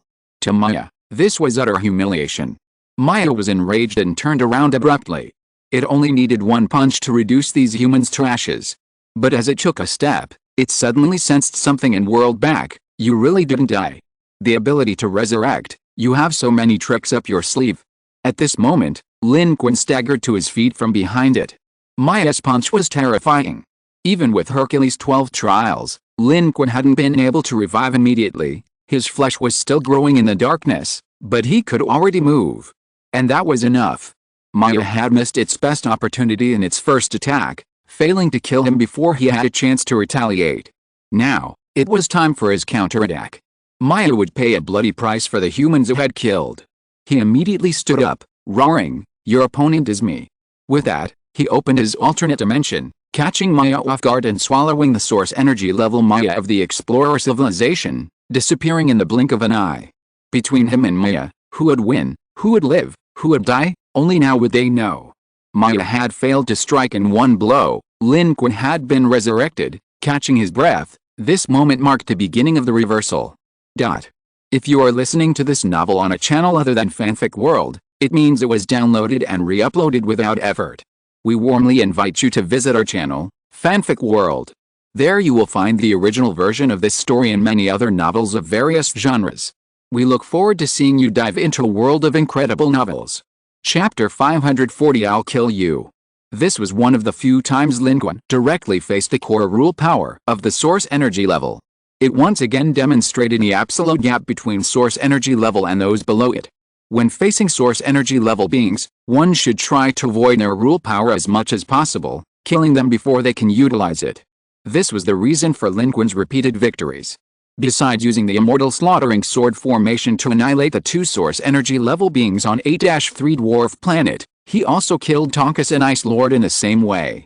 Although he had defeated source energy level beings, he had never truly confronted their peak power head-on. Avoiding their sharp edge is the best strategy under normal circumstances, but the opponent won't give you the chance to avoid their sharp edge forever. At this moment, Lin Qun knew he had no way to avoid it, so he directly chose to open his alternate dimension and engage them in battle within his own alternate dimension. This would both prevent the survey-class strategic cruiser from being endangered and allow Lin Qun to unleash even greater combat power. As Lin Qun suddenly disappeared, the warriors in front of him all looked at each other in bewilderment. The survey-class strategic cruiser was almost completely grounded, its bridge pitched black, and some unfortunate crew members had been sucked into space. For a short time, the survey-class strategic cruiser had lost its navigation capabilities. Further into space, a three-way battle between SYNOPSIS, and the unknown great source energy level had just begun. From an observer's perspective, the starry sky in that direction was dazzling, dark energy manifesting itself and forming countless shapes under the manipulation of the great source energy level. Under such attacks, the source energy SYNOPSIS, who had previously suppressed the explorer civilization by 2 source energy levels, now teetered on the brink of collapse like a candle in the wind. In the heavenly court. You're still using alternate dimensions to fight. You're definitely not a true source energy level, human. Do you know why source energy levels no longer use alternate dimensions? Maya's body crashed to the ground. It landed on the earth, creating a huge crater, billowing dust, but the ground beneath its feet sank, and water poured in from one side. It looked up and saw a vast, seemingly endless river flowing from the sky. Interesting. Your alternate dimension is so large, and your strength, before, you were just a newly evolved being, but now, are you hiding your power? Where are you, hiding from me? Let me tell you, the battle outside will end soon. You can't hide for long. Time flows the same in this alternate dimension as outside. You're just going around in circles with me. Once the battle outside is over, you'll face a great source energy level being there. Hell, then you'll have nowhere to escape. If you want to get away, you'd better finish me off as soon as possible. Maya's gaze shifted. It wasn't giving Lin Qun a friendly warning, it wanted to force him to attack. Just as it finished speaking, a majestic aura rose from the sky. It was the aura of a source energy level being. Maya looked up. It saw the clouds above swirling violently, like whirlpools and raging tides, creating an immense sense of oppression. Then, divine light pierced through the clouds, and a colossal Dharma body appeared in the sky. A figure with a cyan body, a ferocious face, clad in armor, and wielding a wisdom sword with faint runes on its blade, appeared from the sky. Enveloped in divine light, it swung its sword downwards, unleashing a fierce wind and swirling, surging energy that crashed down from the heavens. As the energy descended, it carried a raging inferno, like a sea of fire sweeping down from the sky. Simultaneously, the earth around Maya took root, the soil surging upwards, like a living thing, or a hand of the earth, binding its feet firmly to the ground. The raging wind seemed like divine punishment, intent on annihilating it. Interesting. Your source energy level didn't come, so you hide an avatar in your alternate dimension? But this avatar of yours is only at the source energy level 1 or 2. A ferocious sneer appeared on Maya's face.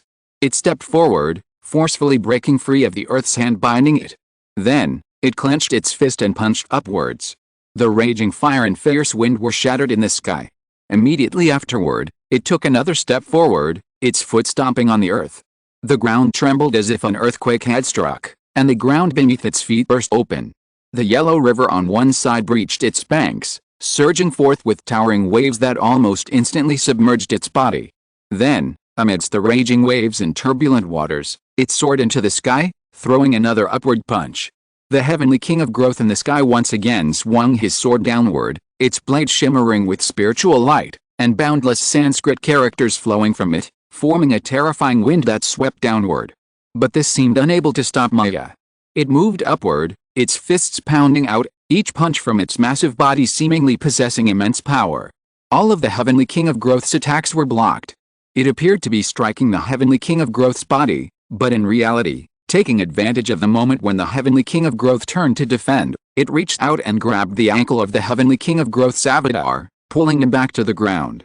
Its body was enormous. The avatar of the heavenly king of growth was actually even larger, more than 3 times the size of this explorer civilization's source energy level body. Yet, at this moment, it was easily shaken, as if a child had been grabbed and dragged directly into the yellow river's turbulent waters below.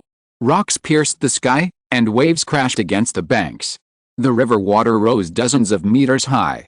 Maya's roar shook the mountains and rivers. What strange methods, what strange application of power. If your true form were here, perhaps you could fight me, but you are only an avatar, your struggle is futile. It rose upwards, directly changing the position between the two, from the Heavenly King of Growth looking down and suppressing it to it looking down and suppressing the Heavenly King of Growth. At this moment, a dim light surged within Maya's body, and a shocking scene unfolded. It was able to manipulate the dark energy within the forest's alternate dimension, energy that should have been controlled solely by the forest, as if overstepping its bounds, channeling it into its body. Its blue form seemed to glow, yet its attacks were simple and unadorned, delivering powerful downward punches. 800 punches per second. The Buddhist light on the body of the Heavenly King of Growth reversed, and the illusory sword shattered. His body was struck. His avatar, devoid of flesh and blood, resembled a stone statue, its surface peeling away, revealing a hollow beneath, a hollow filled with boundless Buddhist light. The Heavenly King of Growth, however, still glared angrily, fearless and undaunted. His hands formed a mudra, and the Buddhist light vibrated, as if a pillar of light had opened in the sky. This light shone upon Maya, pressing its body downwards. It shone upon the Heavenly King of Growth, causing his avatar to grow infinitely, towering to the heavens, vast and incomparably powerful, intent on suppressing Maya. His voice echoed across the surging yellow river, booming like thunder, like the fury of the heavens. All things progress, wisdom grows, you alien races, cease your arrogance. So what if my true form is no longer here?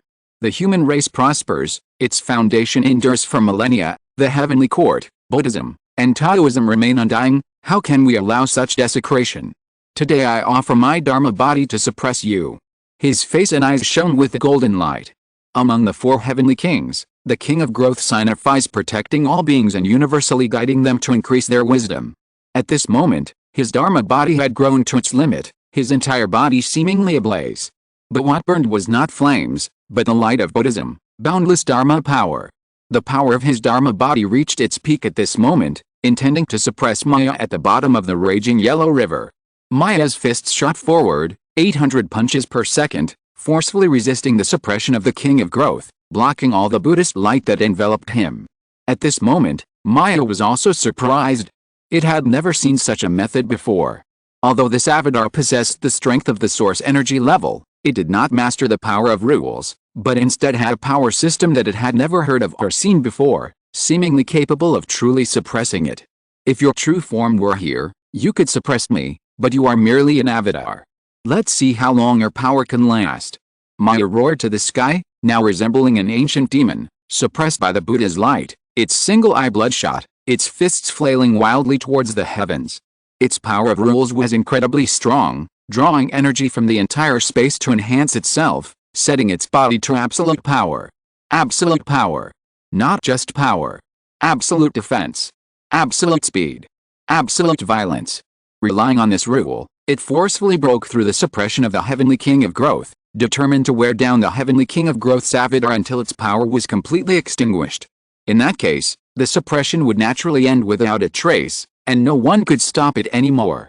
But at this moment, another sword arose from the riverbed, a soaring sword light, attacking from behind. That was Lin Qun, who had been lying in wait for a long time. To confront the power of rules head-on was a path to death. Lin Qun had just been struck by a powerful punch, which had already cost him one of the 12 trials of Hercules, but that was a desperate measure. Maya had charged with all her might, a source energy level attack right at his face. Lin Qun hadn't expected it, and he had no time to do anything else. But now things were different. He would bring Maya into his alternate dimension, rely on the Heavenly King of Growth to attack, and then launch a surprise attack from behind, preparing to finish it off. Lin Qun currently had 3 Heavenly King assistance cards. Among them, the Heavenly King of Holding the Nation had only 1 card left and couldn't be used anymore, otherwise, he wouldn't be able to synthesize the Southern Heavenly Gate. The Heavenly King of Wide Vision had 2 cards left, and the Heavenly King of Growth had 2 cards left after using 1. Lin Qun didn't want to waste too many Heavenly King assistance card opportunities, so he only summoned the Heavenly King of Growth to fight for him. These Heavenly Kings were all protectors of humanity, worshipped by countless families on Earth and protecting entire regions in the heavens. As long as they appeared, they were willing to fight against the alien races for Lin Qun and would directly take action. Lin Qun, on the other hand, had been lying in wait, trying to seize an opportunity to cooperate with the Heavenly King of Growth to kill Maya. Although it was powerful, it was also afraid of the immortal execution sword. Even though Lin Qun currently wields the broken immortal execution sword, it's still a weapon of the great source energy level. Even with absolute power, it can break through your defenses with a single strike, and kill you in 2 at most. While Maya is stronger than Ice Venerable, it's merely a carbon-based life form, its life form far inferior. Its true form is right here. As long as its vital points are hit, it can be killed right here. There's no other outcome. However, Maya is ultimately source energy level 3. At the source energy level, there's a huge gap between each level. It sensed Lin Qun's attack the moment he made it, throwing a punch that shattered Lin Qun's immortal execution sword key, causing it to recoil. But Lin Qun didn't retreat. His body swayed in the void, instantly transforming into 17 Lin Quns, all charging forward. Several used the Emperor Seal Technique's third form. Several used Qi Yuan Slash. Layer upon layer of encirclement, dazzling the eye. But Maya's single eye shot out a sharp light, punching each one, smashing them all before it. Finally, it grabbed Lin Qun, who was hidden among its many shadow clones wielding a sword, and slammed him to the ground by the neck. At this moment, the river water beneath Maya's feet had been violently shaken into the air. Standing on the riverbed, it pinned Lin Qun to the ground with one hand, intending to strangle him to death. Found you. But Lin Qun's intervention did distract Maya, and the immense pressure of the Heavenly King of Growth crashed down, striking Maya and causing it to sway. At that very moment, the Yellow River, which had been merely a backdrop on either side, suddenly reversed its flow, as if controlled by some force, forming a massive water dragon that swept in from the gaps in the Buddhist light and power from all directions, striking Maya with a deafening roar. Simple water pressure alone couldn't possibly shake a source-level life form, but it contained the power of the entire alternate dimension. That was the power of the heavenly court. The water rippled, and Maya was swept directly into the sky. Above, Buddhist light suppressed it. Below, countless streams of water formed iron chains, trying to bind its body and limbs. There's another one. Who is it? Show yourself. Lin Qun was lifted up by the river and looked to one side in surprise. He saw that at the end of the Yellow River, the water rose upwards, forming a 1,000-meter-high wave, overwhelming the sky like a vast wall. And atop it stood an incredibly burly, naked man, his hair flying wildly. From the end of the sky, a heroic voice resounded, bringing tears to everyone's eyes. Rain falls from the heavens, becoming a vast ocean. Boats navigate countless dangers, overcoming all obstacles, opening up the 4 seas, rebuilding the land of China, nourishing the land. You the Great. This surging Yellow River is the era of You the Great. The Heavenly Kingdom held court. The era of the 3 sovereigns and 5 emperors. The Yellow River overflowed. Emperors Yao and Shun issued decrees. You the Great was ordered to control the floods. Now, he summoned the power of mountains and rivers, the power of nature, to assist with the might of the Heavenly Kingdom, suppressing the source energy level. The Heavenly King of Growth alone could not do it, but he was not the only one here. The spirits of mythology, the legendary heroes, were also present. They came from another human world, but they were all guardians of humanity. A hero needs 3 helpers. So what if you're at the source energy level? We humans don't have source energy level here, but we're not without strong individuals, nor are we without legends. Water gathered at Lin Qun's feet, forming a platform that lifted him upwards, dragging him higher and higher, to face the source energy level. Maya, enraged, sneered, "Then come and kill me. I don't know what kind of ability you have, but if I'm not mistaken, your source energy level avatar is about to exhaust its power and dissipate. Your other helper relies on the power of your alternate dimension, only able to restrain me with a strange power, but you can't kill me. So what if you have a high source energy level weapon? It's just a futile struggle. I will crush you all one by one. You can't even get close to me." With that, it punched forward, shattering the water chains and Buddhist light. Just as it said, the power of the Heavenly King of Growth and You the Great both came from the forest, and had their limits. They could only restrict it temporarily. If the forest couldn't kill it, it would soon be invincible again. Its close combat strength was extremely high. Even if it was restricted to one position and couldn't move, it could still prevent the forest from getting close with its fists and the rules of absolute power. Even if the immortal execution sword could break through its defenses, it would be meaningless if it couldn't hit. But the forest merely sneered, "Let's see if I can get close to you, I'm going to kill you." Requesting monthly votes. Chapter 541 Snatching Food from a Tiger's Mouth. The mountains and rivers seemed to overflow. Golden light from the dome descended like a curtain, and in the very center, Maya unleashed a barrage of punches. Absolute power represented absolute violence. All methods seemed capable of being shattered by its fists. Whether conventional or unconventional attacks, before its rules, they were all crushed with a single blow. It was confident enough to withstand the attacks from the human before it. Even if the opponent possessed many techniques that seemed to suppress it, it was meaningless. How could the power of a source energy level being compare to that of an evolved being?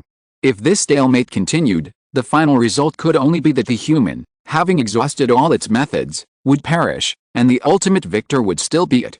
And it would avenge its humiliation, washing away its shame with the blood of these humans. Of course, it also desired to obtain the great source energy level weapon in the human's possession. A great source energy level weapon was priceless. In the contribution points shop, it would be worth countless contribution points. If it could bring it back, it would be a huge boost for it, and it was burning with desire for it. While it seemed to have traveled thousands of miles, recklessly seeking revenge against humanity, it was also after this source energy level weapon. Who wouldn't want something so valuable?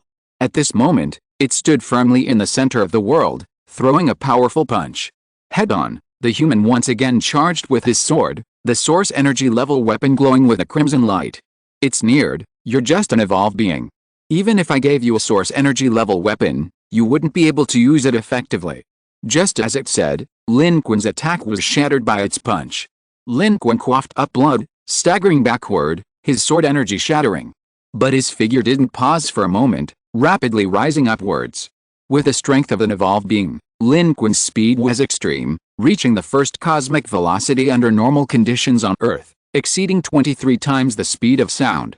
Too slow, too slow. You think you can kill me with such methods? Don't worry, I'll kill you right here, leave your spaceship behind, and then personally lead planet-destroying weapons to your planet, turning every inch of your ecological planet to ashes. Your kind will wail in a sea of fire for your foolish choice. You should obediently become our spoils. Maya was extremely arrogant. Seemingly suppressed, it was already confident of victory. However, at this moment, its pupils suddenly dilated, and Lin Qun's figure vanished from its single eye. Just as Lin Qun reached its speed limit and rose to a position directly above its head, Lin Qun's figure suddenly disappeared. This should have been impossible for Maya. Its power of rules only affects itself, yet it can infinitely enhance its own abilities. Absolute observation is also part of its absolute power. Therefore, under normal circumstances, unless Lin Qun's speed exceeds its achievable speed limit, its dynamic vision can clearly capture Lin Qun's location. And as long as it can capture Lin Qun's location, its attack can keep up. In this way, any attack or attempt by this human can be neutralized by it in the simplest and most brutal way. But at this moment, that human really disappeared from its sight. However, Maya is also a veteran of countless battles. It instantly calmed down. While continuing to fight against the power of the Heavenly King of Growth and the Great You, it was vigilant about its surroundings. Its single eye was like lightning. It knew very well that even if it lost its target, the other party would definitely attack it, because killing it was the only way out for this human. This was his alternate dimension, and he had nowhere to retreat. The next second, it was shocked. It turned around like lightning, and its chaotic punches shook off the power of the Heavenly King of Growth and the Great You. Its pupils instantly dilated, because the human who had just vanished above its head suddenly reappeared behind it.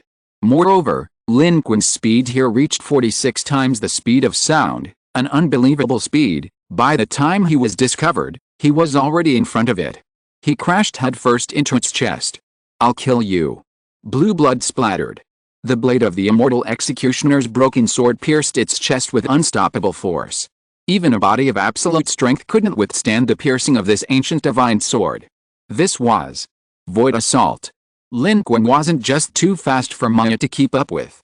He activated Void Assault, instantly becoming invisible for 2 seconds. "I'm invisible, how could you find me?" The special effect of Void Assault is only visible to those with true vision, regardless of your realm or strength. Maya's so-called absolute power was clearly unrelated to the ability of true vision. Therefore, Maya possessed power but couldn't see Lin Qun, had no idea of Lin Qun's location, movement, or speed. At most, it could sense something through the environmental changes caused by Lin Qun's high-speed movement, but by the time it sensed him, Lin Qun had already arrived, and it was too late, because according to the effect of void assault, Lin Qun's speed doubled during the 2 seconds of invisibility, allowing him to launch a lightning-fast attack. The speed he had just reached was already his limit as an evolved being, 23 times the speed of sound. And with void assault activated, this speed doubled again, reaching 46 times the speed of sound. Lin Qun's speed was so fast that even he himself couldn't adapt, but thanks to the void assault's ability to become ethereal, Lin Qun wasn't affected by the environment due to the high speed. He moved at high speed in midair, quickly turning and descending, attacking Maya from behind. In an instant, the immortal executioner's broken sword and he himself crashed into Maya's body like cannonballs. The sword's edge plunged in, carrying Lin Qun's body downwards into the raging yellow river below. Although this Huxin broken sword was a broken sword, it was still extremely sharp. Lin Qun pulled it upwards, almost slicing half of its body in two. Maya's expression was incredibly complex at this moment, shifting completely from wariness and control to disbelief. Its eyes widened, staring intently at Lin Qun, its outstretched hands seemingly trying to crush him in its grasp. However, Lin Qun had already withdrawn his sword, giving it no chance for a death throes. The wounds inflicted by this Huxin broken sword revealed a gruesome glint of blood. Lin Qun landed backwards, the river surged upwards, supporting his body. And where Maya was, the yellow river, surging as if alive, relentlessly rose from directly beneath it, submerging and covering its body, like countless invisible yet terrifyingly powerful arms dragging it towards the boundless hell at the river's bottom. In the sky, the avatar of the heavenly king of growth exploded, transforming into a shower of light that fell from the heavens. In the distance, the figure of Yu the Great disappeared into the depths of the yellow river, leaving only a robust and powerful silhouette. Before Lin Qun's eyes, a notification from the civilization battlefield appeared. He had gained 1 civilization contribution point and 21 million experience points. This was 1 million more than the source energy level from the previous 8-3 dwarf planet with its chilling aura. They were both source energy level 3, but there were clearly differences in strength and power among source energy level 3 beings. This Maya was stronger. But it was also more fragile. It was easier to kill than the Ice Lord. As long as he could touch it and break its defenses, he could kill it. Lin Qun leaped into the surging yellow river, found its corpse at the bottom of the lake, and put it into his Kayankan bag. This was the most intact source energy level being killed by Lin Qun so far. Previously, this corpse was useless to Lin Qun, at most it would be taken by the Federation for research, but now it was different. With the existence of the Spirit Descent Talisman, this source energy level corpse was of great use to Lin Qun. At this moment, the Spirit Summoning Talisman of the Ice Energy Clan's first evolver was still flashing on Lin Qun's body. It had greatly enhanced Lin Qun's combat power, allowing him to go directly from the level of a newly promoted evolver to the level of a mid to late stage evolver. If a source energy level 3 talisman could be successfully refined into a Spirit Summoning Talisman, perhaps, it could allow him to leapfrog realms and directly reach the source energy level. Just thinking about it made Lin Qun's heart pound. But he knew this was not the time to do so. The battle among the source energy level beings had already begun outside, and he had to find a way to escape. Thinking this, Lin Qun took a deep breath, used dark energy to dry his clothes, and flashed out of the alternate dimension. The location where he entered the alternate dimension was the same location where he came out. The human warriors on the surrounding ships had not left and had been there all along. At this moment, they were all nervously surrounding him. Seeing that it was Lin Qun who had come out, they did not relax. Mr. Lin, where's that source energy level being? Dead. What is the damage to the warship? Where is Suji? The battle between Lin Qun and this Maya looked extremely dangerous, but in reality, it did not last very long, less than 3 minutes in total. Hearing Lin Qun casually say dead, everyone exchanged bewildered glances, their hearts pounding. That explorer civilization's source energy class fighter was so powerful and arrogant, and yet it was dead just like that? After Lin Qun obtained Suji's location and hurriedly left, the leading soldier, watching his retreating figure, couldn't help but say, as expected of Mr. Lin, he seemed outmatched just a moment ago, and in just a few minutes, he's turned the tables. The soldiers behind him all nodded in agreement. They were all very tense when Mr. Lin hadn't appeared. But now that he was out, they felt a sense of relief. Lin Qun found Suji in the passageway outside the bridge. Suji was arranging for the maintenance personnel from the survey-class strategic cruiser to enter the bridge and expedite repairs. The situation is very bad.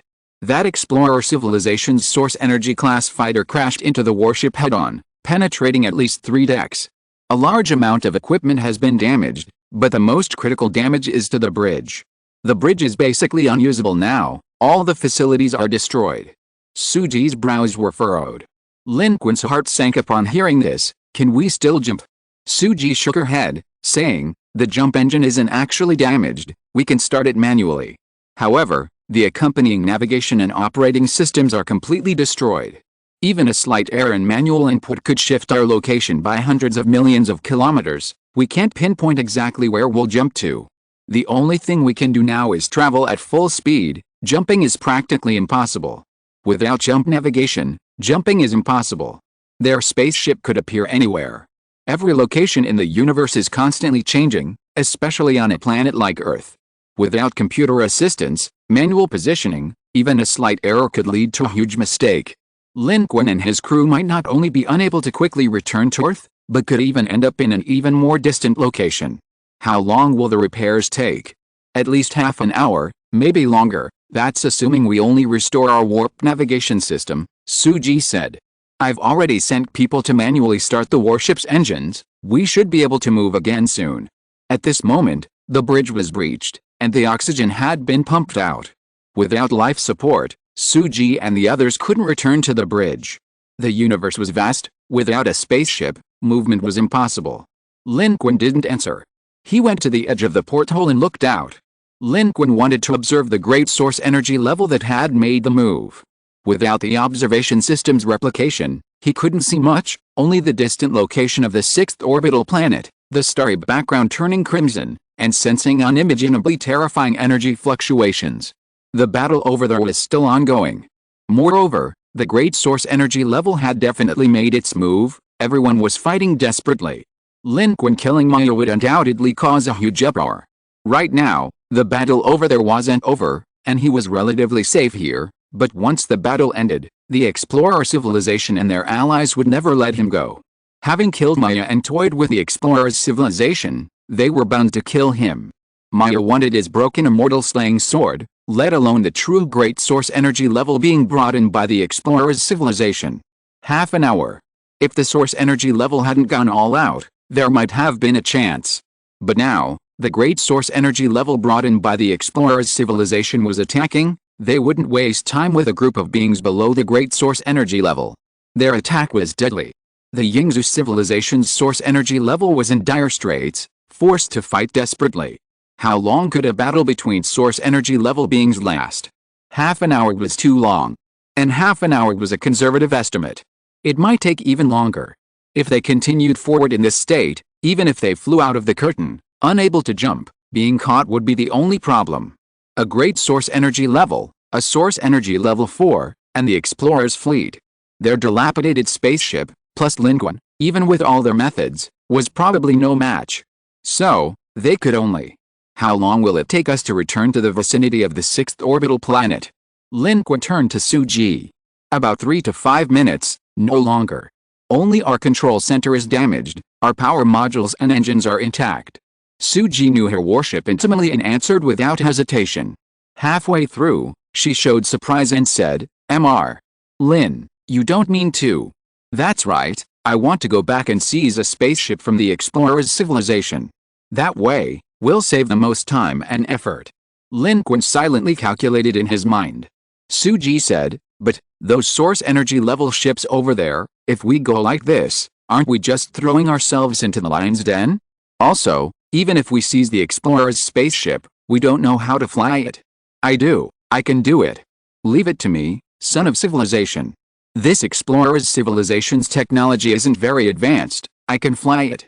We're not sheep, and we're not afraid of tigers. Papadu volunteered, raising its hand. It had been eavesdropping for a while. Of course, at this time, everyone on the bridge except the injured was present, so Lin Qun and Suji's conversation wasn't deliberately kept quiet from it. Hearing this, Lin Qun took a breath and said, the solution is here, Captain Su. There's no time to lose, we must act quickly. As long as the source energy class war isn't over, we'll be safe going back. But if it ends, we'll be in real trouble. You're right, we are indeed returning to the tiger's den. We not only need to return, but we also need to snatch food from their mouths, steal one of their warships and their contribution points. But we need to be fast. I hope we can set off now. Chapter 542. Could he really be the source of energy? On the edge of the battlefield on the 6th orbital planet, a spaceship, shedding debris as it flew, was stealthily advancing rapidly. This was none other than humanity's survey-class strategic cruiser. Suji believed that Lin Qun's plan, while seemingly mad, possessed a sliver of feasibility. They truly had no better option. Of course, repairs on the survey-class strategic cruiser were still ongoing, neither option could be abandoned. At this moment, they were rapidly traversing the battlefield, but not returning the way they came. Just moments before, during the love-hate chase between humanity and the Source Energy class, the Source Energy VI of the British civilization had been killed by a large Source Energy class summoned by the Explorer civilization. The battle had now fully erupted, taking place approximately 60,000 kilometers from the 6th orbital planet. Here, dark energy was in a manifest state, forming a massive cubic box in a space devoid of up, down, left, or right, encompassing the entire battlefield, including both the Explorer civilization's Source Energy Class 4 Toos and the British civilization's Source Energy 6 Saki Shin. Human warships swept past in the distance, unable to discern the situation within. Judging from the intense energy reactions, the battle was still ongoing, but due to the blockade of the fire cube, he didn't know what the rules of power were. He had missed a crucial opportunity to obtain this source energy level information. Of course, Lin Qun didn't intend to fight them to the death. Grabbing a ship and running was his simplest wish at this moment. They were currently on their way, and as they passed the source energy level battlefield, Lin Qun and the crew of the survey-class strategic cruiser tensed up for a moment. But as Lin Qun expected, the source energy level forces were busy and didn't have time to deal with them. They could have run away if they wanted, but now they were returning to the lion's den. Even if they sensed them, they might not intervene. Therefore, they smoothly passed the edge of the source energy level battlefield. Ahead, the Crimson 6th orbit planet and the Explorer civilization's fleet reappeared before them. Be prepared, they definitely know Maya is dead. Lin Qun's gaze was forward. In the star battlefield, observing the life and death of other civilizations' top experts through the rankings wasn't easy, but one's own civilization was definitely the fastest to know. However, Lin Qun feared the source energy level forces, but why would he fear their fleet? Especially at this distance. Lin Qun had no intention of showing mercy to the Explorer civilization. Their cooperation with humanity from the beginning was a sham. They wanted to sell both humanity and the British civilization to someone else so they could profit from the chaos. If Lin Qun and his group hadn't been cunning enough to never have trusted them from the start, they might have already been wiped out. At this moment, Lin Qun's warship, battered and tattered, charged relentlessly into the battlefield. And just as Lin Qun had predicted, Maya's defeat was immediately detected by the Explorer civilization. Toos, deeply embroiled in the source energy level battle, was shocked. Although it harbored some resentment towards Maya, this was, after all, its own civilization's source energy level vessel, and even a source energy level 3-1. In the general source energy level 3 wasn't bad, and Maya's power of rules was quite unique, unlike that of ordinary source energy level vessels.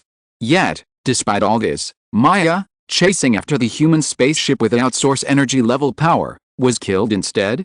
And killed so quickly? What exactly is going on? Was a high-level source energy weapon used? But knowing the other side possessed such a weapon, would Maya still have fallen for it? Toth thought it was unrealistic. Although it disliked Maya, it still acknowledged Maya's abilities. Could it be that he truly was a source energy level being? Or was there really a human high-level source energy being hidden on that ship, and they hadn't made a move yet? Thinking of this, Twas felt a chill run down his spine and hurriedly said to the great source energy level helper they had summoned, "Sir, Maya is dead. That human spaceship is strange. Please do your utmost to eliminate this British civilization's source energy level member as soon as possible, so that we can wipe out all the humans as well. There are no source energy level members on that human spaceship. Your source energy level members are dead, which only means they are easily defeated. That human spaceship is damaged and can't escape. The great source energy level member of the British civilization is coming soon. When it arrives, that's when I will go all out." Toss, You should know what's important. What you need to do now is cooperate with me. Cooperate with me, and you will naturally receive what you deserve, even more. But if you don't cooperate, I don't mind taking over your planet and leaving." The other party's reply was utterly cold. Toss dared not speak out against it. Although it felt a faint sense of pride at Maya's death, from a practical point of view, their civilization's power had been weakened, and they had even less say.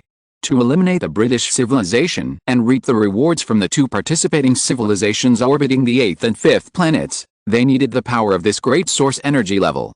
This great source energy level also stated that the human spaceship lacked source energy, which made TOS even more uncertain. But one thing was certain, they couldn't afford any more losses. Wanting to warn its own civilization to be vigilant, it sent a message 1,000 miles away.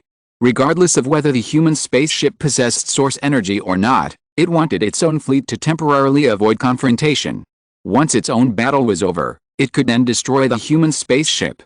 The strength of their great source energy level was far beyond that of ordinary great source energy levels. Whether the human possessed great source energy or weapons, death was inevitable. Meanwhile, the explorer civilization on the 6th orbital planet was in an uproar. Lord Maya is dead. Its name has disappeared from the rankings. My God, wasn't it supposed to be chasing that human spaceship? How could it suddenly die? It's a human, a human. Could it be that something's strange about that human spaceship? Their spaceship has turned back and is approaching us. Fire! Fire! Sink them! Sink them! In the corner of the triangular behemoth, the explorer civilization's evolved being who had once boarded the human survey-class strategic cruiser was also incredulous at what was happening. Lord Maya was an incredibly powerful being in their civilization, revered by countless people, always invincible in battle, and possessing both courage and strategy. Everyone said it could surpass Lord Tus in the future. But now, it had died so inexplicably. But unlike the shock and disbelief of the other explorer civilizations, this evolved being, who had once boarded the human spaceship, wore a look of terror on its face, saying, "I told you.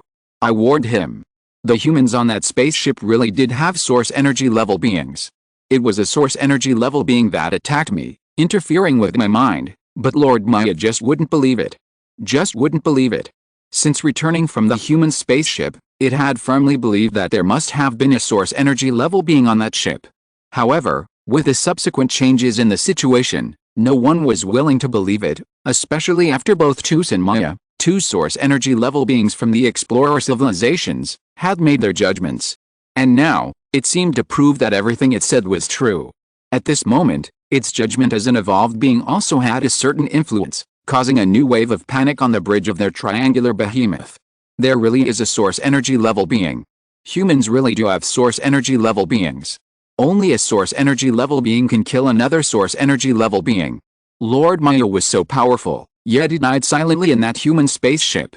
There's only one explanation: there really was a source energy level being on that spaceship, and it's very likely a great source energy level being. He deceived everyone, tricked and killed Lord Maya, so they've returned now, wanting to wipe us out while Lord Tus is fighting against the source energy level beings of the British civilization. Cunning humans. Cunning humans. This is their true purpose. Just like us, we wanted to devour human civilization from the beginning, and they wanted to harvest us from the beginning. They're closing in. Run. At this distance, we are no match for a great source energy level being. Wait, I think we should calm down. Maybe Lord Maya was killed by that human using a great source energy level weapon. We didn't just make a judgment. These humans don't have a great source energy level being. The reason we misjudged them and they successfully defeated a great source energy level being was simply because they had a great source energy level weapon. Even if they don't have a high level source energy, it's true they have a source energy level. We detected it before. Perhaps, this source energy level, combined with a high level source energy weapon, easily killed Lord Maya. I'm completely confused. Do they even have a source energy level? How did Lord Maya die? Just then, Tus's judgment and information arrived, directly instructing them not to fight and to preserve the fleet's strength. This caused the panic to spread even faster. Tus didn't give a clear answer, only instructions, which further fueled people's speculation and wild thoughts. As the saying goes, ignorance is bliss. If they didn't know these things, or hadn't deduced them themselves, they wouldn't be so terrified.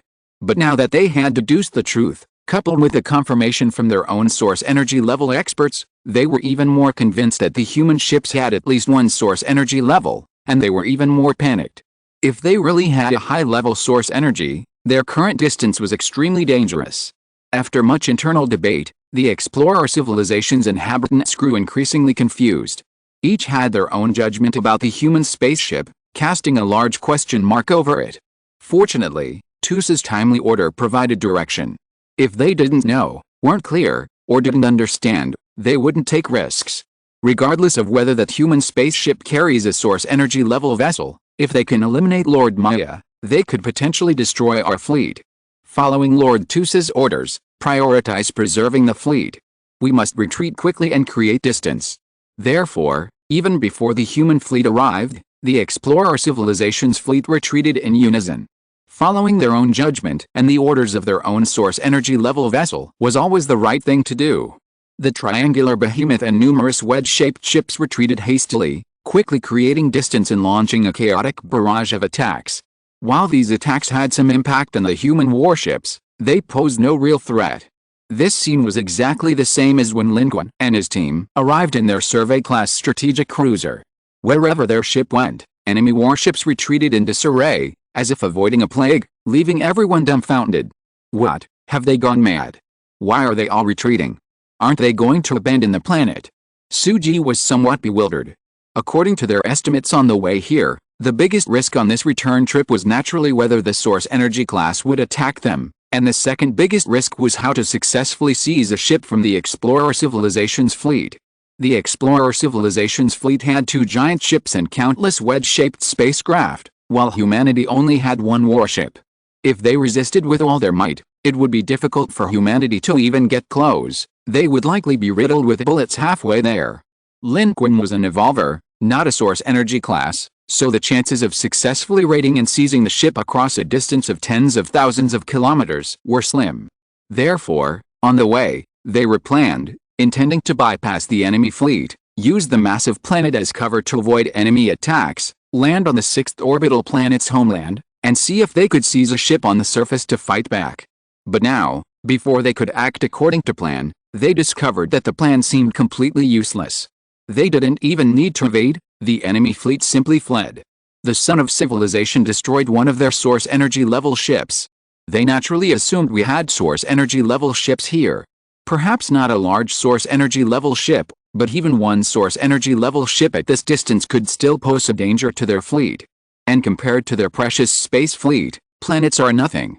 Papadu said, not forgetting to turn and continue flattering Lin Qun, saying, "Great and sacred Son of Civilization, you are truly remarkable, having these alien civilizations completely outmaneuvered.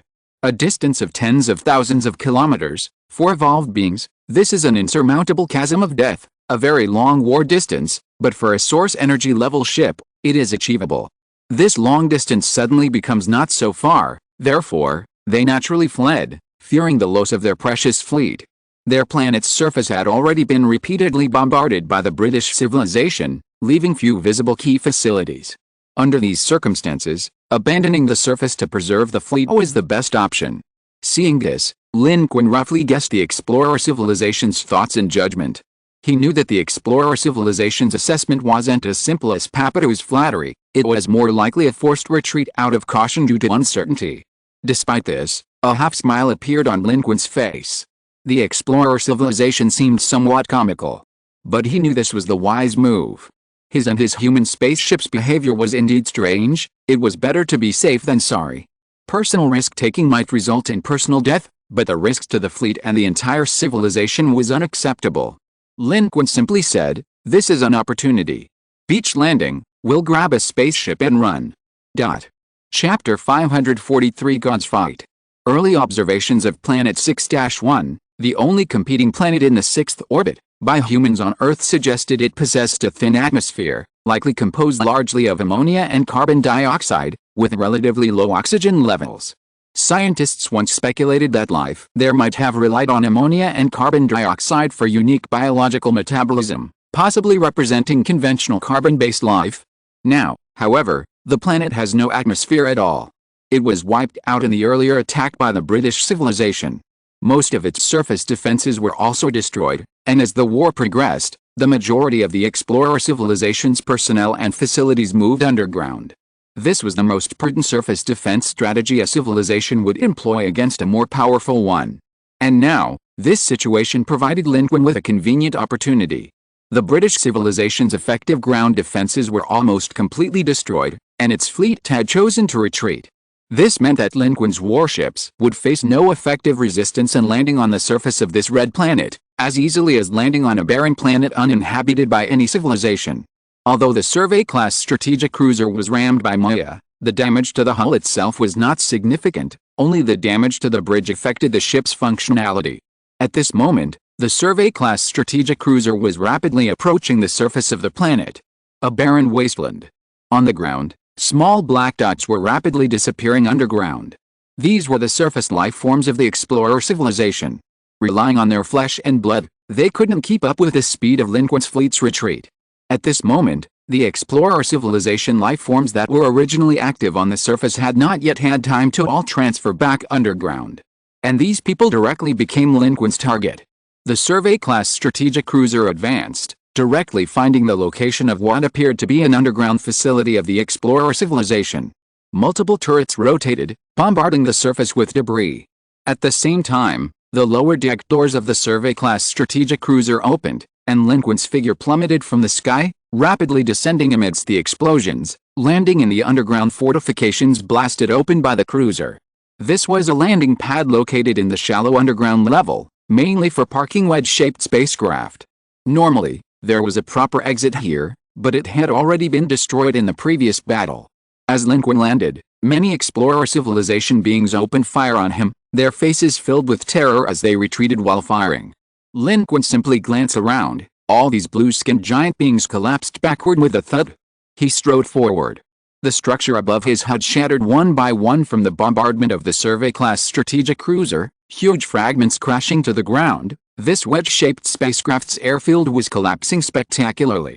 Lin Qun climbed onto the massive underground control center built against the rocks ahead. There were many blue-skinned giant beings here, heavily armed and with nowhere to escape, determined to fight Lin Qun to the death. One of the powerful warriors, with over 700 attribute points, charged at the forefront. His hands were clad in advanced gauntlets that, when vibrated, emitted a blue, shimmering energy shockwave, a formidable force. However, after only a few steps, he became a headless corpse, blood gushing from his neck, his body crashing to the ground, propelled forward several meters by inertia. This explorer civilization was actually more powerful than the Ice Energy Clan, but their life form differed from the Ice Energy Clan's strange, icy fluid. For Lin Qun, these blue-skinned giants were easy prey. Relying on his headshot girl skill, anyone he glared at would die. His headshot girl skill now had sufficient range. Here, whoever he looked at would be sniped. Each blue-skinned giant could withstand a single glance from Lin Qun. He could simply slaughter them indiscriminately. Lin Qun's energy recovery rate is now very fast, completely matching the consumption of the headshot skill. This level of continuous headshots has little effect on him. To the explorer civilization, Lin Qun is like a demonic killing god. However, this is a semi-enclosed underground structure. Even if there were escape routes, so many of them couldn't escape. Only a few could escape, and the rest could only fight Lin Qun to the death. But to their despair, they discovered in horror that this wasn't a fight to the death. They were utterly powerless against the human life before them. He was too powerful. He's here. He's here. Fire. Fire. Fire now. Terrified shouts filled the air, flames burned everywhere, and behind Lin Qun, the dome-shaped rocks of the underground facility rained down. Lin Qun strode forward.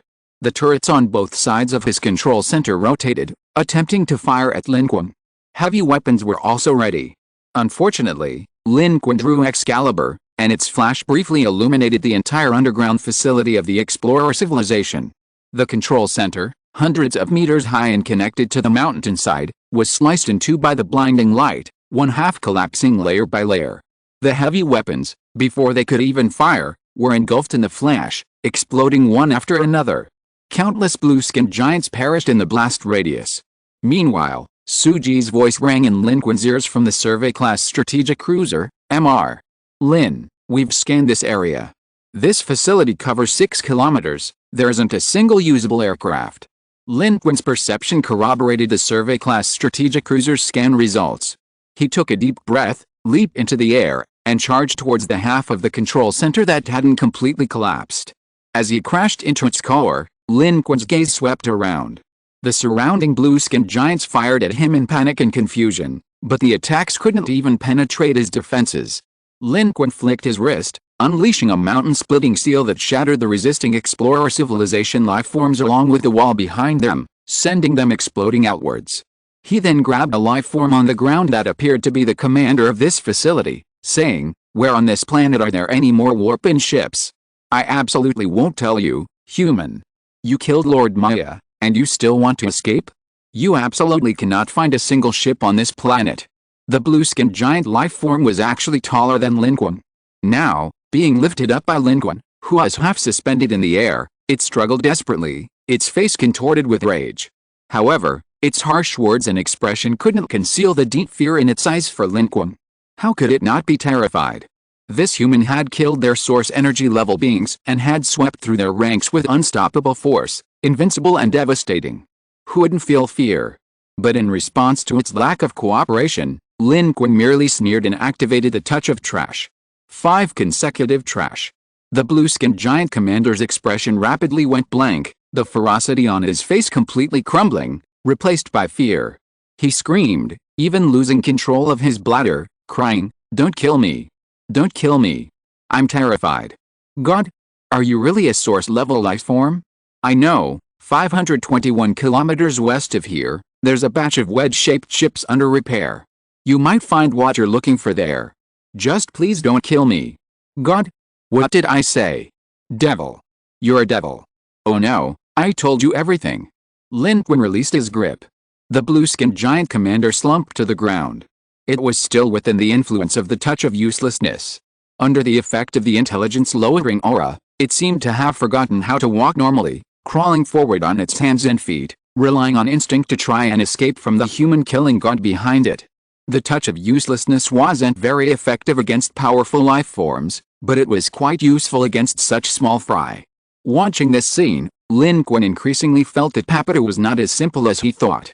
Papadu's strength was inferior to that of the blue-skinned giant, but despite being repeatedly struck by Lin Qun's IQ-lowering aura, it had never been as disheveled as it had ever been. This meant that Papadu, this seemingly unremarkable weasel wolf, was a lifeform far more advanced than the blue-skinned giant. However, this thought only flashed through Lin Qun's mind. The battle on the source energy level could be decided at any moment. He had no time to waste. After eliminating the blue-skinned giant who had provided crucial information with a headshot from behind, Lin Qun soared into the sky, returning to the survey-class strategic cruiser. The survey-class strategic cruiser moved swiftly forward, while behind them, the ground was collapsing, and the explorer civilization's facilities were being submerged in the collapse. In less than 2 minutes, Lin Qun had harvested nearly 13,000 contribution points. More contribution points could be obtained on the surface.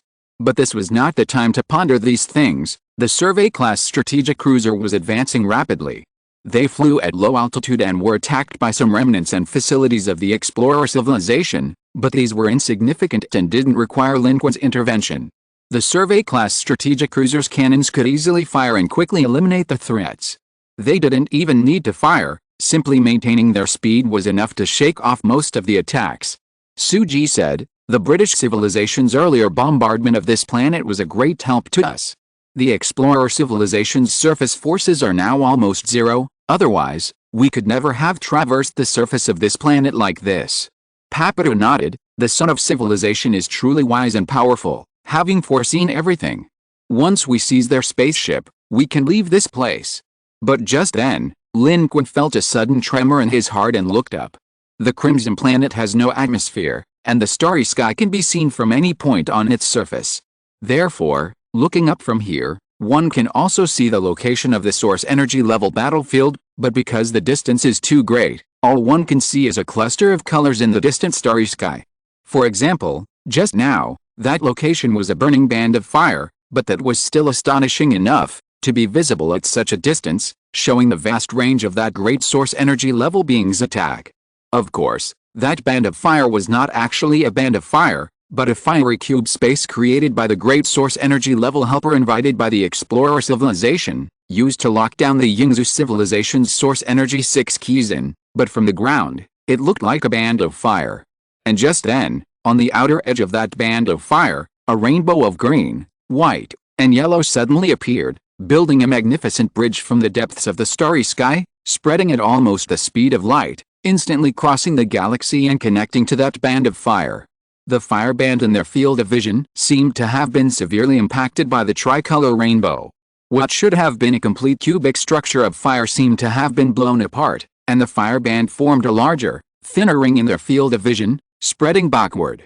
Arriving slightly later than the light carrying information was another overwhelmingly powerful aura. "It's a great source energy level," Papadu exclaimed. "That's right." Lin Qun also stared intently at the sky.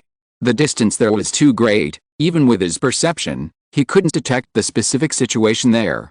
But the aura of the other side had already swept across the starry sky, it was impossible not to sense it.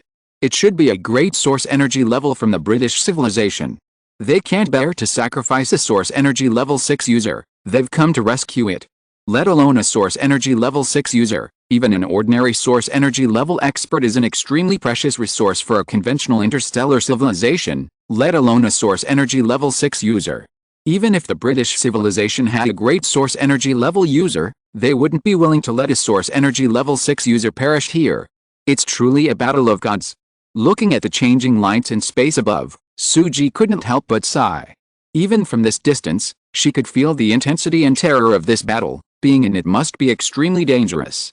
This is a battle at the source energy level. The British civilization has fallen into a trap this time. They wanted to devour the Explorer civilization and us, but who would have thought the Explorer civilization would dig such a pit for them? They didn't force out our great source energy level, but instead, they were forced to reveal their own.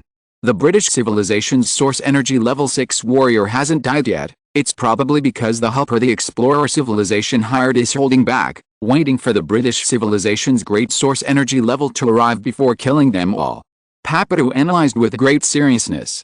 Its analysis was similar to Lin Qun's judgment. Despite its relatively weak strength, Papadu's insight and judgment were always very accurate, a fact Lin Qun had to admit. Lin Qun said, "The British civilization's great source energy level has arrived, which is good for us. Their war has escalated, and it will take longer to end the battle, giving us more time." In space, the 4 source energy level experts were locked in a fierce battle, locked in combat. The powerful source energy level expert brought in by the Explorer civilization was astonishing, holding his own against 2 opponents and even suppressing the 2 source energy level experts from the British civilization.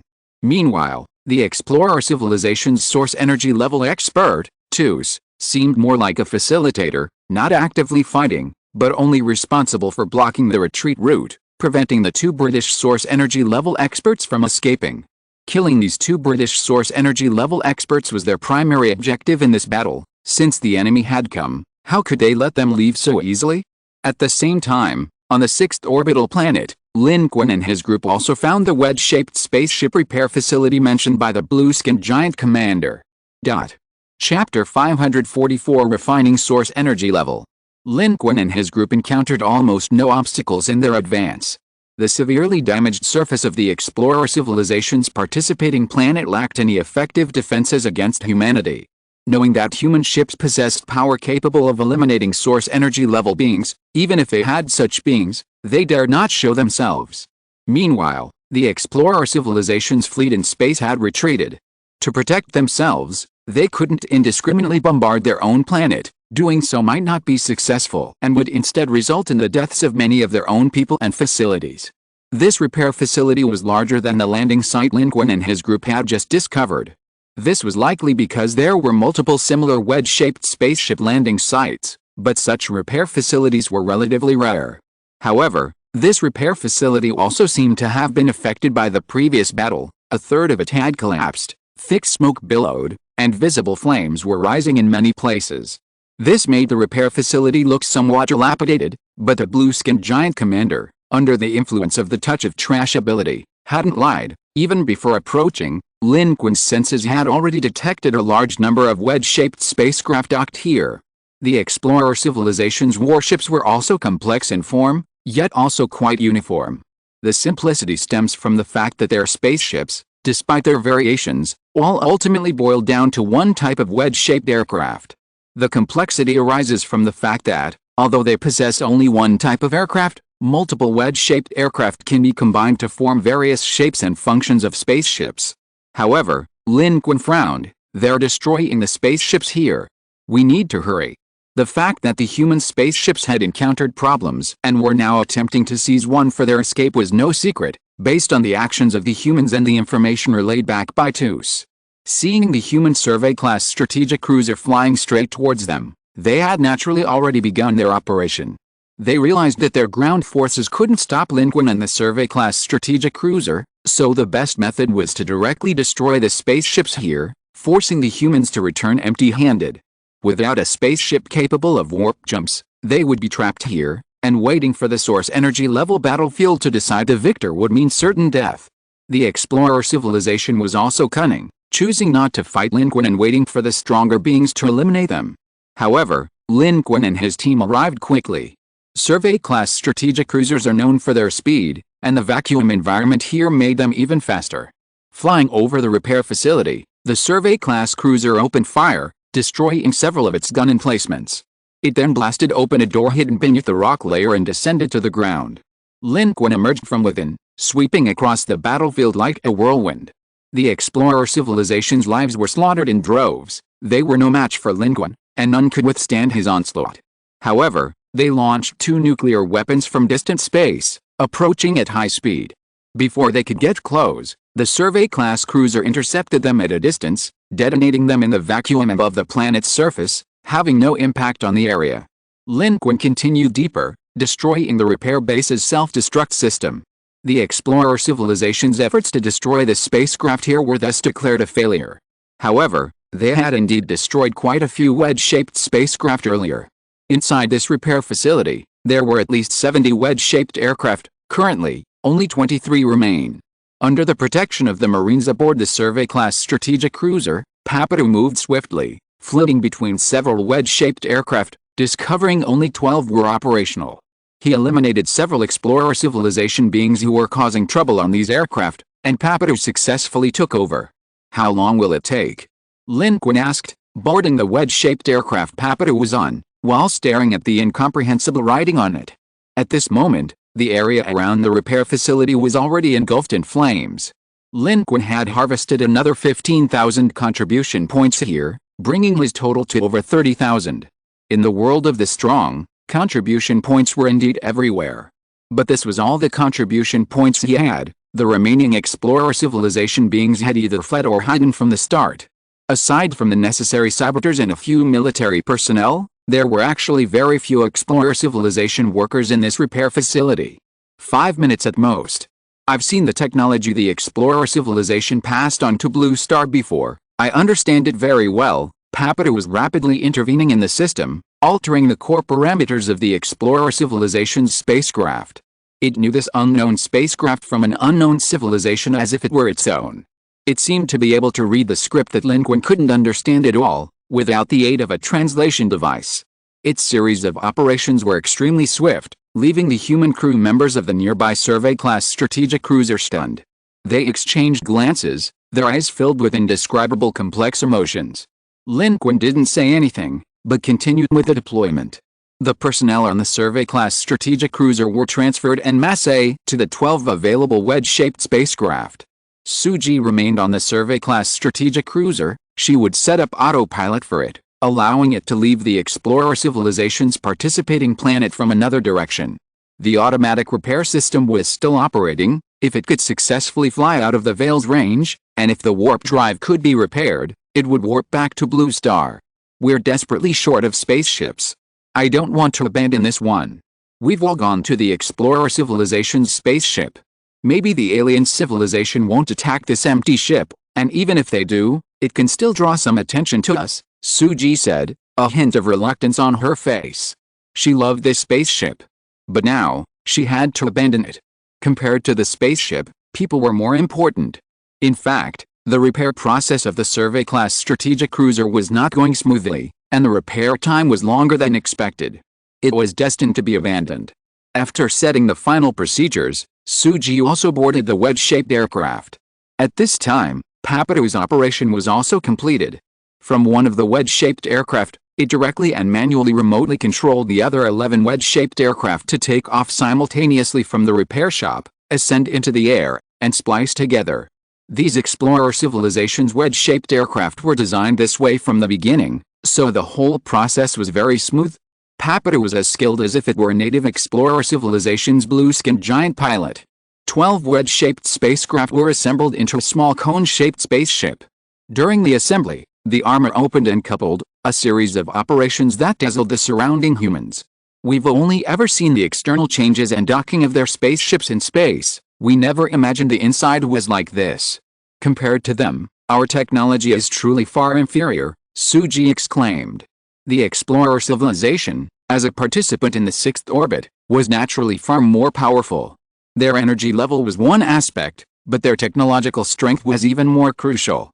The fact that the two participating civilizations in the 7th planet orbit, even working together, were no match for them speaks volumes. In the interstellar battlefield, energy level is important, but technological strength is equally crucial. It's alright, they've given us a portion of this technology, we can do it too in the future, Lin Qun patted Suji on the shoulder. Suji said, it seems that the reason they readily gave us the technology was that they never intended for us to take it with us. That's true, Lin Qun said. If their plan had gone perfectly, we would be dead in their eyes. Giving us the technology was just to keep us in check, they'd kill us all anyway, so we wouldn't have the life to use it. But if we manage to escape successfully, they'll be the ones who miscalculated. They've lost everything. Despite this, as the cone-shaped spaceship, pieced together from wedge-shaped aircraft, rose from the ground, Lin Qun couldn't help but look towards the great source energy battlefield in the starry sky. What he didn't say was, even if they outsmarted the explorer civilization and made them lose everything, the humans of Blue Star probably wouldn't last long in this level 2 civilization battlefield. If the British civilization truly lost today, no one could withstand the explorer civilization and the powerful figures they brought. They wouldn't easily attack, first reaping the British civilization, then Blue Star would be next. Although Lin Qun didn't know the exact strength of the great source energy level beings invited by this explorer civilization, the fact that they dared to ambush 2 great source energy level beings, one from the British and one from humanity, meant they must be powerful figures among the great source energy level. This was something he and the Blue Star couldn't withstand. Their only option was to leave the level 2 civilization battlefield as quickly as possible. But even after leaving the level 2 civilization battlefield and returning to Blue Star, the fleet of the Third Arm Overlord awaited them. Were the humans of Blue Star, and himself, prepared to face the fleet of the Third Arm Overlord?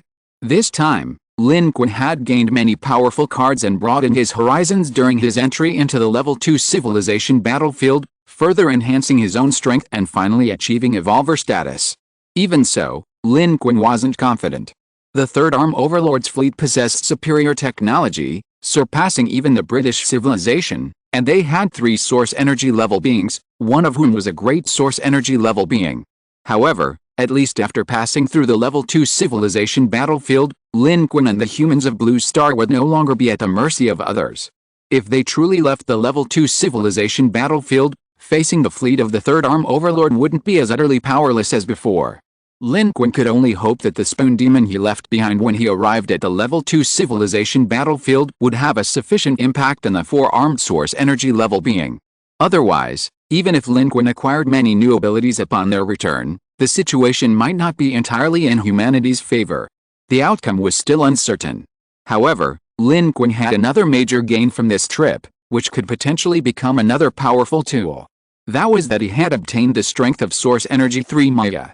Crafting it into a spirit summoning talisman might allow him to temporarily reach the Source Energy level. After all, Maya was Source Energy 3, not Source Energy 1 or 2. This improvement in basic strength would directly enhance the strategic power of all of Lin Qun's trump cards. This would add another powerful trump card to Lin Qun's arsenal.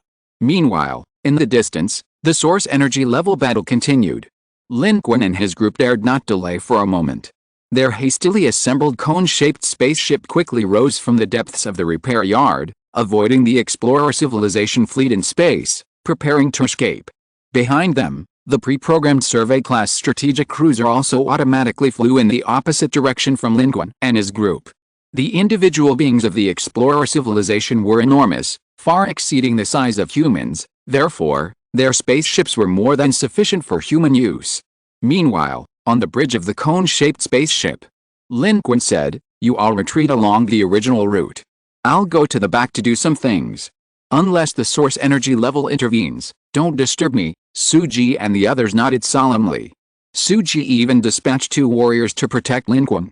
Lin Qun was preparing to refine the corpse of Maya in his possession during their escape, transforming the source energy into a spirit summoning talisman. Actually, the current environment wasn't ideal for refining it, but Lin Qun worried that the Yin clan, the explorer civilization, and even the helpers the explorers had brought wouldn't let them leave easily. If they did intervene, a spirit summoning talisman refined from the corpse of the source energy level might be extremely useful. They hadn't had this opportunity when they seized the spaceship, but now, with the spaceship in hand, it was the only chance to refine it amidst the chaos. After all, even without high-level energy, the participants on Blue Star were still highly sought after, as they represented numerous contribution points. Why would these energy-level beings fight for nothing? Leaving Lin Qun and the humans here prevented them from sending information back to force Blue Star's humans to surrender and leave the Level 2 civilization battlefield. This would give them a chance to launch a surprise attack on Blue Star and reap a large harvest of contribution points. Lin Qun hurriedly left, choosing a spacious room. He took out a series of items from his storage bag, preparing to refine Maya's corpse on the spot. If Maya knew that all its schemes had not only failed to restrain humanity, but had ultimately made it Lin Qun's treasure, it would probably be furious enough to come back to life. Meanwhile, on the bridge, Papadu was currently controlling the spaceship. The atmosphere was tense and uneasy. On one side, a fleet member whispered, "Is this Papadu really trustworthy? You tell me, the British are already in this predicament, deeply trapped in the explorer civilization and their hired help. Why won't they open the curtain, so we can leave quickly? Opening the curtain will only benefit them, not us. If others know they're finished, they'll only be able to tear them apart. But keeping the curtain closed, at least, restricts us and the explorer civilization, giving them a certain degree of control." Suji shook her head, analyzing the situation. Her gaze fell on Papadu. She was actually worried about this Yunbei civilization life form, but at this point, she had no other choice. Only the Yunbei civilization life form could control this spaceship. However, Suji kept a close eye on Papadu, her hand resting on her sidearm. If this Yunbei civilization life form caused any trouble, she would draw her gun in a second and execute him on the spot. Chapter 545 The Target of Public Criticism. My lord, the human ships are trying to escape.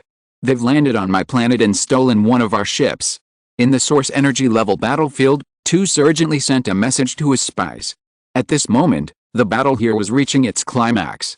Just minutes earlier, a large source energy level ship from the orbit of the 5th planet of the British civilization had entered the battlefield.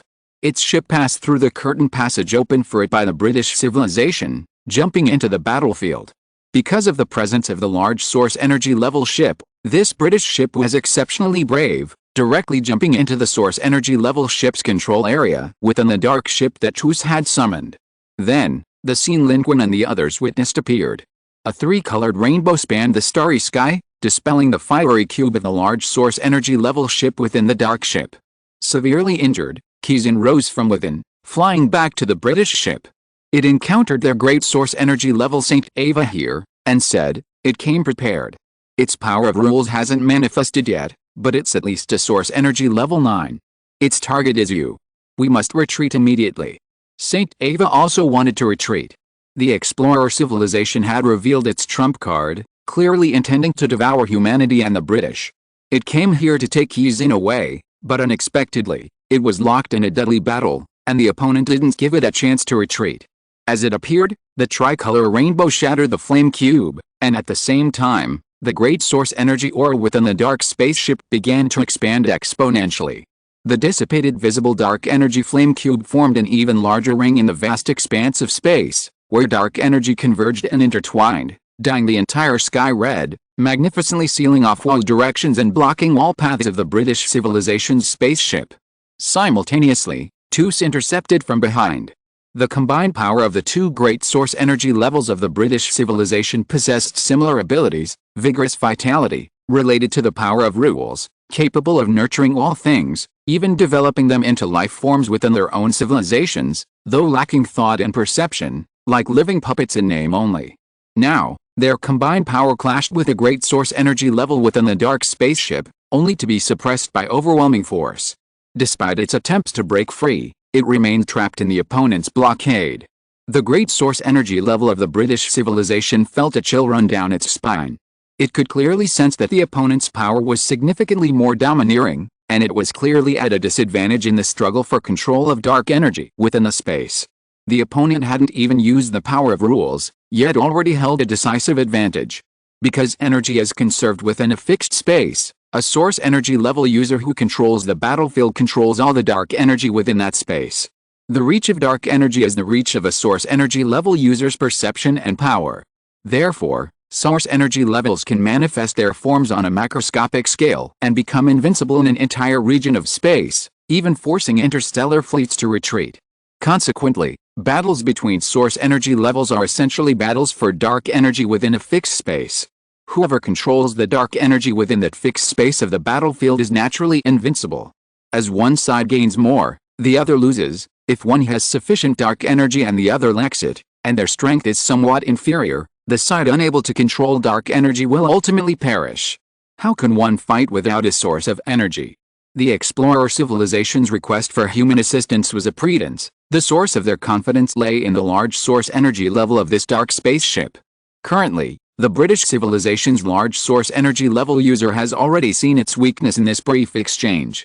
Its opponent is far stronger. Even if Kizin were at his peak, their combined attack would not be a match for the large source energy level user brought in by the explorer civilization. They must break through as soon as possible, otherwise, they will all perish here. Kizin asked, "Who exactly is it? From which orbit did the explorer civilization summon its helper?" Currently, the situation in the orbits from the fifth planet onwards is clear, and the strength of each side is almost laid bare. Only the fourth, third, second, and first orbits remain fiercely contested, and the orbits beyond are shrouded in mystery. However, having fought against the opposing force, St. Ava has already made some judgments, but it doesn't voice them, only saying, "Let's break through with all our might." Just then, Kizin suddenly said, "Wait, it has diverted a portion of its power into space. It's going to seize human ships. This is an opportunity. Counterattack." St. Ava's mind raced, and it immediately took action. At this moment, TUS has sealed off their retreat. With the support of the dark spaceship's great source energy level, it's impossible for them to break through and escape in the short term. This is also the purpose of TUS and the dark spaceship's great source energy level: first surround, then kill. Cutting off their retreat, they are naturally trapped like turtles in a jar. Any struggle will be futile. The only way to break through was not to force a breach, but to counterattack and repel the large source energy level. Without the support of the large source energy level inside the dark ship, TUS might be able to stop Kizin, but how could he stop this large source energy level? And just as Kizin sensed, at TUS's request, the large source energy level inside the dark ship, while killing two source energy levels of the Ying race, also diverted a portion of its power, flying out of the source energy level battlefield and accurately shooting into space, towards the distant, circling cone-shaped ship belonging to Lin Qun and his group. At the same time, Kizin and St. Ava went all out, taking advantage of the moment when the large source energy level inside the dark ship diverted its energy and power to launch a fierce counterattack, wanting to repel it first and then successfully break through. As long as they could return to their home planet on their fifth orbit, they would have more opportunities and more means of dealing with the situation. About 10,000 kilometers away in space, the cone-shaped ship was moving in an arc, precisely to bypass the source energy level battlefield, so as to escape the quagmire of war unnoticed. It's a source energy level attack. An alarm sounded in the cone-shaped spaceship.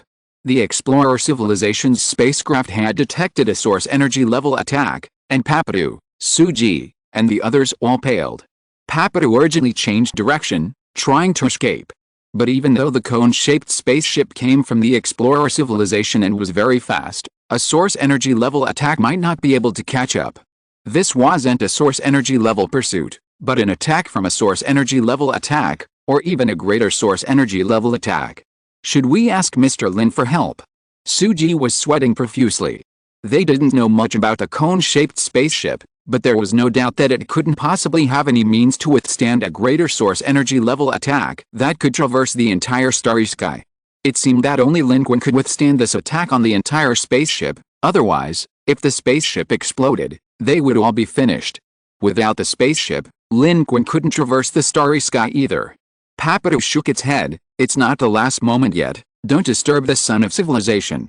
With that, it maneuvered its spaceship, rapidly changing position in space, maneuvering on a large scale, relying on its existing distance advantage to contend with this power from the great source energy level.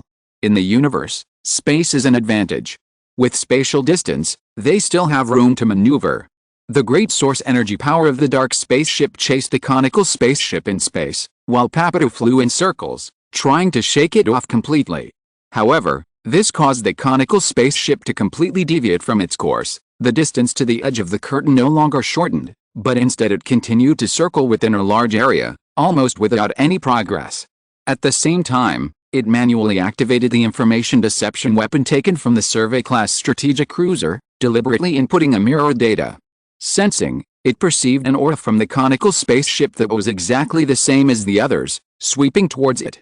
The great source energy aura of the dark spaceship visibly paused for a moment.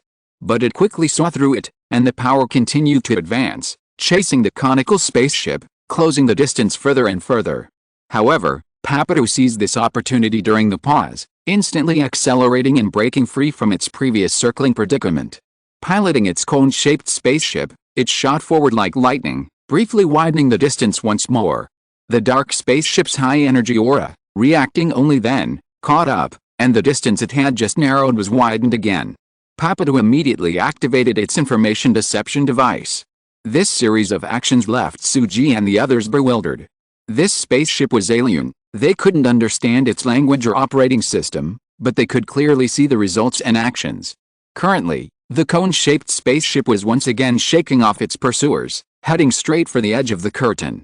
And given the current situation, even if the high-energy power within the dark spaceship was faster, by the time it caught up with the cone-shaped spaceship, they would likely have already passed through the curtain. Then, they could simply jump away. Seeing this outcome, many people breathed a sigh of relief. This was truly a race against time. Many people recalled being chased by large wolfhounds in the countryside during their childhood, but this was far more frightening. Suji couldn't help but glance at Papadu. Her hand, which had been resting on her gun, was withdrawn. But just then, Papadu suddenly uttered a standard Chinese curse from Earth. Damn it! Suji and the others tensed up again. Because at that moment, a group of wedge-shaped spacecraft were rapidly approaching from the side. It was a suicide squad organized by the explorer civilization. They weren't trying to intercept the wedge-shaped spacecraft, but simply to slow them down and force the great source energy level to intervene. What a joke! They had been played like monkeys by humans, suffering heavy losses and even losing a great source energy level expert. How could they let humans escape like this? The main warships dared not engage, but the suicide squads were. In fact, what surprised the explorer civilization the most was that their attempts to counterattack and regain control of the wedge-shaped spacecraft's control system through electronic means had all failed. Behind them, in the explorer civilization's triangular behemoth, there seems to be a master among the humans. They've completely cracked our system, rendering all our countermeasures ineffective. We can't regain control of the ship that the humans stole. The technicians exclaimed in astonishment, how can humans possess such technology? The captain, however, said, it's all right. The suicide squad will intercept them from the flank, they'll be faster. As long as we can delay them for a moment, our hired experts will intervene, and they'll be finished. These humans, we will make sure they never return, they will pay for their crimes in blood. Ahead, on the escape route, the cone-shaped spaceships were launching numerous interceptor missiles and chaff missiles to intercept a fierce barrage of fire from the wedge-shaped aircraft. They've gone mad. This is a complete suicide attack, they'll ram our warship from the side. This wedge-shaped aircraft suicide squadron, like a swarm of wasps whose nest had been disturbed, charged forward recklessly. The aircraft themselves weren't already overloaded, their engines smoking, otherwise, they wouldn't have reached the speed needed to intercept the cone-shaped spaceships. Most of these are drones. Why are the British ships here too? Papatou's weasel eyes widened, revealing a tense expression for the first time. Wait, they're helping us. 3 British warships circled around the edge of the battlefield, unleashing a deafening roar that shattered a group of wedge-shaped spacecraft hurtling towards the cone-shaped ship, relieving humanity's immediate crisis. Their original positions were towards the rear, but as the battle for the source energy level began and the battlefield situation changed, they had been operating on the periphery, preparing to support their own source energy level ships or conduct other combat operations. Now, these British ships had come in handy. They were so kind. This is repaying evil with good. The son of civilization destroyed 2 of their ships, and they're still helping us. Is this what you humans mean by the enemy of my enemy is my friend? These British are really nice. Papatou's eyes lit up with joy, but the next second, joy turned to rage. Damn it, they're not benevolent either. They want us to continue drawing the attention of the large source energy level ship inside that dark ship. As Papatou said, although the British civilization helped humanity deal with the wedge-shaped spacecraft Suicide Squad, they immediately opened fire on the human ship with a threatening attack. Their warships were far superior to the explorer civilization's wedge-shaped spacecraft and far more powerful than the cone-shaped spaceship that humanity had seized. They used firepower to directly block the cone-shaped spaceship's escape route to the edge of the curtain. If Papatou went any further, he would crash headfirst into the British civilization's intercepting fire. At this point, Papatou could only maneuver the cone-shaped spaceship to forcibly change course, continuing to circle, dodging the airlock on in pursuit of the dark spaceship's high energy level behind him within the curtain's range, desperately escaping in a life-or-death race against time. The explorer civilization wanted to destroy or force the cone-shaped spaceship to stop, hoping the dark spaceship's high-level energy vessel could successfully take it down. They wanted revenge and, more importantly, to capture the human participants on the entire planet Blue Star in orbit 8 and reap the contribution points. The British civilization's interception wasn't altruistic either. It wasn't to help humanity escape. On the contrary, they wanted the human spaceship to remain within the barrier, continuing its escape while being pursued by the dark spaceship's high-level energy vessel. This way, with a human spaceship drawing attention, the British civilization's 2 energy-level vessels would have a chance to turn the tide and break through. In the peak energy-level battlefield, even a slight distraction could change the entire situation. Therefore, they helped humanity run, but they wouldn't allow humanity to leave the barrier's range. Instead, they wanted to use the human spaceship to help their energy-level life forms escape the battlefield. As long as humanity lived, ran, and was pursued, it was helpful to the British civilization. They had just helped humanity eliminate the explorer civilization's wedge-shaped spacecraft Suicide Squadron that had collided with them. But now, they've become a new obstacle, blocking humanity's path and preventing them from leaving the area covered by the curtain. If they were to force their way out, it would be useless against them, so they would naturally go all out, just like the explorers, to blast the cone-shaped spaceship to smithereens. However, as long as the human spaceship remains within the curtain's range, still being hunted by the high energy level from the dark spaceship, they will continue to intervene, helping humanity resolve the explorer's harassment and ensuring the cone-shaped spaceship is properly hunted. The cone-shaped spaceship, which was about to break free from the curtain's reach and soar freely, was forced to change course again by the interception of the British civilization's warships, continuing its pursuit by the high energy level from the dark spaceship within the curtain's range. Having initially intended to slip away, they now seem to have suddenly become the target of everyone's attacks, a major center of the battlefield. Papatou's expression changed instantly, becoming furious and cursing, "Bastards, those damned alien civilization bastards, SYNOPSIS." Behind them, Suji and the others were also very nervous, but listening to Papatou's standard human-like cursing, their facial muscles twitched, and their expressions were very strange. When did this weasel werewolf become so fluent in human language? Chapter 546 I Can Help You. The cone-shaped spaceship, like a stray dog, was frantically fleeing within the shroud of the British civilization, pursued relentlessly by a powerful energy-level aura. On one side, British warships maintained a safe distance, locked in fierce combat with a wedge-shaped spacecraft Suicide Squadron sent by the explorers. While the wedge-shaped spacecraft were effective against their own conical spaceships, their individual combat strength was far inferior to that of the British warships. The explorers, hesitant to deploy large numbers of warships, could only watch helplessly as the British gradually gained the upper hand.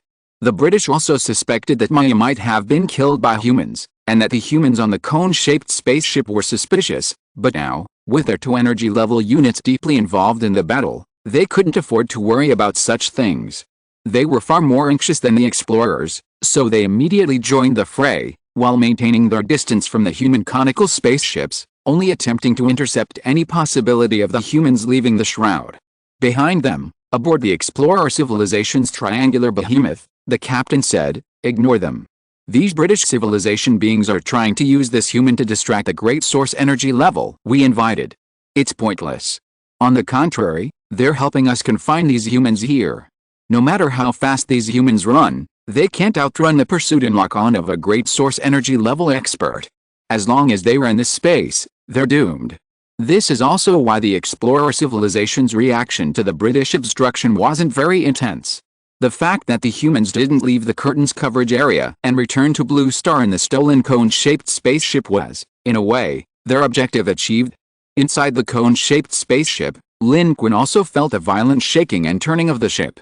He didn't know what was happening outside, but he wasn't prepared to investigate because he had said that if anything happened, Suji and the others would come to him. They hadn't come yet, so nothing was wrong. Therefore, what he was doing now was the most important thing. At this moment, Lin Qun had entered a crucial stage with the spirit summoning talisman he had crafted using Maya. His senses and power were fully focused, and he was completely absorbed. Materials for source energy level life forms are hard to find, and Lin Qun only has this one so far. He doesn't want to waste it. Success is almost here, almost there. Horizontal ellipsis. Meanwhile, on the source energy level battlefield, Saint Ava and Qin attacked side by side. Their powers were very similar, achieving a true connection of auras that other source energy level beings found difficult to achieve together. Emerging from their respective British civilization warships, their combined power of rules almost merged into one. In space, dark energy strangely arose, and wherever its power passed, countless strange flowers from the British civilization bloomed in the starry sky, but these were all fleeting moments, quickly decaying in the vacuum environment and returning to their original form of dark energy.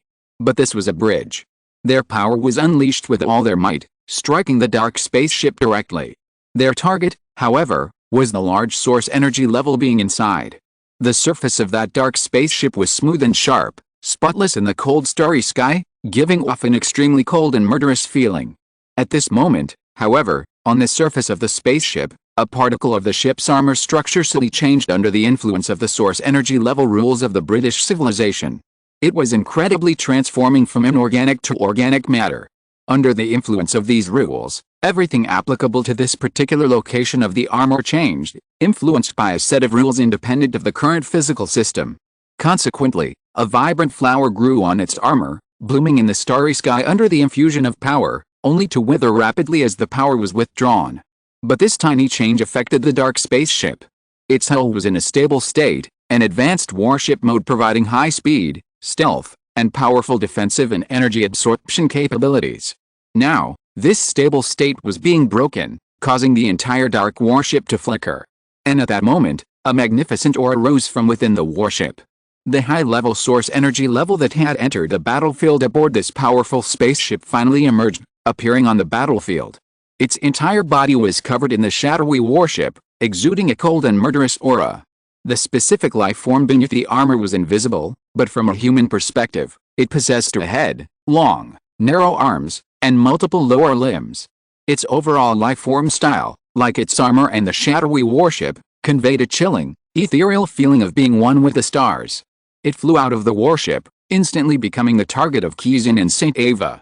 Qizin's power swirled around it, amplifying Saint Ava's power, while Saint Ava, a high-level source energy being of the Ying civilization, focused his power into a single line, shooting it straight at the figure emerging from the warship. The instant it appeared, Saint Ava made his judgment. It's the Anu from the third planetary orbit. They actually summoned a life form from the third planetary orbit. Without the warship's concealment and evasion, their auras expanded. They confirmed the other's identity and the true strength of this high-level source energy being from the Anu civilization, a participant from the third planetary orbit. Qin raised his head. Above the stick insect's body, in its observation organs that served as eyes, the attack before him was reflected. His voice was a mixture of shock and amazement. It really is Source Energy 9.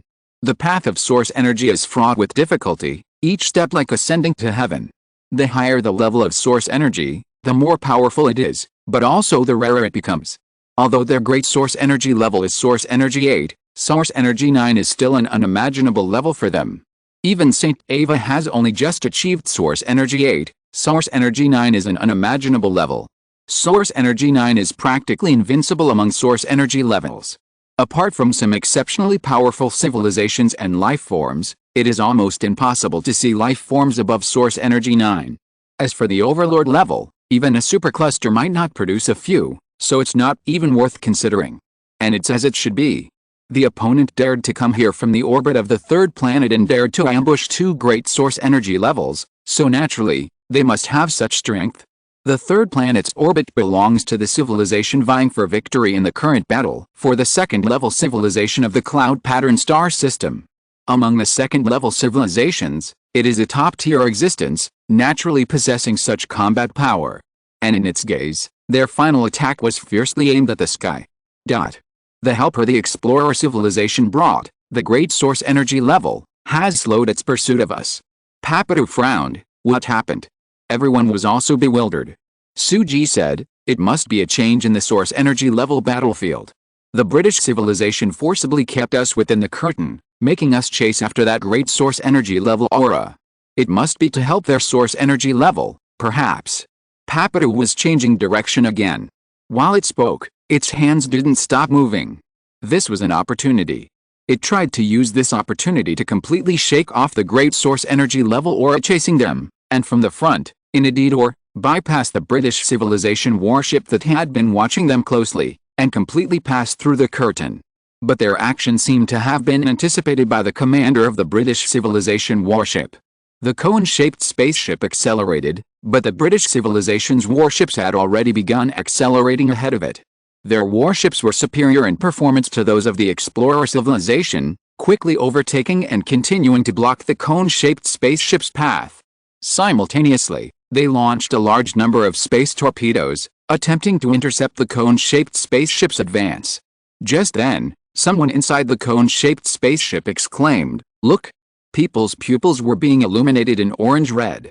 In the distant world, on the Source Energy level battlefield, crimson spread across space like a fiery cloud. But in space, there is no up, down, left, or right, there is no sky or earth. From the field of vision, the spreading line of fire resembled a winding Mobius strip, sealing off the entire Source Energy level battlefield, and not only that, it was constantly expanding and spreading outwards. And that sea of fire, like before, was not a true sea of fire, it was a manifestation of dark energy under the influence of the great Source Energy level power. It was being controlled by the Anu Source Energy level being from the orbit of the third planet. They rose upwards, coalescing in unprecedented numbers, and then transformed into pure orbs of light the size of triangular behemoths. Visually, they resembled terrifying fireballs falling at high speed from the vacuum environment, beneath a ring of flames, engulfing unreachable targets in the starry sky below. But everyone knew who these attacks were targeting. They were the two Source Energy level beings of the British civilization. In the center of the Source Energy level battlefield, at this moment, another figure rose up with astonishment, also manifesting in dark energy form. It was Saint Ava of the British civilization, its aura expanding as it vied with the opposing Source Energy level being for control of dark energy in space. However, this confrontation lasted only a moment. It attacked later and was no match for its opponent, quickly falling into defeat. One after another, enormous orbs of fire and light emerged from space. Just two orbs were enough to flatten the entire surface of Blue Star and inflict unimaginable damage. They pierced through the vast phantom of the British civilization's great Source Energy level, completely shattering its dark energy manifestation into nothingness, like a mirage being swept away by a gale. The British Source Energy level and its ships at that location were all engulfed by the massive, star-like ball of flame. The Explorer civilization's Source Energy level, TOS, was terrified, not even daring to intercept from behind. Its power was being uncontrollably drained by the Anu's great Source Energy level. Fortunately, it wasn't the target of the enemy's great Source Energy level and quickly pulled away from the rear, moving away from the core of this source energy level battlefield. Even at a distance of tens of thousands of kilometers, such a scene could be roughly seen, demonstrating just how terrifying the area affected by the attacks of both sides in an actual source energy level battlefield was. However, the more detailed areas at this location were unclear. The observation equipment of the cone-shaped ship couldn't capture a clear image, even less capable than the human eye. All images were just a blurry speck of snow. The energy level displayed by the energy detection radar is decreasing. Damn it, that large source energy level is close to the top-tier source energy level of source energy 10. Papineau glanced at it, a rare look of horror appearing in his eyes. Directly ahead, the interceptor warships of the British civilization seemed equally unfazed by the scene, briefly ceasing their attack on the cone-shaped spaceship. However, Papineau didn't advance further. Instead, it quickly pulled up and maneuvered around it. The British civilization's warships are stunned. This is a good opportunity. Why didn't we pass through? Someone asked. Before Papineau could answer, Suji said, something's wrong. The energy levels of all the instruments are decreasing. Just then, two of the three British civilization warships ahead suddenly exploded. The remaining one managed to pull up at the last moment to avoid disaster. The British civilization warship that exploded didn't even have a burst of fire before quickly dimming, as if all light and heat had been sucked away. Only against a backdrop of deep space, a pale, lightning-like light flashed and disappeared. This is... Suji gasped. An unseen, terrifying attack seemed to be hurtling through space, moving at incredible speed, destroying everything in its path and draining energy. Papineau was extremely tense. Just moments ago he could be flying his spaceship while simultaneously berating people, but now he was utterly terrified, not uttering a single word, as if he were battling an invisible opponent. The spacecraft was flying in an S shape, not outwards, but inwards. A bead of cold sweat trickled down its weasel-like forehead. Just then, another voice rang out from behind the crowd. It's the power of a great source energy level. It's not only drawing out dark energy from space, but also absorbing all light and heat. Its power merges with a starry background, aiming to transform the entire area covered by the curtain into a domain covered by its rule power. The owner of this voice was Lin Qun. He strode out from behind. His perception of the power of top-tier experts was more effective than electronic instruments. He could clearly feel that crisscrossing lines of power rules were spreading rapidly through space. In fact, they had already begun to spread, but remained very concealed until this moment, when the great source energy level summoned by the explorer civilization unleashed its full power, causing them to erupt. If Papineau hadn't retreated in time and chosen to rush outside the curtain, its fate would have been exactly the same as those two British civilization ships. Papineau was not only not flying outwards, but was flying inwards, precisely to avoid these lines of power rules. For ordinary life forms, unless they reached the source energy level, contact meant certain death. Lines of power rules crisscrossed unseen, drawing away all energy wherever they passed, causing energy reactions to rapidly decline. These lines, crisscrossing, gradually formed a vast net that threatened to cover the entire battlefield. Right now, this net was right behind humanity's cone-shaped spaceship, invisible yet terrifying, relentlessly closing in. Therefore, Papineau had no choice but to knowingly walk into danger. But Lin Qun was puzzled. How did it know where the lines of power rules had passed? Lin Qun's appearance brought a wave of joy to everyone, who quickly made way. Mr. Lin, are you done? Mr. Lin, the situation has changed. Seeing Lin Qun appear, Suji felt a sense of relief. The current situation was beyond their ability to handle. They couldn't help, so they had to rely on Mr. Lin. At this moment, Papineau finally spoke, gritting his teeth. Child of civilization, this can't go on. This guy is a near top-tier source energy level being, a great source energy being. He's doing this on purpose. He's already designed our fate. We can't escape. Even if we evade his power of rules, we're still being forced to fly towards their source energy battlefield, essentially charging towards him. In the end, we'll face him head-on, and if we do, we'll all die. Papineau's analysis was extremely insightful. Suji and the others paled upon hearing it. Lin Qun, however, didn't have time to delve into how Papineau managed to pass through the net woven by the threads of power rules. He had to break the deadlock as soon as possible, otherwise, everything would unfold as the great source energy being desired, and the entire battlefield would be reaped by him. He said, Papineau, Can you contact the British civilization? Ask them directly if they want to cooperate? We can help them. If you are listening to this novel on a channel other than Fanfic World, it means it was downloaded and re-uploaded without effort. We warmly invite you to visit our channel, Fanfic World. There you will find the original version of this story and many other novels of various genres. We look forward to seeing you dive into a world of incredible novels. Chapter 547. Who said he wasn't at the source energy level? Invisible forces of law intertwined and crisscrossed in space, descending from the heavens and earth with absolute deadly intent. Hearing Lin Qun's words, everyone in the cone-shaped warship felt a chill run down their spines. The child of humanity's civilization, that's a great source energy level being. Papado couldn't help but ask, too nervous to even offer flattery. I know. It wants to kill us, we have to find a way. Lin Qun stared intently at the screen. This was his true thought. The forces of law swept across the starry sky, escaping the current battlefield by conventional means was virtually impossible. This great source energy level being was even more powerful than he had anticipated. Such ability, placed before terrestrial beings, was practically godlike. If the source energy level had reached this level, what about the dominator level?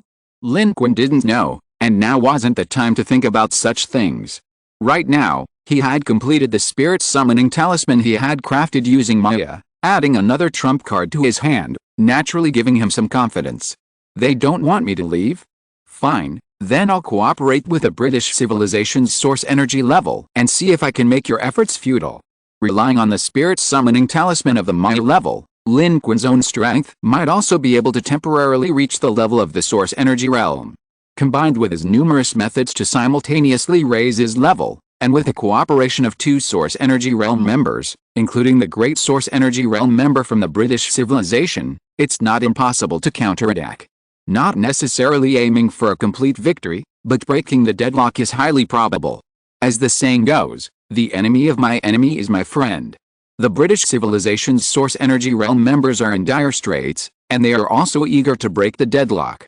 Papado gave Lin Qun a deep look, choosing to trust his answer. He immediately contacted the British civilization's warship and quickly received a response. Their anxiety was clearly higher than Lin Qun had anticipated. How to cooperate? Do you really have a Great Source Energy Realm member? The Explorer civilization invited the Great Source Energy Realm member from the Anu people of the 3rd planet orbit. Its strength is Source Energy level 9, and it has already touched the threshold of Source Energy level 10. The British civilization quickly sent a message, even proactively sharing the intelligence they possessed about this Explorer civilization ally. As expected, it's pretty much what I predicted. Child of civilization, this is on a completely different level from the source energy level you killed before. Papado took a deep breath.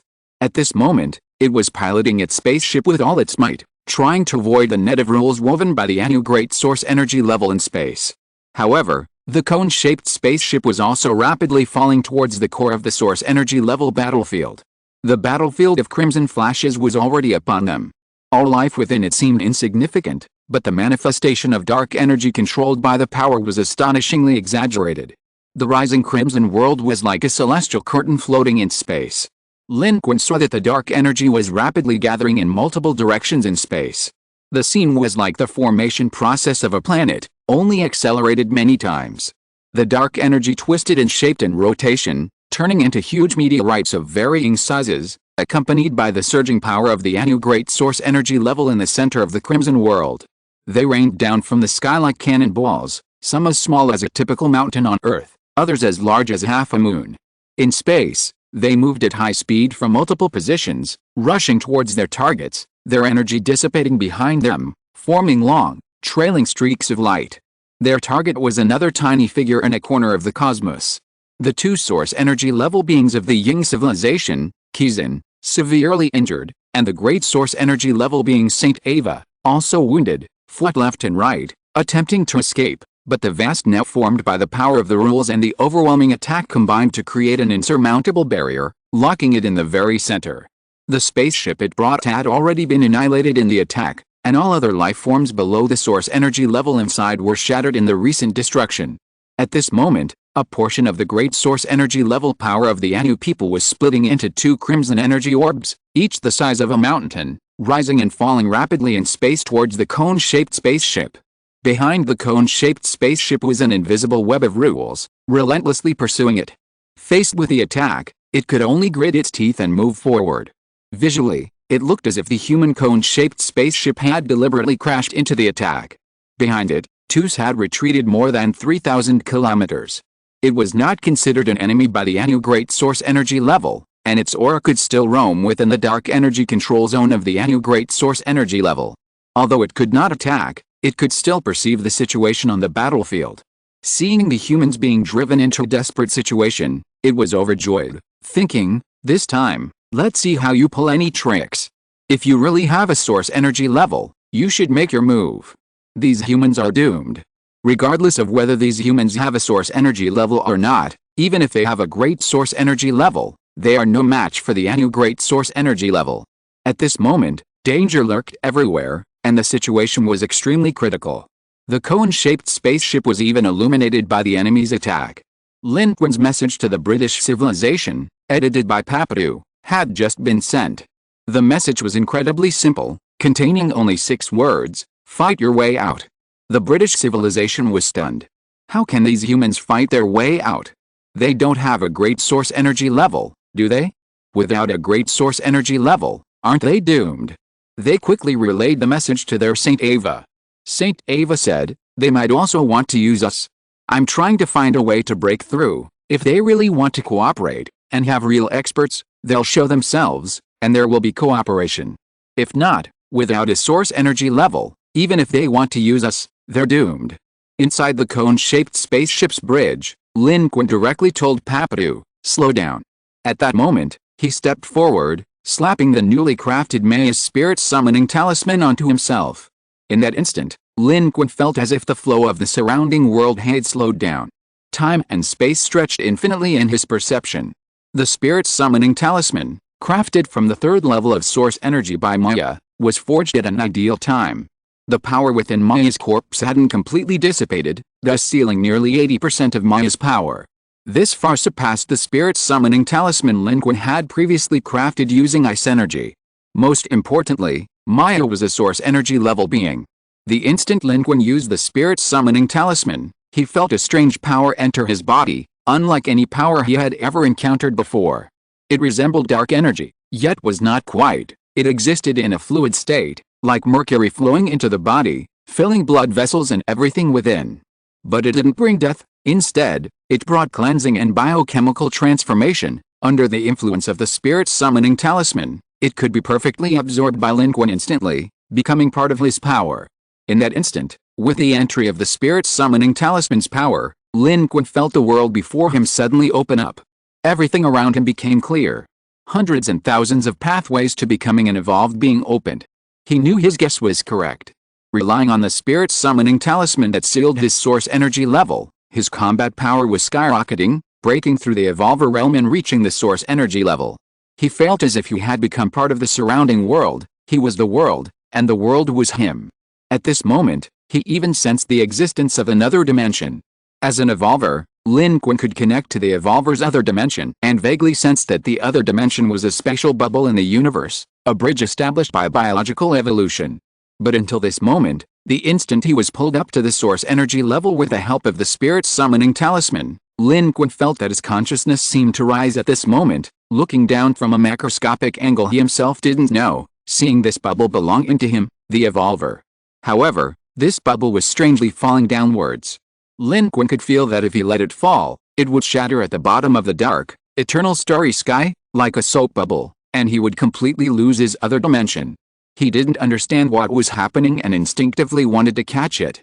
He actually succeeded. As he fell, the vacuoles in his alternate dimension rose, while from his vantage point of view, he plummeted downwards. The two merged in an instant, and Lin Qun vaguely understood. But at that moment, his consciousness returned to the battlefield, and he opened his eyes inside the cone-shaped spaceship. A brilliant light shone in his pupils. All of this happened in less than half a second. Above and below the cone-shaped spaceship, enormous orbs of light were approaching, and behind them, the vast net woven from the Anu's power of rules was almost within reach. But for Lin Qun, in that half-second, everything changed. The world he saw had changed. Previously, he could only vaguely discern the direction of the opponent's power of rules through perception, But now, he could see it clearly. It seemed to be pale white lines crisscrossing in space. Under the veil of this net, the lines of rules between the source energy level battlefield and Lin Qun's location were dense, seemingly disordered, but in reality, they were about to weave into a giant net, ensnaring all the Anu's targets at the great source energy level. Papadu's piloting was extremely dangerous. He was riding a line of rules, a line of Anu energy level power that was chasing them. Without Papadu needing to explain, Lin Qun finally understood that Papadu wasn't an energy level being or an evolved being, yet he could see the line of rules. He couldn't see it, he judged the direction of the rules' power through gravity. Because the power of the rules vibrated space, causing spatial distortions and gravitational changes, these could be detected by the cone-shaped spaceship's equipment.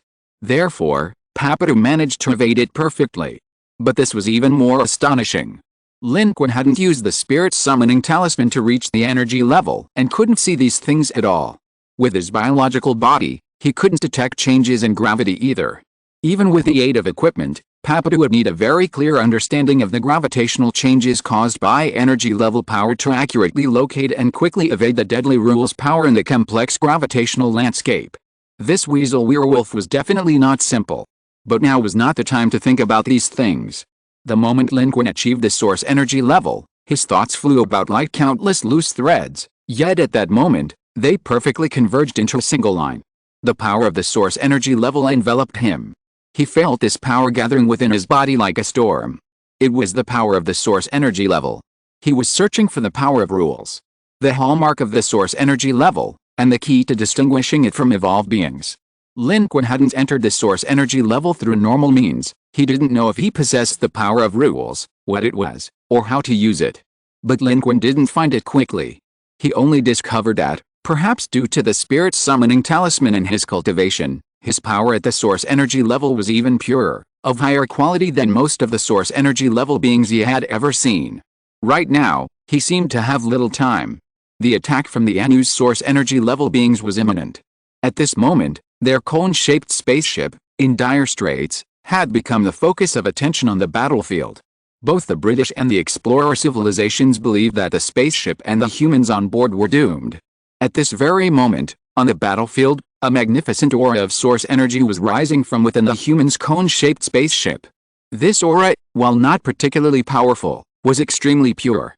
In an instant, it tore a gap in the Anu's control over their high-level source energy, striking two enormous crimson orbs of light, one upward and one downward, before exploding brilliantly into space. The shattered power was quickly swept up by the aura, forming a colossal figure overlooking the galaxy on the edge of the source energy battlefield. And this figure was not any other life form, it was the figure of humanity. At this moment, the entire arena was stunned. The life forms and source energy levels of both the explorer and British civilizations were utterly shocked. Humans really do have source energy level. This isn't great source energy level, he's at most source energy level 2. But his aura is so pure, even comparable to great source energy level. Otherwise, how could his later developed source energy control rival the great source energy level of the Anu? It's him. It's him. It's that human evolver, he really is source energy level. As the projection of the human source energy level overlooked the starry sky, the battlefield was stirred. Tus was furious. You really do have source energy level, what a clever trick, you've fooled everyone, but why do I feel a slight familiarity in your aura? Meanwhile, inside the cone-shaped spaceship, Suji, Papadu, and the others were both surprised and delighted. They didn't know how Lin Qun had suddenly reached the source energy level, but at this moment, they could clearly see that what Lin Qun was displaying wasn't some method to contend with source energy level, but true source energy level combat power. How did he do that? Papadu murmured. At this moment, Lin Qun had already displayed his combat power in the center of the battlefield, reaching the source energy level. Who said he wasn't source energy level? Who says humanity has no source energy on this journey?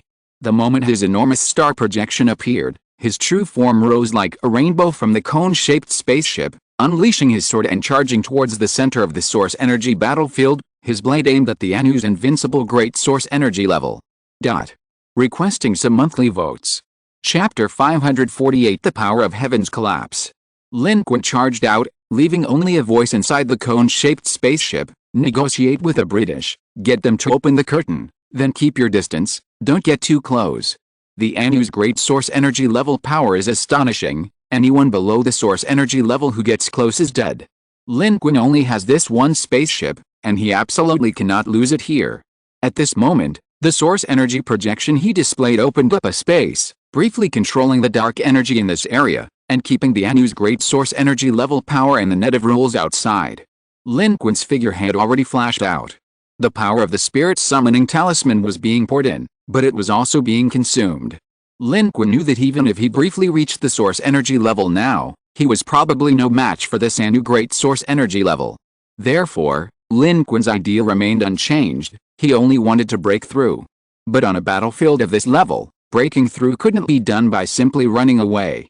Right now, to break through, he had to first force back the ANU great source energy level in front of him. Otherwise, whether it was him or the British civilization's source energy level, escaping the battlefield would be a pipe dream. Therefore, Lin Qun acted immediately, sword in hand, charging forward 1,000 miles to attack the center of the Crimson World's canopy in the source energy battlefield. At this moment, Lin Qun was like a streak of lightning, piercing through the vast Crimson World, shooting towards his target as a straight black line. Simultaneously, at the very bottom of the ANU great source energy level's ring-shaped canopy, the British civilization's great source energy level St. Ava, already battling through layers of attacks, also made his move. Its aura rose once more from the bottom of the battlefield, coordinating with Lin Qun. Coordination between source energy level beings required no discussion. At their level, they possessed unparalleled insight into the battlefield. When an opportunity arose, they naturally knew what to do. The British civilization's great source energy level was acutely aware of the ANU great source energy level's power, knowing that this human alone could not withstand it. Wanting to escape the battlefield, it naturally cooperated with Lin Qun at this moment. Everyone was there was no other choice. This was why Lin Qun pressed forward relentlessly, and why his message to the British civilization was simply fight your way out. The battlefield was ever-changing, there was nothing more to say. A shared objective was the answer, the rest of the cooperation was simply a matter of adapting to the situation on the battlefield. Meanwhile, inside the cone-shaped spaceship, Papadu was still controlling the ship, while Suji conducted the negotiations. Amidst the chaos, Lin Qun and the British civilization's source energy level beings established a communication channel using source energy control power. The British civilization's attitude immediately changed. Is your powerful figure still hiding his strength? Is he truly a great source energy level being? At this moment, the British civilization was equally suspicious. That's none of your business. Our powerful figure has already made his move, we've shown our sincerity. I want you to immediately close the curtain, otherwise, our source energy level beings will immediately turn their attacks on you. Facing the British civilization, whose technology and strength far surpassed humanity's, Suji was extremely firm. The reason was simple, although they only had one spaceship here, which they had seized, the British possessed source energy level beings. And they were currently fighting their way through the battlefield, that was their confidence. The captain representing the British civilization immediately said, "Do you even have a large-scale source energy level? Your current source energy level is too weak. And don't worry, as long as our source energy levels coordinate successfully, we will naturally close the curtain for you, open a passage for you, and allow you to escape the battlefield as soon as possible. The curtain's presence will also protect the information of both our civilizations. Moreover, if you turn your attack on us, it will do you no good, your source energy level will also perish here in vain. Anyway, we are weak to begin with. We don't trust you. Either close it now, or we all die together. I have already uploaded our conversation to our source energy level in real time." Suji spoke rapidly. The situation on the battlefield changed in an instant, there was no time for idle talk. Even if the British civilization's argument was reasonable, closing the curtain now would allow participants from other orbits to see the battle here, exposing their civilization's information. However, they had to close the curtain now because if they successfully coordinated and repelled the ANU's large-scale source energy level, but the curtain remained open and the British civilization escaped, they might be trapped here and die. Shared interests and common enemies allow for cooperation, but never trust. A lesson humanity learned on the battlefield of the third-level civilization on Blue Star: never trust alien civilizations. Suji understood this perfectly, and her words were entirely truthful. Her conversation with the British civilization was being simultaneously transmitted to Lin Qun.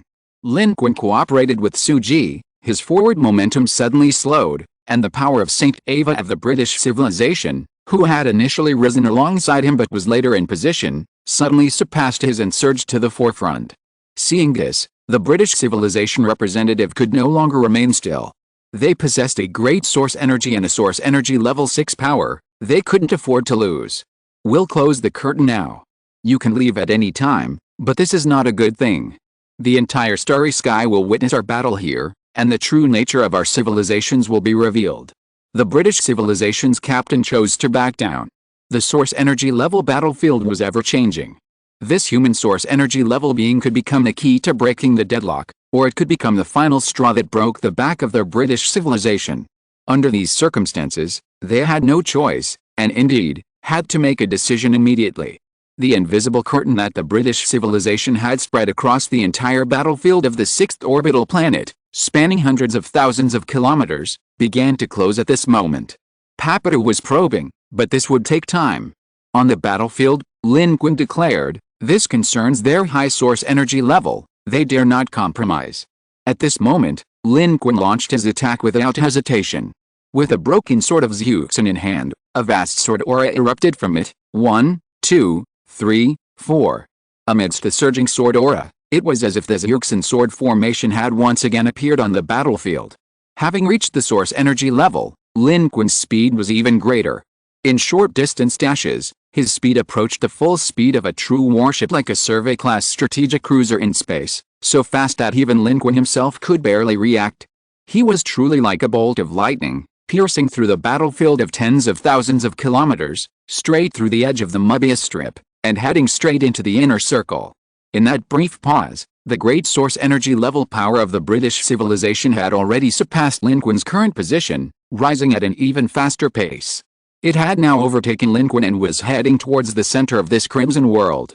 Its entire body was enveloped in light, rising slowly from the center of the battlefield like a shooting star ascending to the heavens, carrying a vigorous life force, its power of rules. To those below the source energy level, it was merely a faint aura, but to the source energy level, its power of rules appeared as emerald green lines, swirling around its body like a spiraling band of light, leaving a long trajectory in the void as it rose. And before this power, the crimson power before it was split in two, revealing the Anu great source energy level body hidden within. The dark spaceship and it were located at the center of the crimson band of light. Clad in a cold, icy warship, it proudly rose from the center of the battlefield. Without making a sound, the bands of light that formed the surrounding crimson world surged upwards, piecing together a true celestial canopy covering thousands of kilometers. At the top of this canopy was the Anu's great source energy level, while below it, Lin Qun and the Ying clan's great source energy level, Saint Ava, charged towards it. In the universe, there is no inherent hierarchy of up, down, left, or right, but at this moment, with the approach and collision of the two sides, its position relatively appeared above, while Lin Qun and his companions were below. And so, at this moment, for Lin Qun and his group, the sky seemed to split open. Boundless flames of fury descended from the crimson canopy. One after another, enormous crimson orbs of light formed within the crimson canopy. It was as if, in the universe, a planet were colliding with an even larger one. It was torn apart by gravity before impact, so what fell first were countless dense spheres of light, each between 10 and 100 meters in diameter. They rushed forward like a howling rain of light, but each one was as powerful as a high-speed rocket. Behind them were large fragments, each between 100 and 1,000 meters in diameter. It was as if the sky had collapsed, and endless fragments were falling. But these were not real rocks or metal fragments, they were composed of pure dark energy. Under the rule of the Anu's great source energy level, they manifested in a straight line and were endowed with a special explosive power. Each sphere of light was a super bomb. And now, this destructive rain was pouring down, instantly engulfing Lin Qun and the great source energy level of the Ying clan civilization. Lin Qun's pupils were illuminated by this light at this moment. No life below the source energy level could resist such power.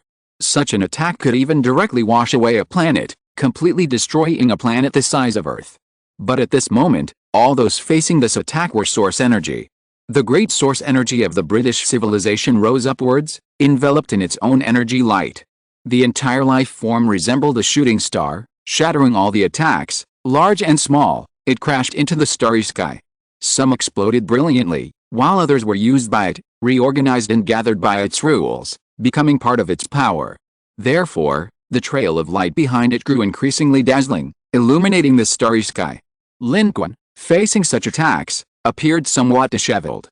His immortal slaying sword ki rose upwards, violently colliding and consuming the attacks.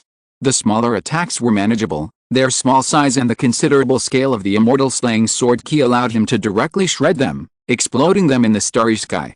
However, as the energy orb descended from the sky, growing larger and larger, like a massive triangular ship, the four sword energies in front of Lin Qun, despite their best efforts, could not withstand the terrifying pressure.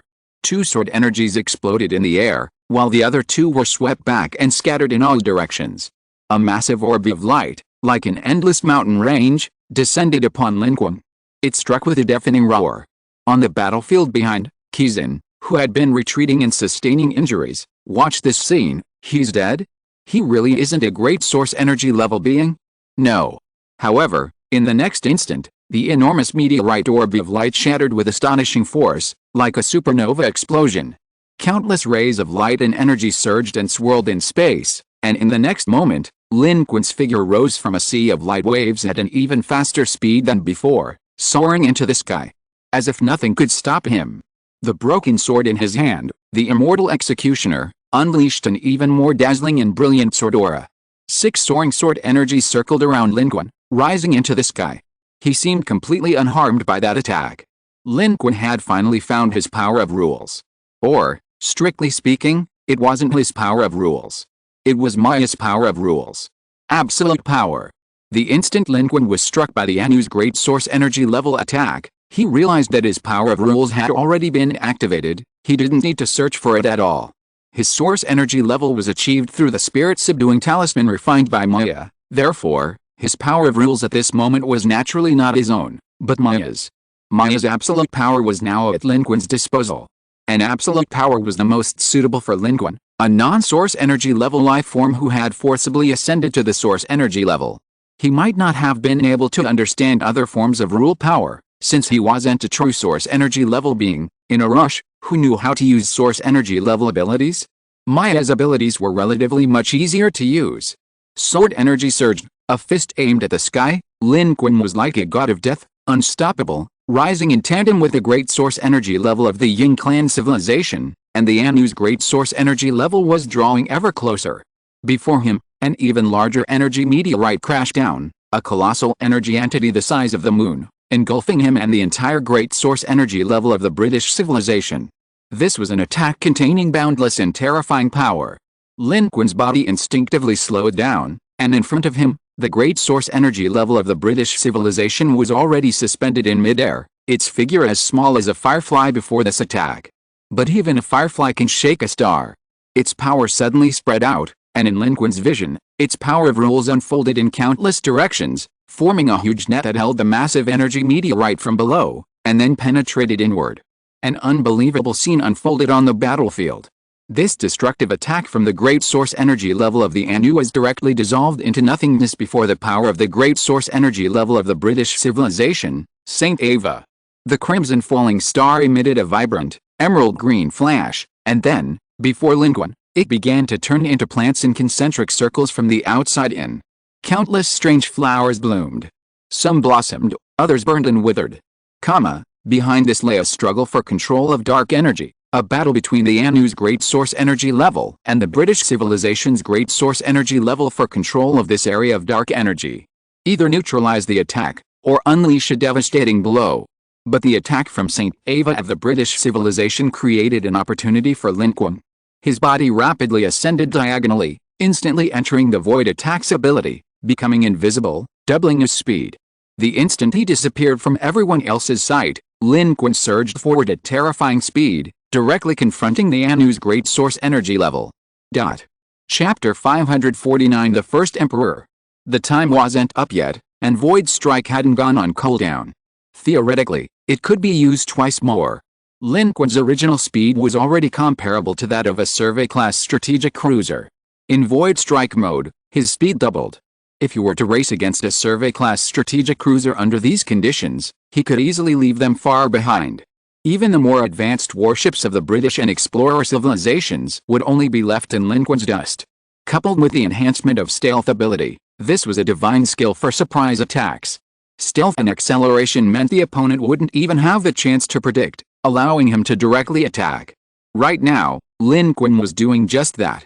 The 6 immortal slaughtering sword key converged, and his figure vanished from the star battlefield in an instant. The 2 great source energy levels were still fighting with all their might, vying for the dark energy that the Anu great source energy level had unprecedentedly condensed, while Lin Qun had already reached the back of the Anu great source energy level. Driven by the human instinct for sneak attacks, since it was a stealthy assault, it naturally had to start from behind. The Anu's great source energy level being wore dark armor that clung tightly to its body, yet it was clear it possessed long, narrow arms and multiple lower limbs, perhaps indicating it was a typical carbon-based life form. Of course, it might not be. But that didn't matter. The immortal executioner's broken sword was piercing through everything. Lin Qun had never seen any life form below the source energy level withstand a single strike from it. This strike should pierce both its armor and its body, severely injuring it if not killing it. The time for the void attack was about to end, and a cold light flashed in Lin Qun's pupils as he prepared to strike. However, at that very moment, the Anu's great source energy level being in front of him seemed to suddenly sense something, turning around with lightning speed, its multi-limbed body facing Lin Qun directly. One of its hands reached forward, grabbing the blade of the immortal executioner's broken sword, which Lin Qun had extended while still invisible. Its long, narrow arm had only 3 fingers, covered in metal armor of an unknown material, yet at this moment, it had gripped Lin Qun's sword with just 2 fingers. Most importantly, at this moment, Lin Qun's sword strike not only carried the force of his piercing attack, but also the kinetic energy of his terrifying speed. Even if Maya were here, she couldn't possibly stop Lin Qun like this. Yet, this grab directly seized the blade of Lin Qun's sword, forcing it to stop. And it remained completely still. On the contrary, Lin Qun almost crashed directly into the body of the Anu person, a great source energy level being, due to the immense inertia and kinetic energy. There was no time for surprise, no time for thought. Lin Qun's reaction speed was incredibly fast. He obtained source energy level power through the spirit summoning talisman and acquired Maya's rule power, absolute power. Absolute power. This is a general description, but it represents absolute violence, absolute defense, absolute speed, absolute reaction speed. Therefore, in the instant he moved forward, Lin Qun directly converted his kinetic energy into the power for his next attack. This time, he unleashed the Pegasus Meteor Fist. 1 hand, 1 second, 1,000 punches. Previously, when facing Maya, Lin Qun used the Rising Dragon Fist of Mount Lu, hoping to defeat her in one strike at close range. At that time, he was merely an evolver, and the Rising Dragon Fist of Mount Lu, fueled by Burning Dark Energy, was his most powerful burst of close combat ability. Burning Dark Energy might allow him to quickly overwhelm his opponent. But now, Lin Qun is at the source energy level, further enhanced by the absolute power of Maya's rule power. Under the rule power, every punch he throws is as powerful as the Rising Dragon Fist of Mount Lu. Therefore, what he needs now is to unleash as many punches as possible. The Anu's great source energy level is currently clashing with the great source energy level of the Ying clan below. Although they blocked Lin Qun's sword strike, Lin Qun's torrential barrage of punches still landed. Of the 1,000 punches, at least 200 hit. These 200 punches were all under the influence of the rule power of absolute strength. Moreover, Lin Qun was targeting the same spot, throwing punches wildly. Although some were blocked by the opponent's dark energy and body, these 200 punches were still enough. The Anu's great source energy level was sent flying backward by Lin Qun, drifting into the starry sky. Even its perfect, cold armor had a spiderweb-like crack appearing on one section. Most importantly, Lin Qun's success created an opportunity for the British civilization's great source energy level below in their battle against the Anu's great source energy level, giving it an overwhelming advantage. The crimson orbs of dark energy gathering in space, as large as the moon and stars, instantly turned emerald green, then exploded, scattering green leaves and petals across the starry sky. Full of vitality, almost unrecognizable from the life or death struggle before them. The dark starry sky seemed to brighten and shine. Meanwhile, the British civilization's great source energy level, St. Ava, seized the opportunity, flanking the Anu's great source energy level from another direction. but it glanced in surprise in Lin Qun's direction. Having witnessed Lin Qun's methods, it was somewhat disappointed, thinking this human was merely an ordinary source energy level. How could an ordinary source energy level contend against a great source energy level? Qin, whose effectiveness was even less than that of their own civilization's source energy level 6, might have been a different story if he had attacked earlier. The three source energy users might have had a chance, but now that Qin was severely injured and unable to fight, his presence was pointless. However, it was taken aback. Lin Qun's aura remained unchanged, still around source energy level 1 or 2, but his attack had possessed astonishing explosive power. Even it hadn't clearly seen how Lin Qun had bypassed the attack and approached the Anu's great source energy level. Moreover, as a fellow great source energy user, it knew very well how difficult it was to approach a great source energy level user.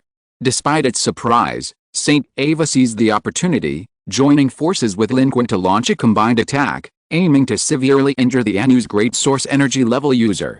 At this moment, not only were they surprised, but everyone else was astonished. The explorer civilization fleet was almost completely dumbfounded. That human source energy level expert repelled the great source energy level expert we invited. How is this possible? His energy level reaction hadn't increased at all, it remained at the source energy level 1 or 2. How could he possibly have the means to shake a source energy level 9 expert? Tus was even more surprised and confused. Why does this human source energy level expert's rule power look so similar to Maya's? What's going on? The British civilization was surprised and overjoyed. These humans really have the means. He can really shake a great source energy level expert. Quickly close the curtain, let them see our sincerity, tell the fleet to be ready to help Saint Ava and Lord Qin escape from the battlefield at any time. Seeing that Lin Qun indeed had the combat power to achieve what Qin and Saint Ava hadn't been able to achieve even with their combined efforts, the British civilization saw hope. In this battle, as long as they could escape unscathed and preserve their two source energy level experts, they wouldn't have lost out. The real loser would be the explorer civilization. The alien civilizations on both sides were speculating and alarmed, but Lin Qun felt nothing of the sort.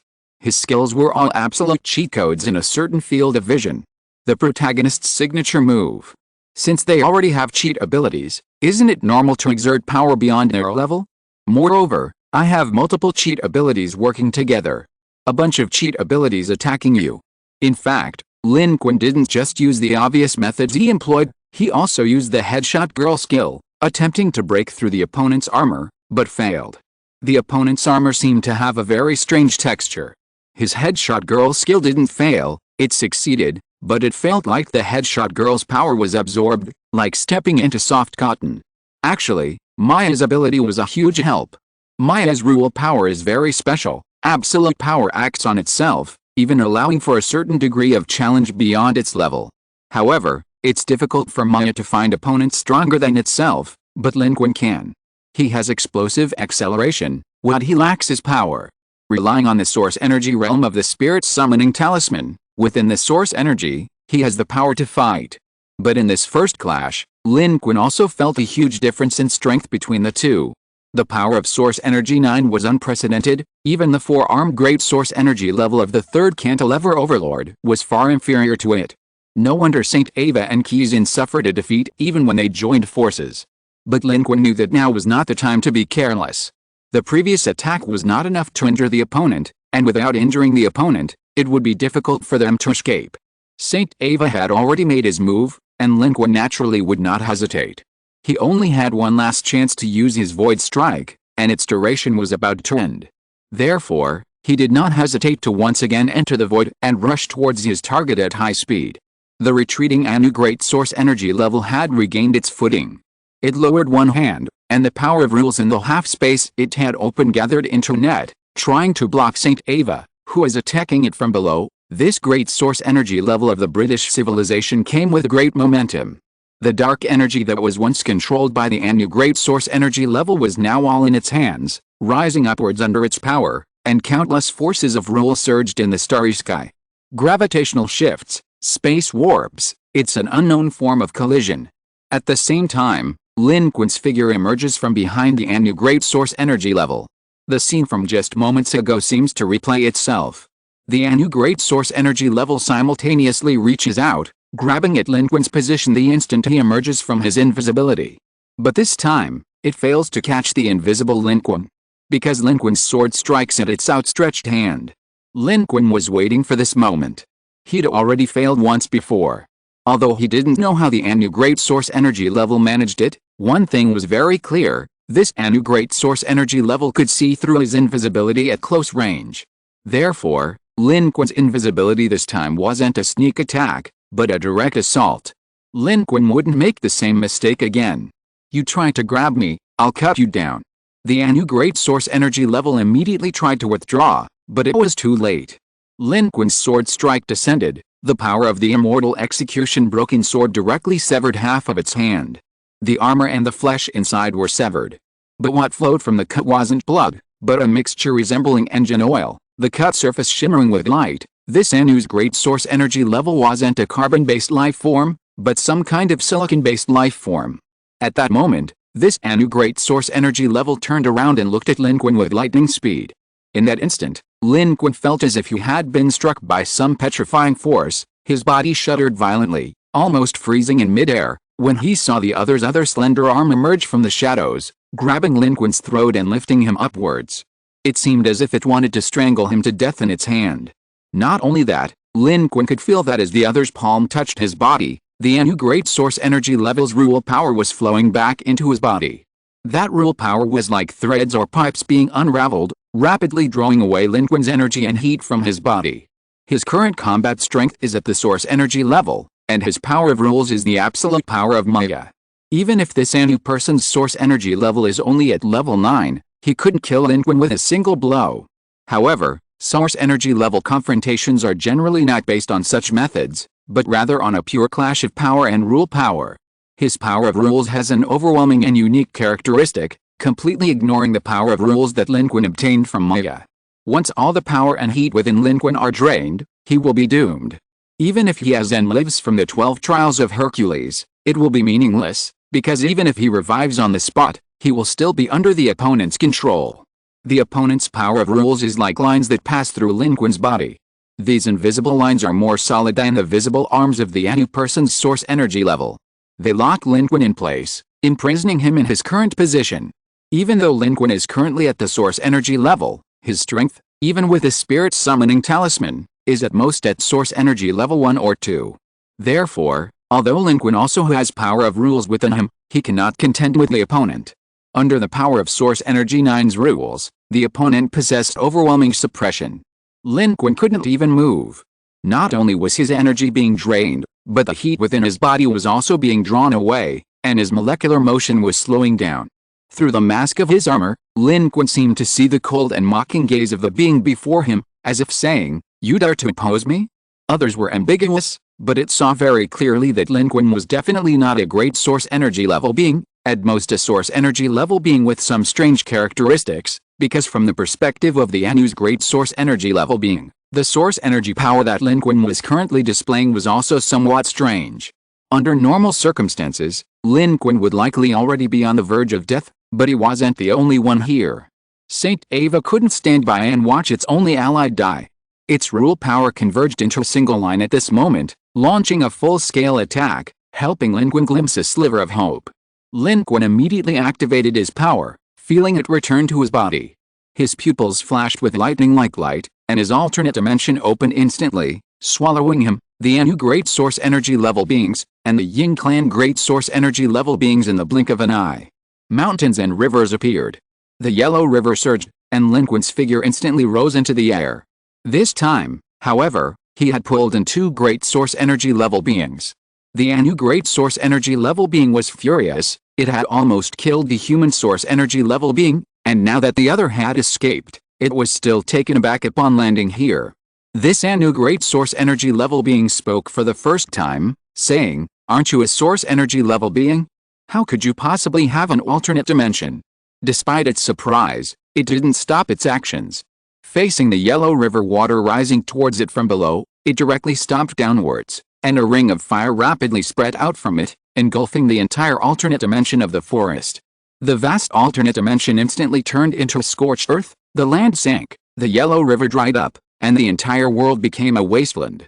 Dayu was even directly submerged, Black cracks appeared in the surrounding alternate dimension, space rifts. Alternate dimensions were a technique of evolved beings, and had no effect on great source energy level beings. This attack from the Anu great source energy level being almost tore the alternate dimension of the forest apart. What concerned Lin Qun was that Maya had said something similar, suggesting that there shouldn't be any other dimensions at the source energy level. But at this moment, he couldn't care less about such things. Seeing the collapse of the Great U world, he immediately used the random function to switch to the next dynasty. Then, Lin Qun saw a magnificent city rise from the scorched earth. The shattered cracks in the dark other dimension automatically repaired themselves. Everything seemed to return to its original state. A new world was born from the ruins of the old. The heavenly kingdom held court, and the world shifted. Just like the changing of eras and the cycle of worlds, spring breezes bring new life, and all things revive amidst worry. A new dynasty rose and a new world. The ancient character Qin was written on the fluttering banners. This was the Great Qin dynasty. The first emperor. Chapter 550. The king raises an army. An ancient dynasty rose from the ground. The heavenly kingdom's ability to hold court allowed it to randomly switch its spatial location every 12 hours. Now, with the Yellow River world of you the great being torn apart by the great source energy, a new dynasty was rising from the earth. Scorched earth transformed into a new world. It was a somber yet magnificent world. Dark clouds pressed down from the sky, and on the land, the buildings of ancient cities stretched out in the depths, adjacent to each other.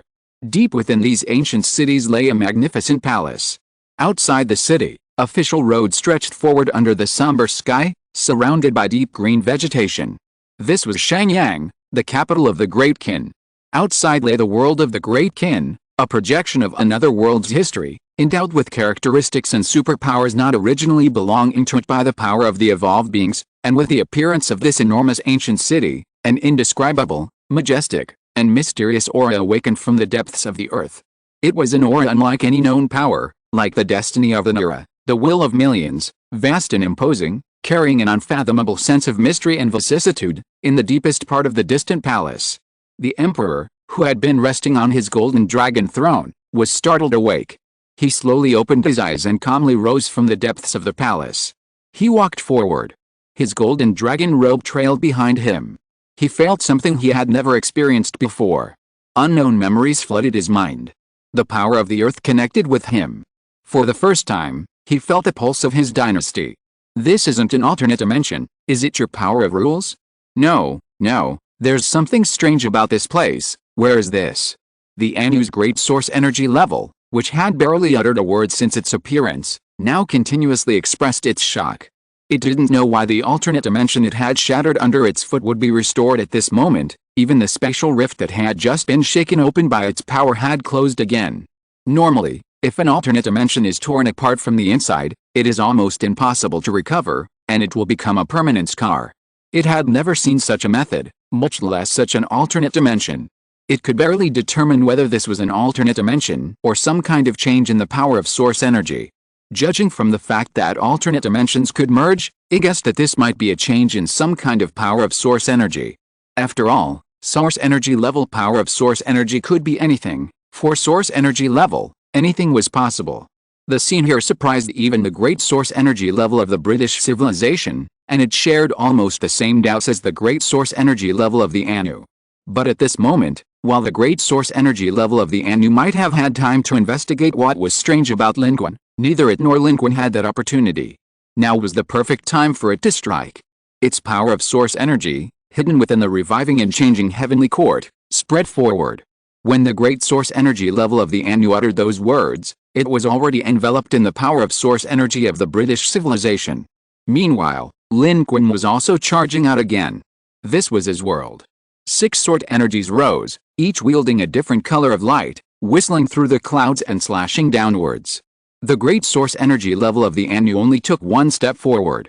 Aside from its initial surprise, it uttered not a word to the 2 source energy level beings before it, for they were unworthy.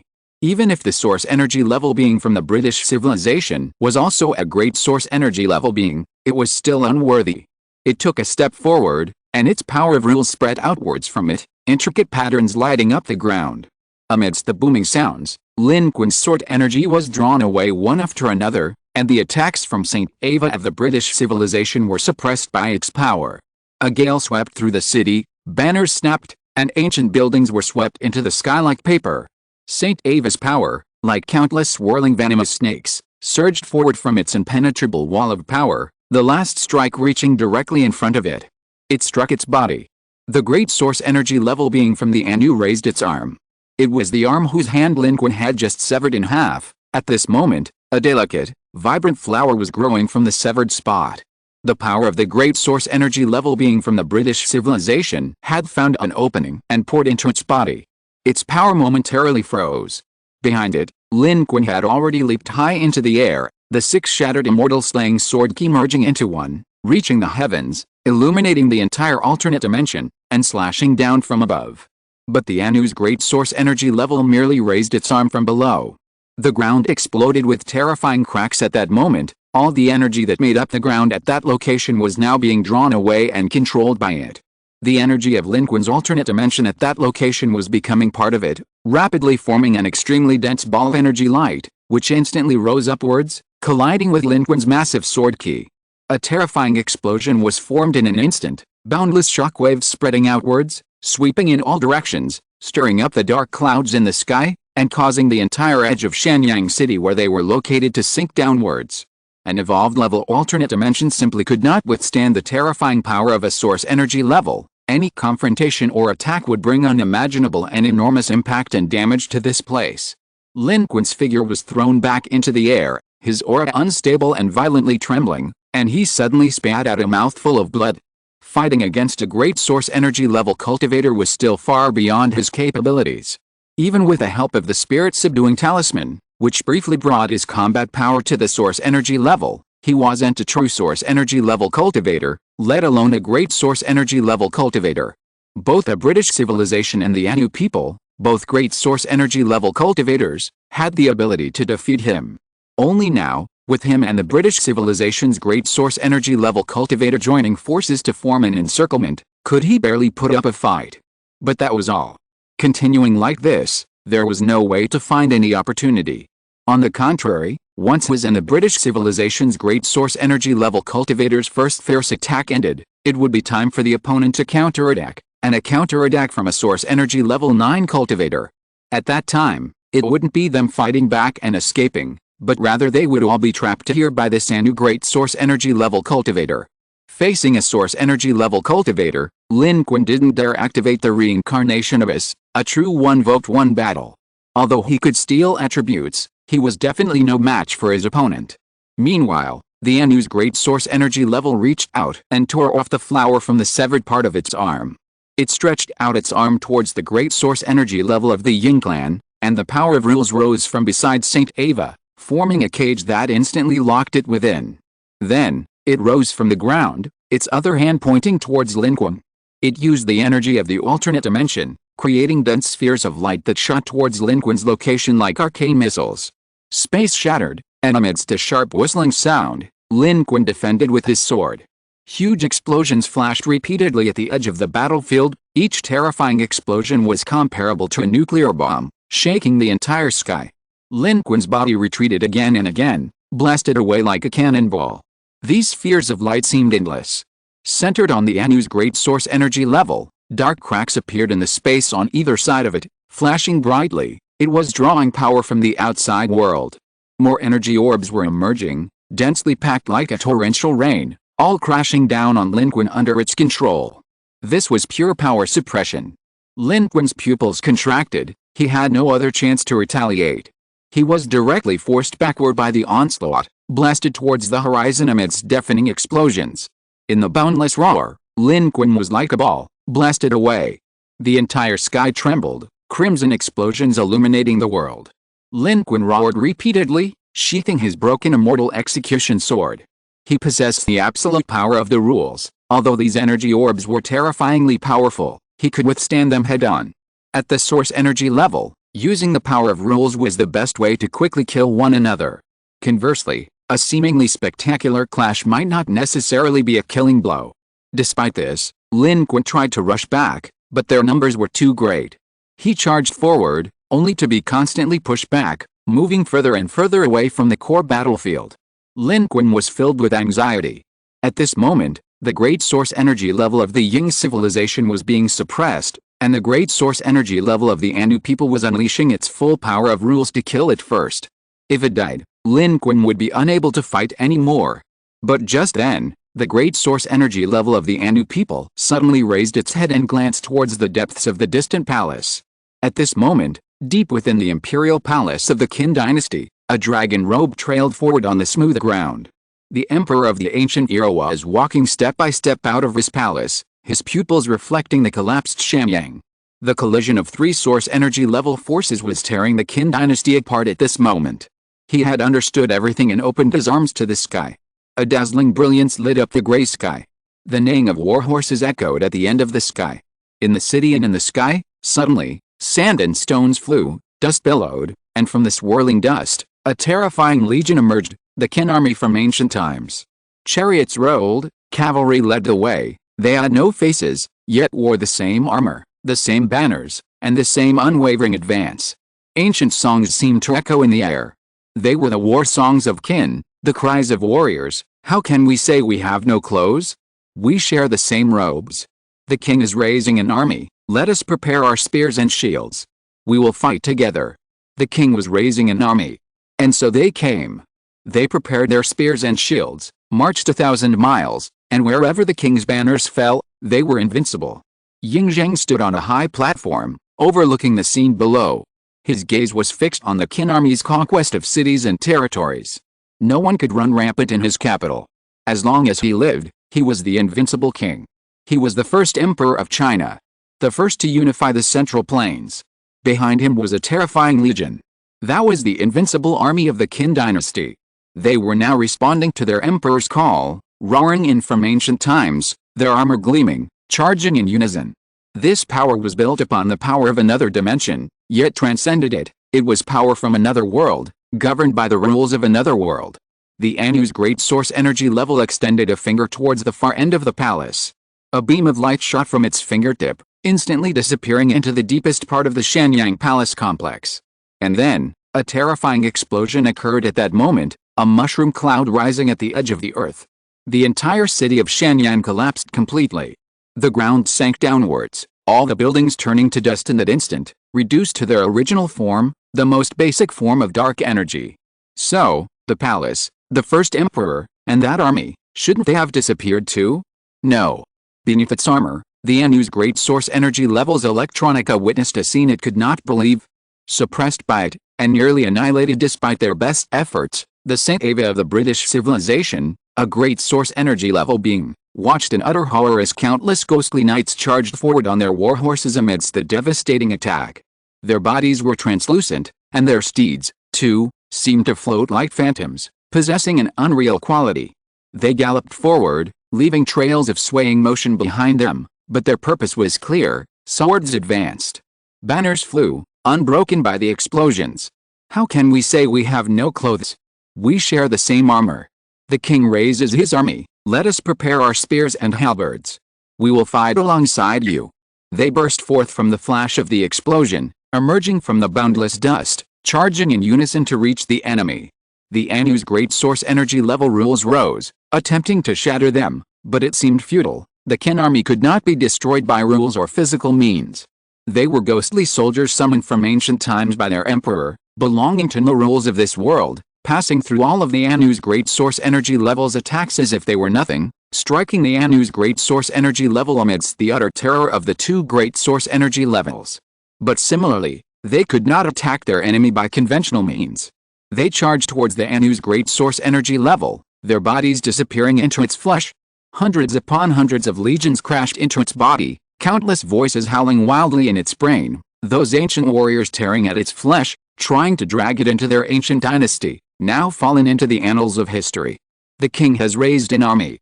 They have come for this purpose, and will surely return victorious. This was the majesty of an ancient dynasty's emperor. At this moment, the Anu's great source energy level was no longer as powerful as before. Its body retreated step by step, as if struck by a heavy blow. Its consciousness was filled with countless terrifying images. In its mind, it seemed as if an entire dynasty was crushing it. Countless warriors were charging towards it in orderly formation, And no matter what methods it used, it could not drive them away. It suddenly screamed, clutching its head and retreating. All its power was out of control. The power of rules swept across like a whip. The proud and new great source energy level was now in a frenzy, like a mad god dragged off its pedestal. Therefore, it lost its restraint on the Ying civilization great source energy level. The Ying civilization great source energy level quickly broke free and rose upwards. The attack on Lin Qun's side also weakened at this moment. He also rose upwards in sync, but quickly glanced at the ruins of Shanyang. He wondered if it was just his imagination, but he felt that the first emperor had looked at him, as if he had something to say. But he had already collapsed along with the Anu's powerful energy attack. That location was now engulfed in an explosion and a sea of fire. Lin Qun hadn't expected his alternate dimension to be so powerful. Just as Li Daoyun had said, this alternate dimension was merely a means for evolved beings, related to Lin Qun's strength, but the legendary figures summoned within could bring unexpected effects. The same power could be unleashed at 50% by some, 100% by others, and even 200% by still others. With the Anu's powerful energy attack from all sides, the alternate dimension couldn't withstand it for long. When the alternate dimension closed, the effect of the first emperor's massive armies Wang using Shi would also end. Now was the best time to strike. End of this chapter. Thank you so much for reading until the end. Don't forget to give it a like. Looking for more exclusive content and immediate access? Subscribe to our Patreon. Remember, every like, subscription or donation encourages us to continue. Thank you all. See you in the next video.